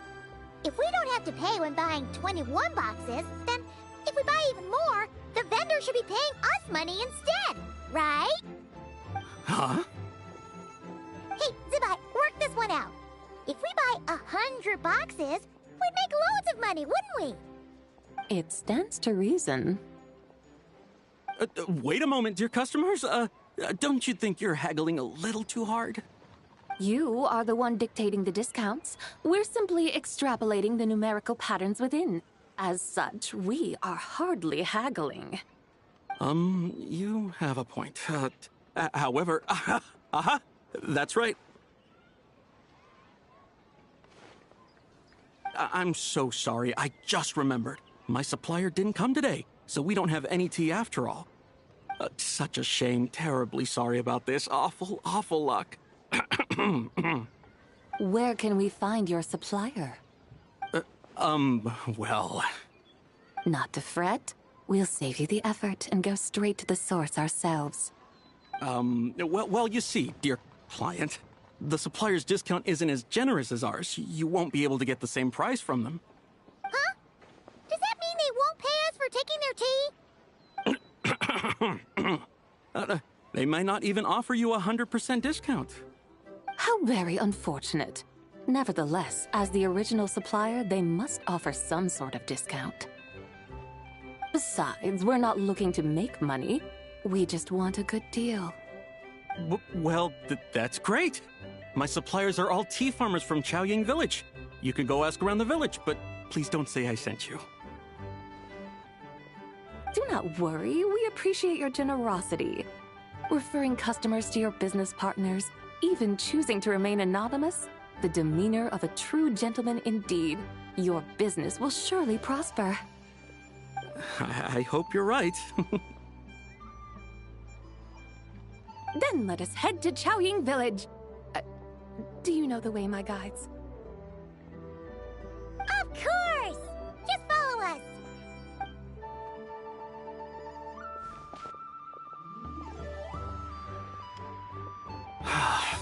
What otherworldly beings were those? Thank the heavens I managed to send them on their way. I should hurry home and pray to the White Horse Adeptus. May she bless me such that I never encounter such customers again.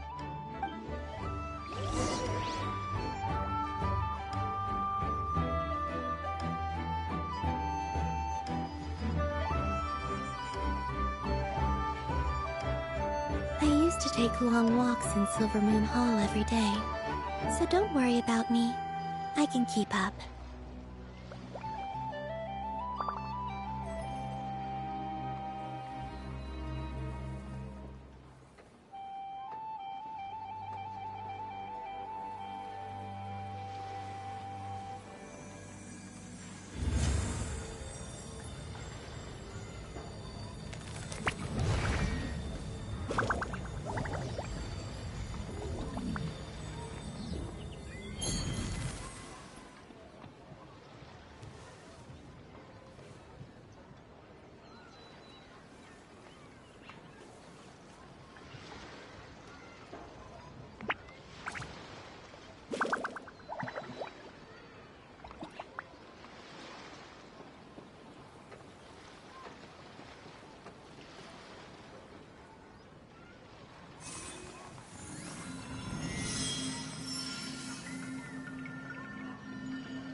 Hello, dear guests.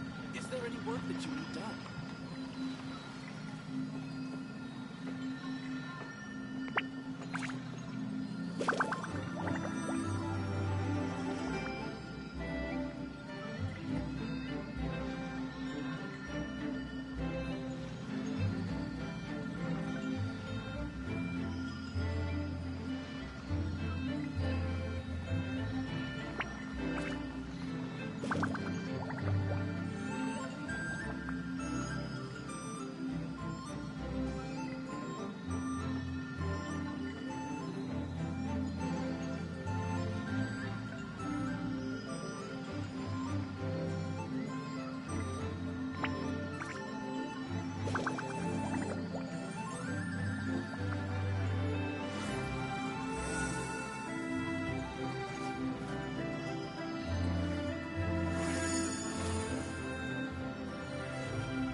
Here we are! Xiaoying Village! The mountains and waters are pristine. They embody the beauty of heaven and earth. It's a good-looking place, all right. But it's hard to enjoy the scenery when Paimon can't stop thinking about all that tea-buying Mora we're missing out on. Should fate dictate, Mora will find its way to you sooner or later. Well, Morak certainly finds us often enough. He even sought us out in person this lantern rite. For now, let's look around and see if any tea farmers are selling their crop. We'll be able to see more clearly from up high. Let's take to the sky and enjoy the beautiful scenery while we're at it.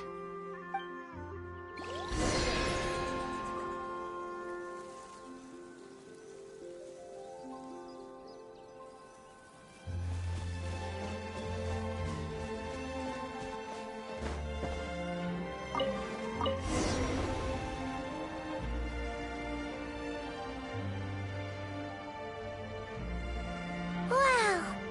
Xiaoying Village looks beautiful from up here. Indeed, the houses here are quite different from those in Liyue Harbor. They follow the natural contours of the mountains, forming unique, elegant structures. Yeah, it's super beautiful. The white walls and dark tiles frame the emerald waves of the terraced fields, while the curved eaves and tall gateways juxtapose each other with grace. It's almost too beautiful to be true. The crowing of roosters and barking of dogs, the calls of farmers working the fields, a vibrant pastoral chorus overflowing with earthly vitality. Yeah, it's incredibly beautiful, huh? Have you studied the linguistic arts by some chance? Huh? Your vocabulary for beauty seems rather constrained. Paimon knows how to say pretty as well. I see. Now then, let's take a look around and see if we can find any farmers selling tea.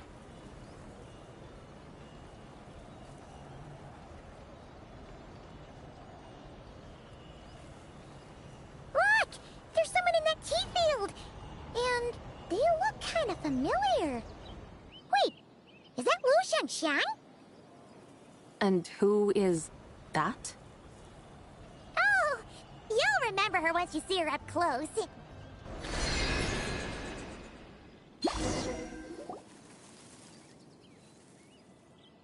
there, Lu Xiangxiang! It really is you! Huh? Paimon, Traveler, and the White Horse Adeptus. Fancy seeing you here.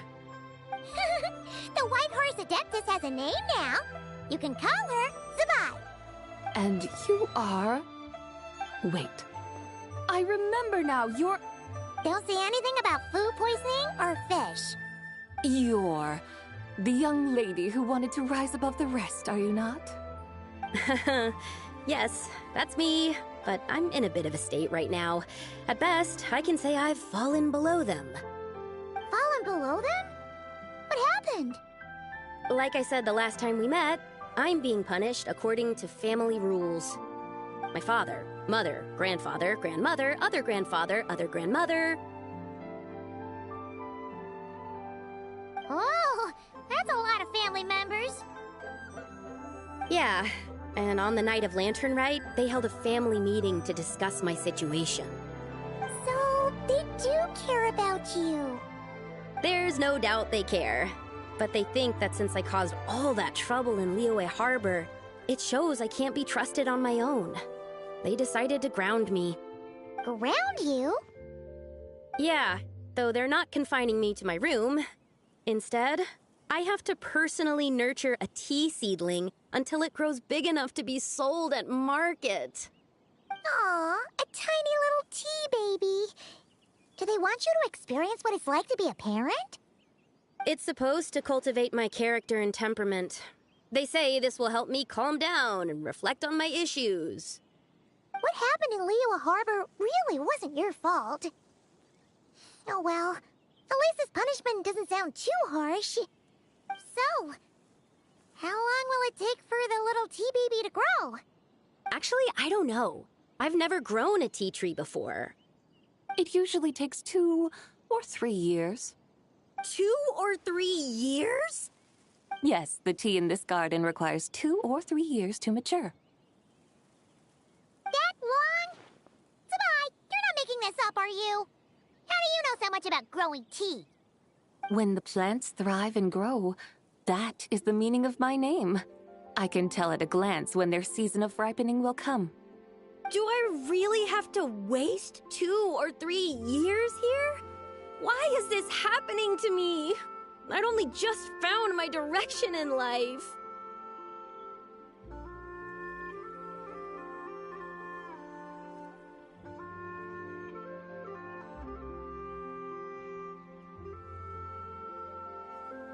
Yes, during the night of Lantern Rite, I heard many people reciting poems from Long Gone in praise of the moon. In that moment, I suddenly felt a great sense of pride. I mean, I helped excavate cultural artifacts from Long Gone, so I contributed to the revival of these poems too, right? So I decided to stay with the archaeological team. I want to unearth even more history. I see. And are you sure that's what you want to do? If you don't achieve anything significant in the years to come, will you still enjoy it? Yes, because archaeology gives me that boom shakalaka feeling. Wait, did Xiangling teach you that? That's right. I was asking her for advice. She said that if something gives you that boom shakalaka feeling, then it has to be worth pursuing. I immediately thought about how, when I'm excavating in the ruins, I always feel like there's a ghost standing beside me, and not in a spooky way. It feels like my great-great-great-great-great-grandmother patting me on the shoulder and saying, "Keep going. You're about to rediscover some grand ancestral knowledge."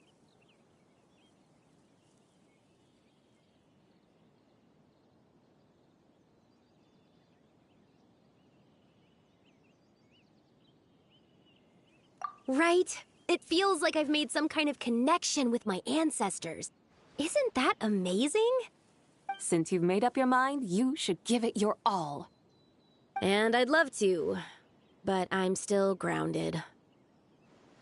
Run away, summon up a little boom shakalaka, and leave the tea garden behind. Flee this village. That might be going a bit far. You don't want to lead others astray, Zabai. Yeah! Tell them about your great-great-great-great-great-grandmother. She must be the most super-duper ancestor to have ever risen above the rest, right? I'd be better off telling them about Eptis. After all, she's the supreme riser above the rest who saved my great-great-great-great-great-grandmother. Then it's settled. Tell your family that your decision has my blessing. Thank you, Tsubai, but I don't think cosplay is going to work on them. They won't listen. They don't need to listen. You need only follow the rules they've set out for you. What do you mean? As I'm sure you know, some ancient texts refer to the White Horse Adeptus as the Daughter of Time. My family history contains such records, but what of it? If the White Horse Adeptus were to manipulate time to make your tea seedling grow overnight, then you'd be free, correct? Is that how it works? If the White Horse Adeptus were to really get involved, my grandfather would let me leave right away, but who really believes that she'd show up and help? It's not as if you have any other options. Why not try calling out for help? It won't cost you any more. Guess I might as well. I've got no better ideas anyway. White Horse Adeptus, if you can hear me, please save me from my predicament!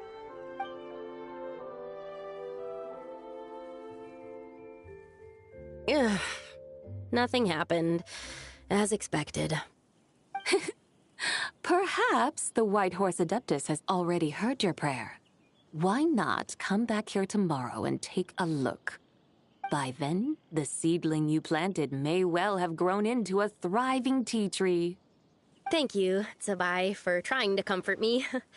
I do feel better now, kinda. But can't you really do something like that? Oh, it's getting late. Why don't you all stay at my house tonight? My family may be strict with me, but they're always welcoming to guests. That sounds great! Let's get some sleep and then come back here tomorrow to see if our tea baby has grown.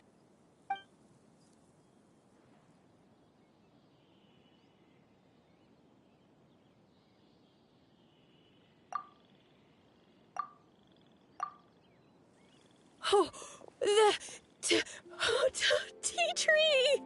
Whoa! Your tea baby is all grown up! Indeed, it has grown into a mature tea tree that can stand tall in the face of wind and rain.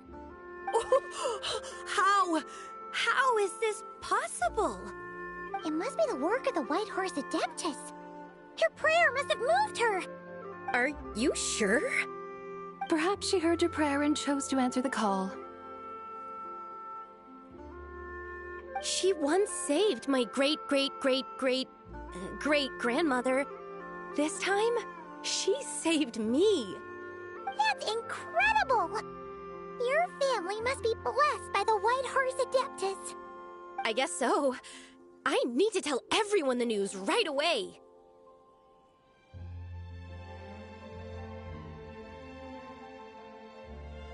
They'd better. Since this is the will of the White Horse Adeptus, I don't see how they could object. Go.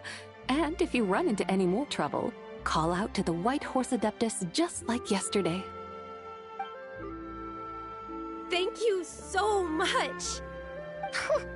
Paimon really thought you were going to use Adeptal energy to make the tea baby grow, Zabai. When an Adeptus exerts effort, consuming their energy, is that not using Adeptal energy?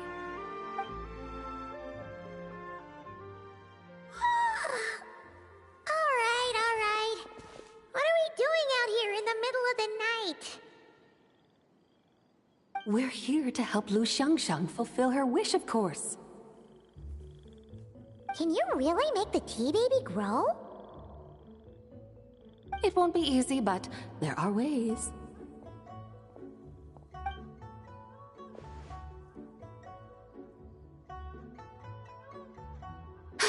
There, it's grown. Hey! You just transplanted a tea tree from over there! So, there's a mature tea tree here now, yes? Yeah, but... And am I not the White Horse Adeptus? Well, yeah. Is this tea tree then not a manifestation of the White Horse Adeptus's will? You're... not wrong. Then again, there's something not quite right about this. Maybe this will become another mystical Adepti tale recorded in their family history. That would be marvelous. Paimon thinks so too. Hey, Traveler! Zabai seems to be doing much better now, don't you think? Oh! Paimon bets that's why Zhongli chose to send her on this errand.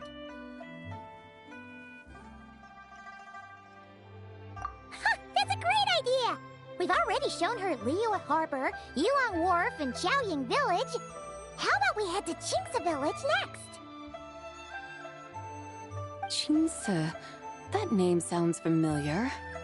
The scenery there is really beautiful. Pretty, too. It's the perfect sightseeing. We show you around. I must say, I have been mightily impressed by the mountains and waters of Liyue. Please lead the way, my dutiful guides. All right, let's go!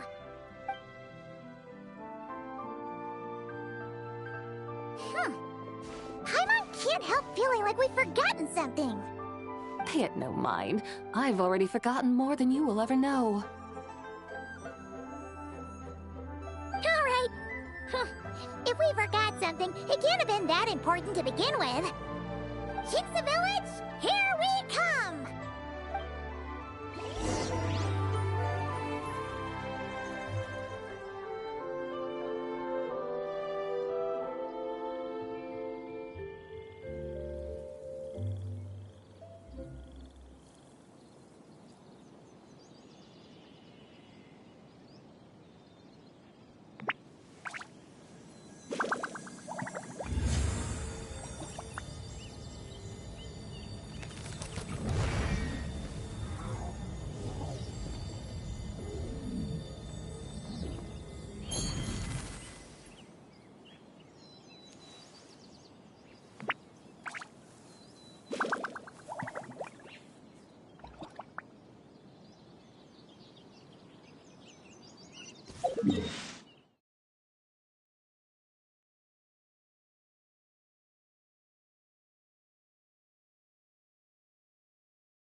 should plant cucumbers. We should plant canolas. We should plant cucumbers. They're easy to sell. We should plant canolas. The flowers are pretty. What are you arguing about, little ones? We're deciding what to plant in our field once Lantern Rite is over. Yeah. Dad gave us a small plot of land to grow our own crops. He said we can keep all the more we get from selling them. We should plant cucumbers, right? Dad plants cucumbers every year. We should plant canolas. We can press the seeds for oil. It smells good and sells for a good price. Ah, an agricultural debate. This should be easy to sort out. Granny, are you a farmer? Could you tell us what to do? Granny? What did you just call me, you rapscallion? Oh no, her eyes are gonna turn red again. It's just, my granny smells really nice, and you smell nice too, so... Sorry. How about we call you Auntie instead? Auntie? Oh, all right. Big Sis Zubai, can you help us decide whether we should grow cucumbers or canolas in our field? You little rascals. Using priceless land like this just for cucumbers and canolas? What a waste of heaven's gifts! Huh? What should we plant instead? With the coming of spring, when all things awaken, the field should be sown with the 5 grains. What are those? The 5 grains are life's staples, the heart of the people's table. I notice the people here mostly eat rice, so that is where you should begin. Based on the local climate and soil, seedlings planted in mid to late spring should produce mature grain within 2 or 3 months. When autumn comes, you can plant a second crop, with time still to harvest it before the first frost. The rice you harvest can be sold at market or kept in your stores. It's a far better choice than cucumbers or canolas. Oh, but Big Sister Zubai, I like canolas. That's no issue. It is unsuitable for continuous cropping in any case. You can rotate it with rice to maximize your yields. After the second rice harvest, around wintertime will be the perfect opportunity to sow their seeds. And when they mature in mid to late spring, you shall be just in time to sow the first rice crop of the year in turn. This way, your field will sustain balance. Rice and canola in a harmonious cycle. Wow! That means we'll have crops to harvest all year round! Wait a minute! If rice and canola take up the whole year, what about my cucumbers? A firefly dares rival the brilliance of the moon? In what twisted universe should cucumbers vie for land with rice? Big Sis Zubai, you're going to hurt Lil Lee's feelings! Auntie hates cucumbers!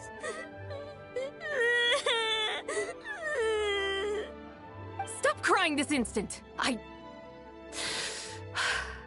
I meant that cucumbers are simple enough to grow. There's no need to devote a whole field to them.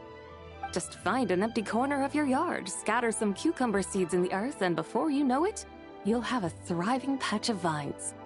Cucumbers delight in sunlight and moisture, but they suffer in cold weather. If you wish to plant them this early in the year, you should make sure they're protected from frost.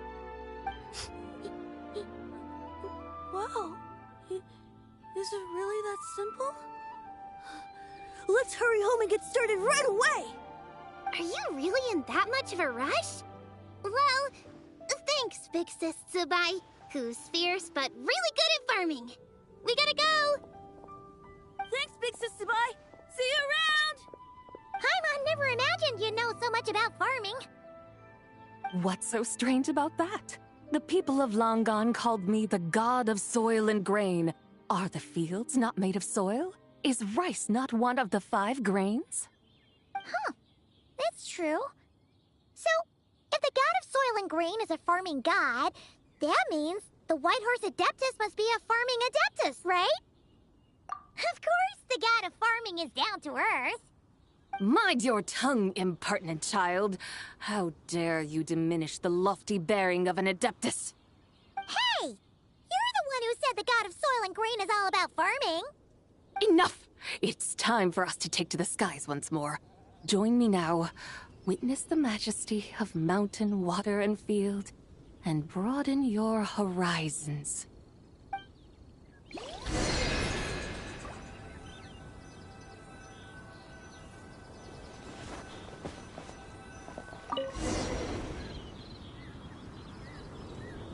Wow! The terraces look so pretty from up here. The mountains tower like pagodas, the hills coiling at their feet like shells. Layers built upon layers, rising and falling in harmony. A truly unique and mesmerizing sight. Thinking about it, you have a special connection to this place, you know.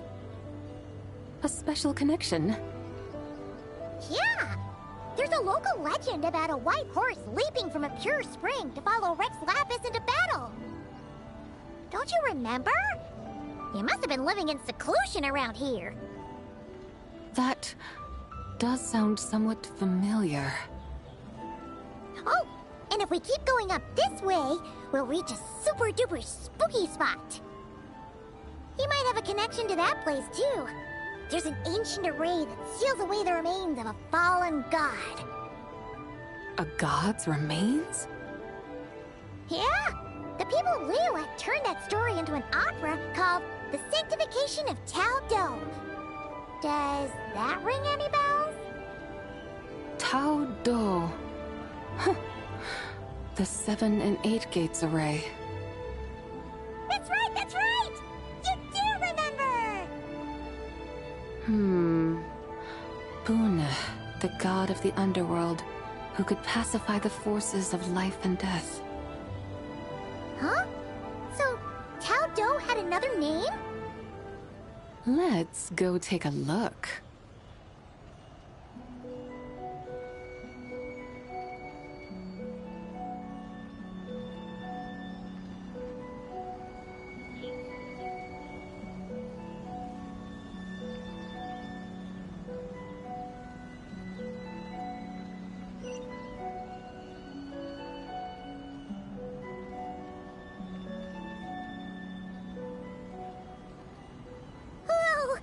We've arrived at Wulwang Hill. The atmosphere just turned spooky. I can't help but feel there's something strange about this friend you haven't seen in ages. Huh? Paimon thought she heard someone's voice. Let's head down and check it out.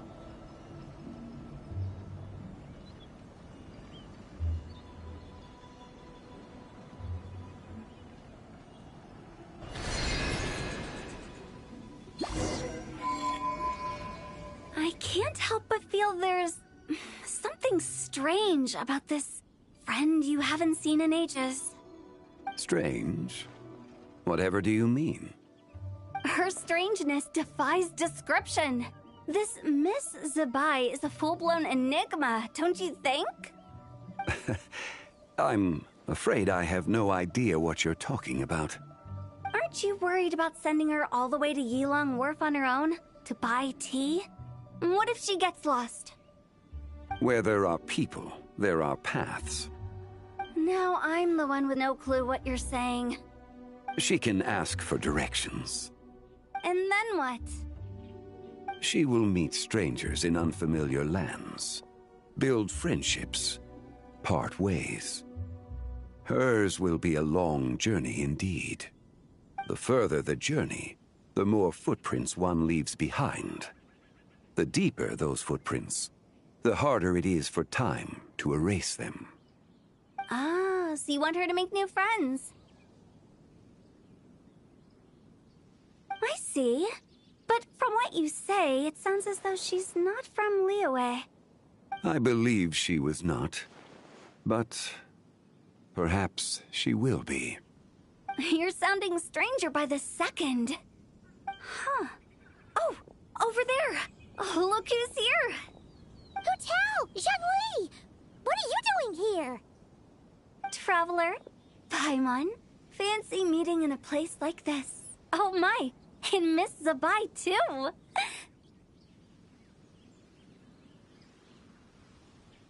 Sounds like fate to me. We were taking Zabai to buy some tea from Yulong Wharf. Zhongli sent her there, though she didn't even know the way, and... Oh, drat! We forgot the tea! Oh, Paimon knew we were forgetting something!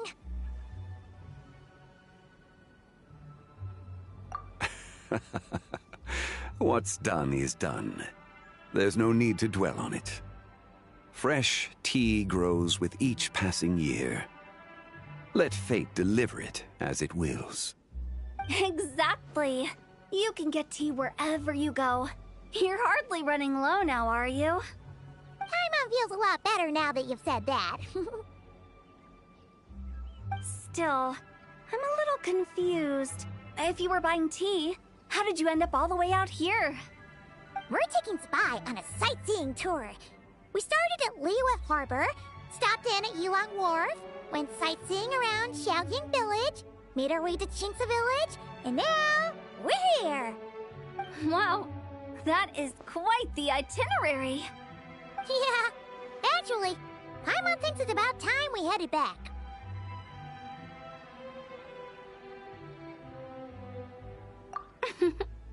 I'm here to pay my respects to my ancestors. My dear consultant kindly agreed to join me. It is Lantern Rite, after all.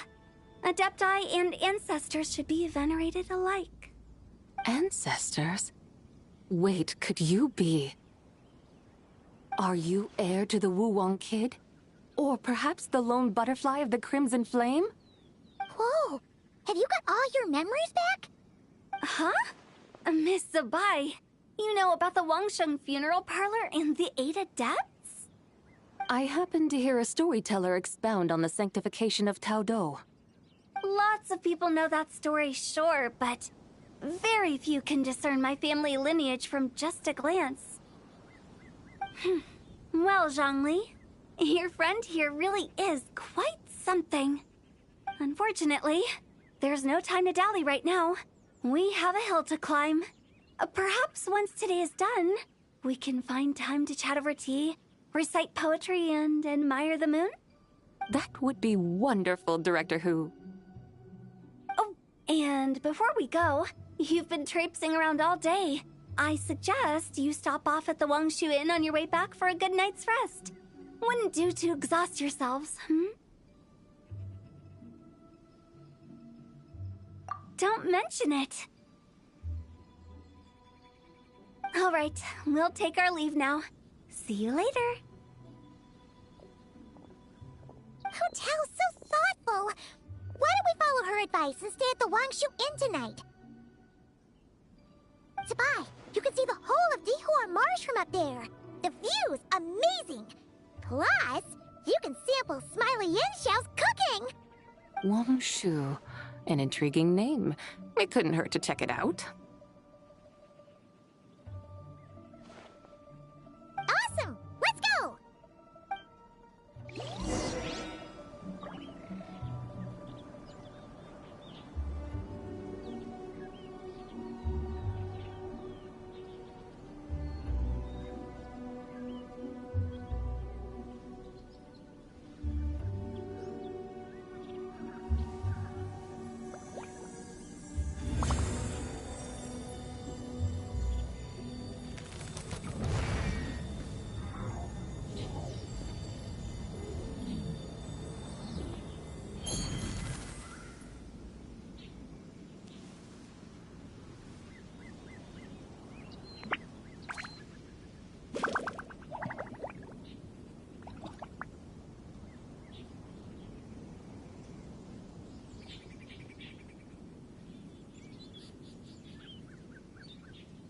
Would you like to go moon gazing? You can sit in my rocking chair and admire the view. Or we could go to the moon and gaze down at Tefat. Whatever you prefer.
towering structure Wangshu Inn. Sure is. We can take the lift up from over there. Always walking the path long trodden. Does retracing others' footsteps not tire you? Come on, get in. We'll fly to the top.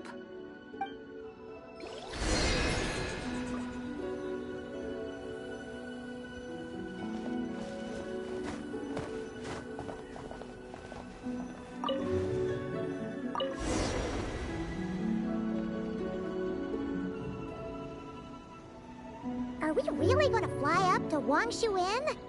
Isn't that a bit showy? All the guests are gonna see us. Is that a bad thing? To be able to witness an Adeptus. This will surely add to the inn's appeal, not to mention the room prices. The owner will thank us. You seem to really like showing off your powers. This inn's architecture is incredible, and the surrounding countryside radiates a picturesque charm. No wonder the new proprietor of the Baiju guest house thinks he can't compete and has decided to change his own establishment's name. The new proprietor? Ah, you mean Lu Shengsheng's dad. So you know about that, too. Personally, Paimon thinks it should go with something like Rex's Rest. That's a contender's name if Paimon's ever heard one. A fitting name indeed. So you think the guest house should change its name, too? Paimon kinda thought you'd say something like, such sacrosanct traditions must never change. Time flows ever onward. Why should the rules of yesterday be carried forward into the world of tomorrow? The people of today should determine what is to be kept. Huh. You're not as old-fashioned and stuffy as Paimon thought. The years ebb and flow, seas recede to reveal fields. In the vastness of time, I am but a wild horse in a boundless sea of dust. Even Rex Lapis, having waded through the waters of the river of time, is not quite the same as before. Zhongli? What was he like before? That is another story for another time.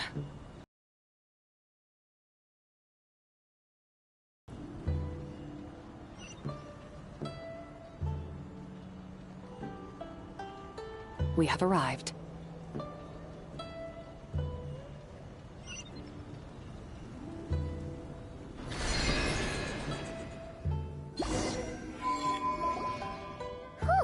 This is the first time Paimon's ever flown up to Wangshu Inn on a chariot. Everything's so different when you're up high. Wangshu.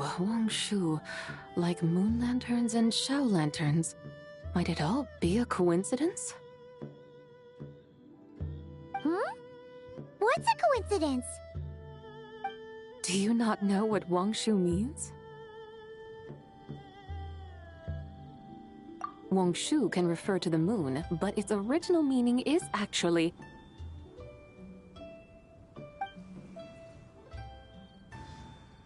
the goddess who rides the bright moon's chariot. And you must be the conqueror of demons. Xiao! Paimon was wondering if we'd disturbed you by flying down from the sky. Not at all. I sensed an unusual presence long before you arrived, though I didn't expect it to be you in a flying chariot. Ah, a witness at last. I was starting to think we should fly a bit lower. 'Twould be awfully dull if no one ends up marveling at my lofty bearing. No need. This is already showy enough. I'm not one to do good from the shadows, as Rex Lapis is wont to do. Then you must be... Nay, I'm only cosplaying as the White Horse Adeptus, in truth. Cosplaying? What's that? Ugh, ignore her nonsense. She's a genuine article. The one and only, completely authentic White Horse Adeptus. It's just... Xiao, did Zhongli say anything about her being a teensy bit... not quite right? Mental instability, perhaps? Did Zhongli tell you that? No, this is my own speculation. Well, you pretty much hit the nail on the head. It's like her brain's filled with a bunch of slimes right now. All gloopy and messy. There's a hot-tempered pyro slime, a math-obsessed hydro slime, and a mischievous little animal slime. But don't tell her Paimon said that, or she'll come and tell us all off. You white-haired rascal! Do you think I can't hear you? Uh-oh! We're in for it now! White Horse Adeptus. You must be wary from your journey. Why not take a rest? Oh, yes, yes, yes! You must be hungry, right, Sabai? How about we get some food? The chef here is incredible!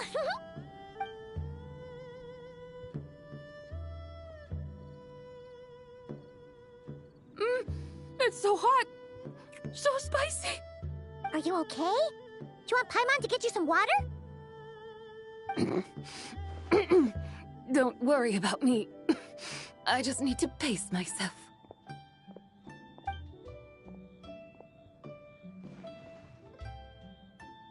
So, regarding your friend and her condition, does even the Lord of Geo have no solution? Zhongli said we should wait and she'll get better on her own. But who knows how long that's gonna take. Is that why her personalities change so easily? Paimon thinks that has something to do with her 3 deadly selves. Zhongli told us that the deadly selves are impure, affecting living things that get too close. The White Horse Adeptus's remnant spirit was attached to the deadly selves for a long time. It makes sense that her temperament and memories would have been influenced by them. But Paimon still doesn't really understand what the 3 deadly selves actually are. Paimon, as you do not practice self-cultivation, I cannot help you fully understand. But you can think of them simply as emotions and desires. The act of severing the 3 deadly selves is a means of exercising wicked desires and cultivating one's true self. I believe other nations have similar practices. In Sumeru, it is known as shattering Atmagraha. Oh, so it's about emotions, desires, and attachments, that sort of thing. It includes those.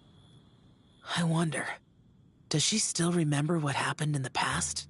Some of it, but right now, it's like she was suddenly awakened. Like she's still half dreaming. The half that's still dreaming might remember things, but the half that's awake doesn't quite get it. Conqueror of demons, are you looking to learn about Rex Lapis's past from me? You are an old friend of his, so please, call me by my name.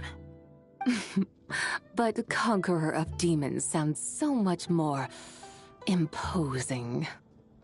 In days of yore, he was the Lord of Geo, Heaven's Star. Huh?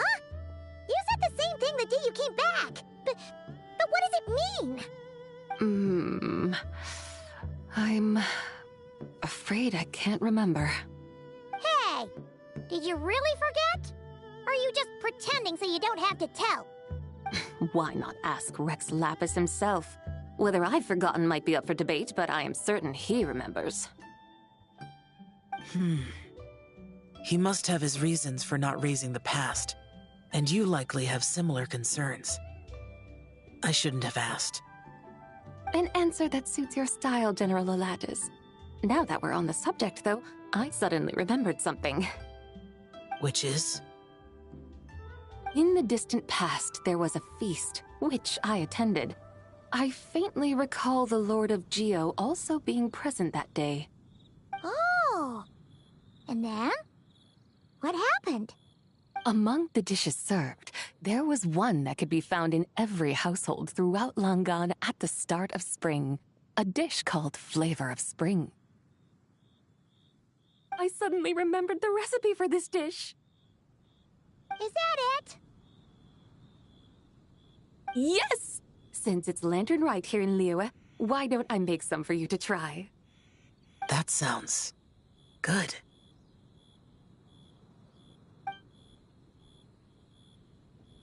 Wow!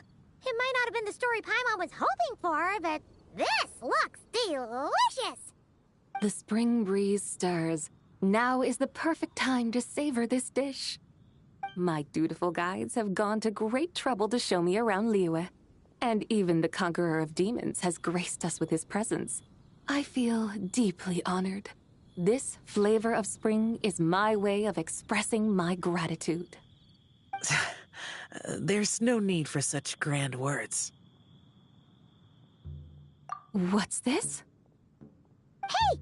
It's that broken jade token from the antiques exhibition!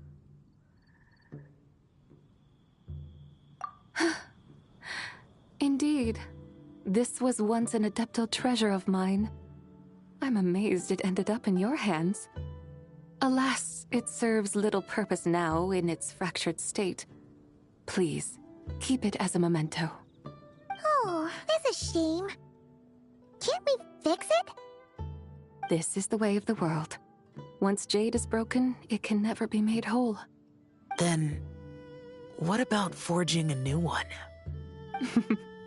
That is a good point. That it has ended up in your hands must be a message from fate. I could try to craft it into a little trinket for you.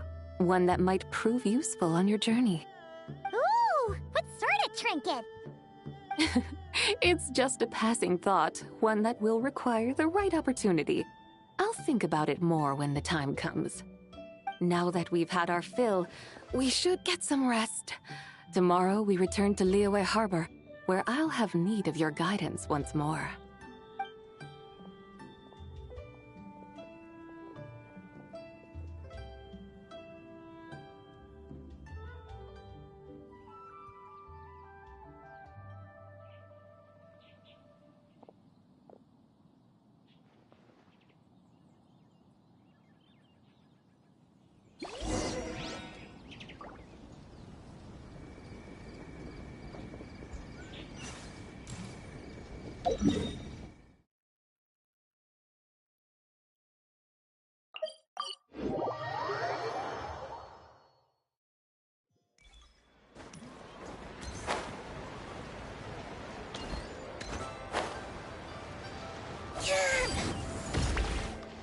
Chi-Chi, the lantern rite is almost over.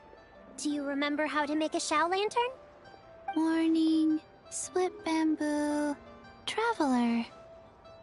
And get silk, make Paimon. You've got it all mixed up again. They're here again. Yow Yow! Looking good in that new outfit, huh? Hey, it's Paimon! Dr. Baiju gave this to me as a gift. How does it suit me? Thank you. Wow! What happened for Baiju to suddenly give you a brand new outfit, Yao Yao? Dr. Baiju is thanking Yao Yao for teaching me to make Shao lanterns. Chi-Chi and I were just playing together. Dr. Baiju's too kind. Oh, yeah, take a look at this.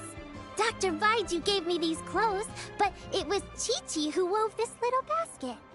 Wow, that's beautiful. When did you become so good with your hands, Chi-Chi? I learned to make Shao lanterns, thanks to Yao Yao. I also made a wish.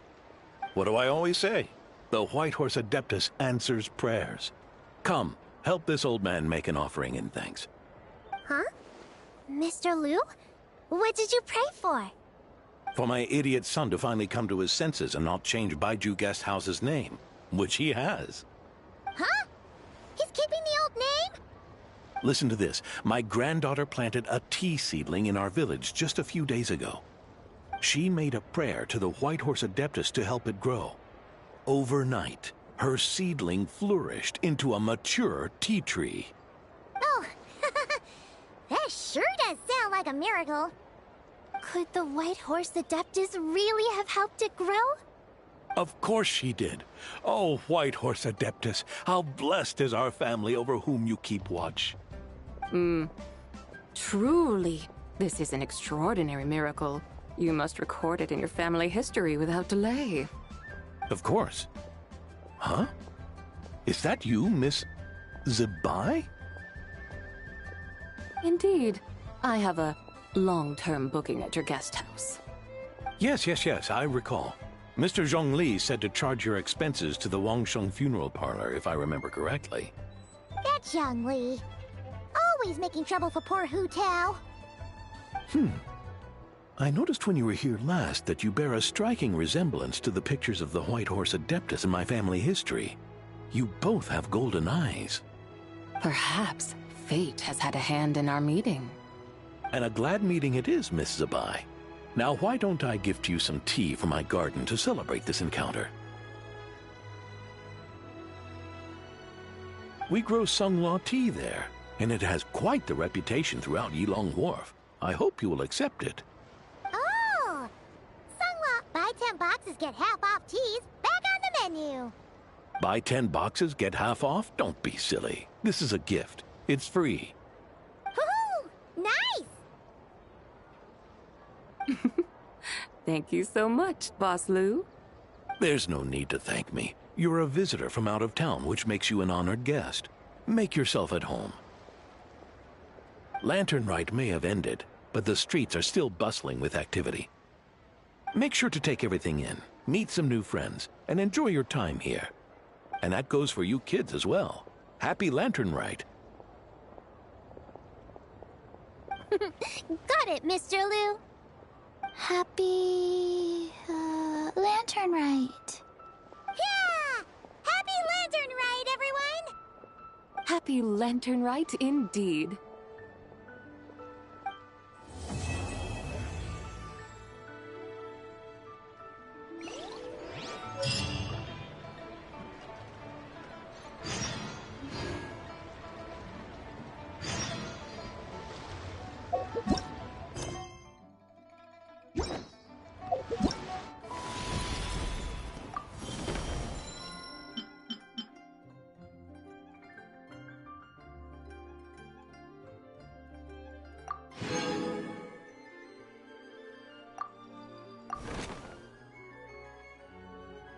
I used to take long walks in Silver Moon Hall every day.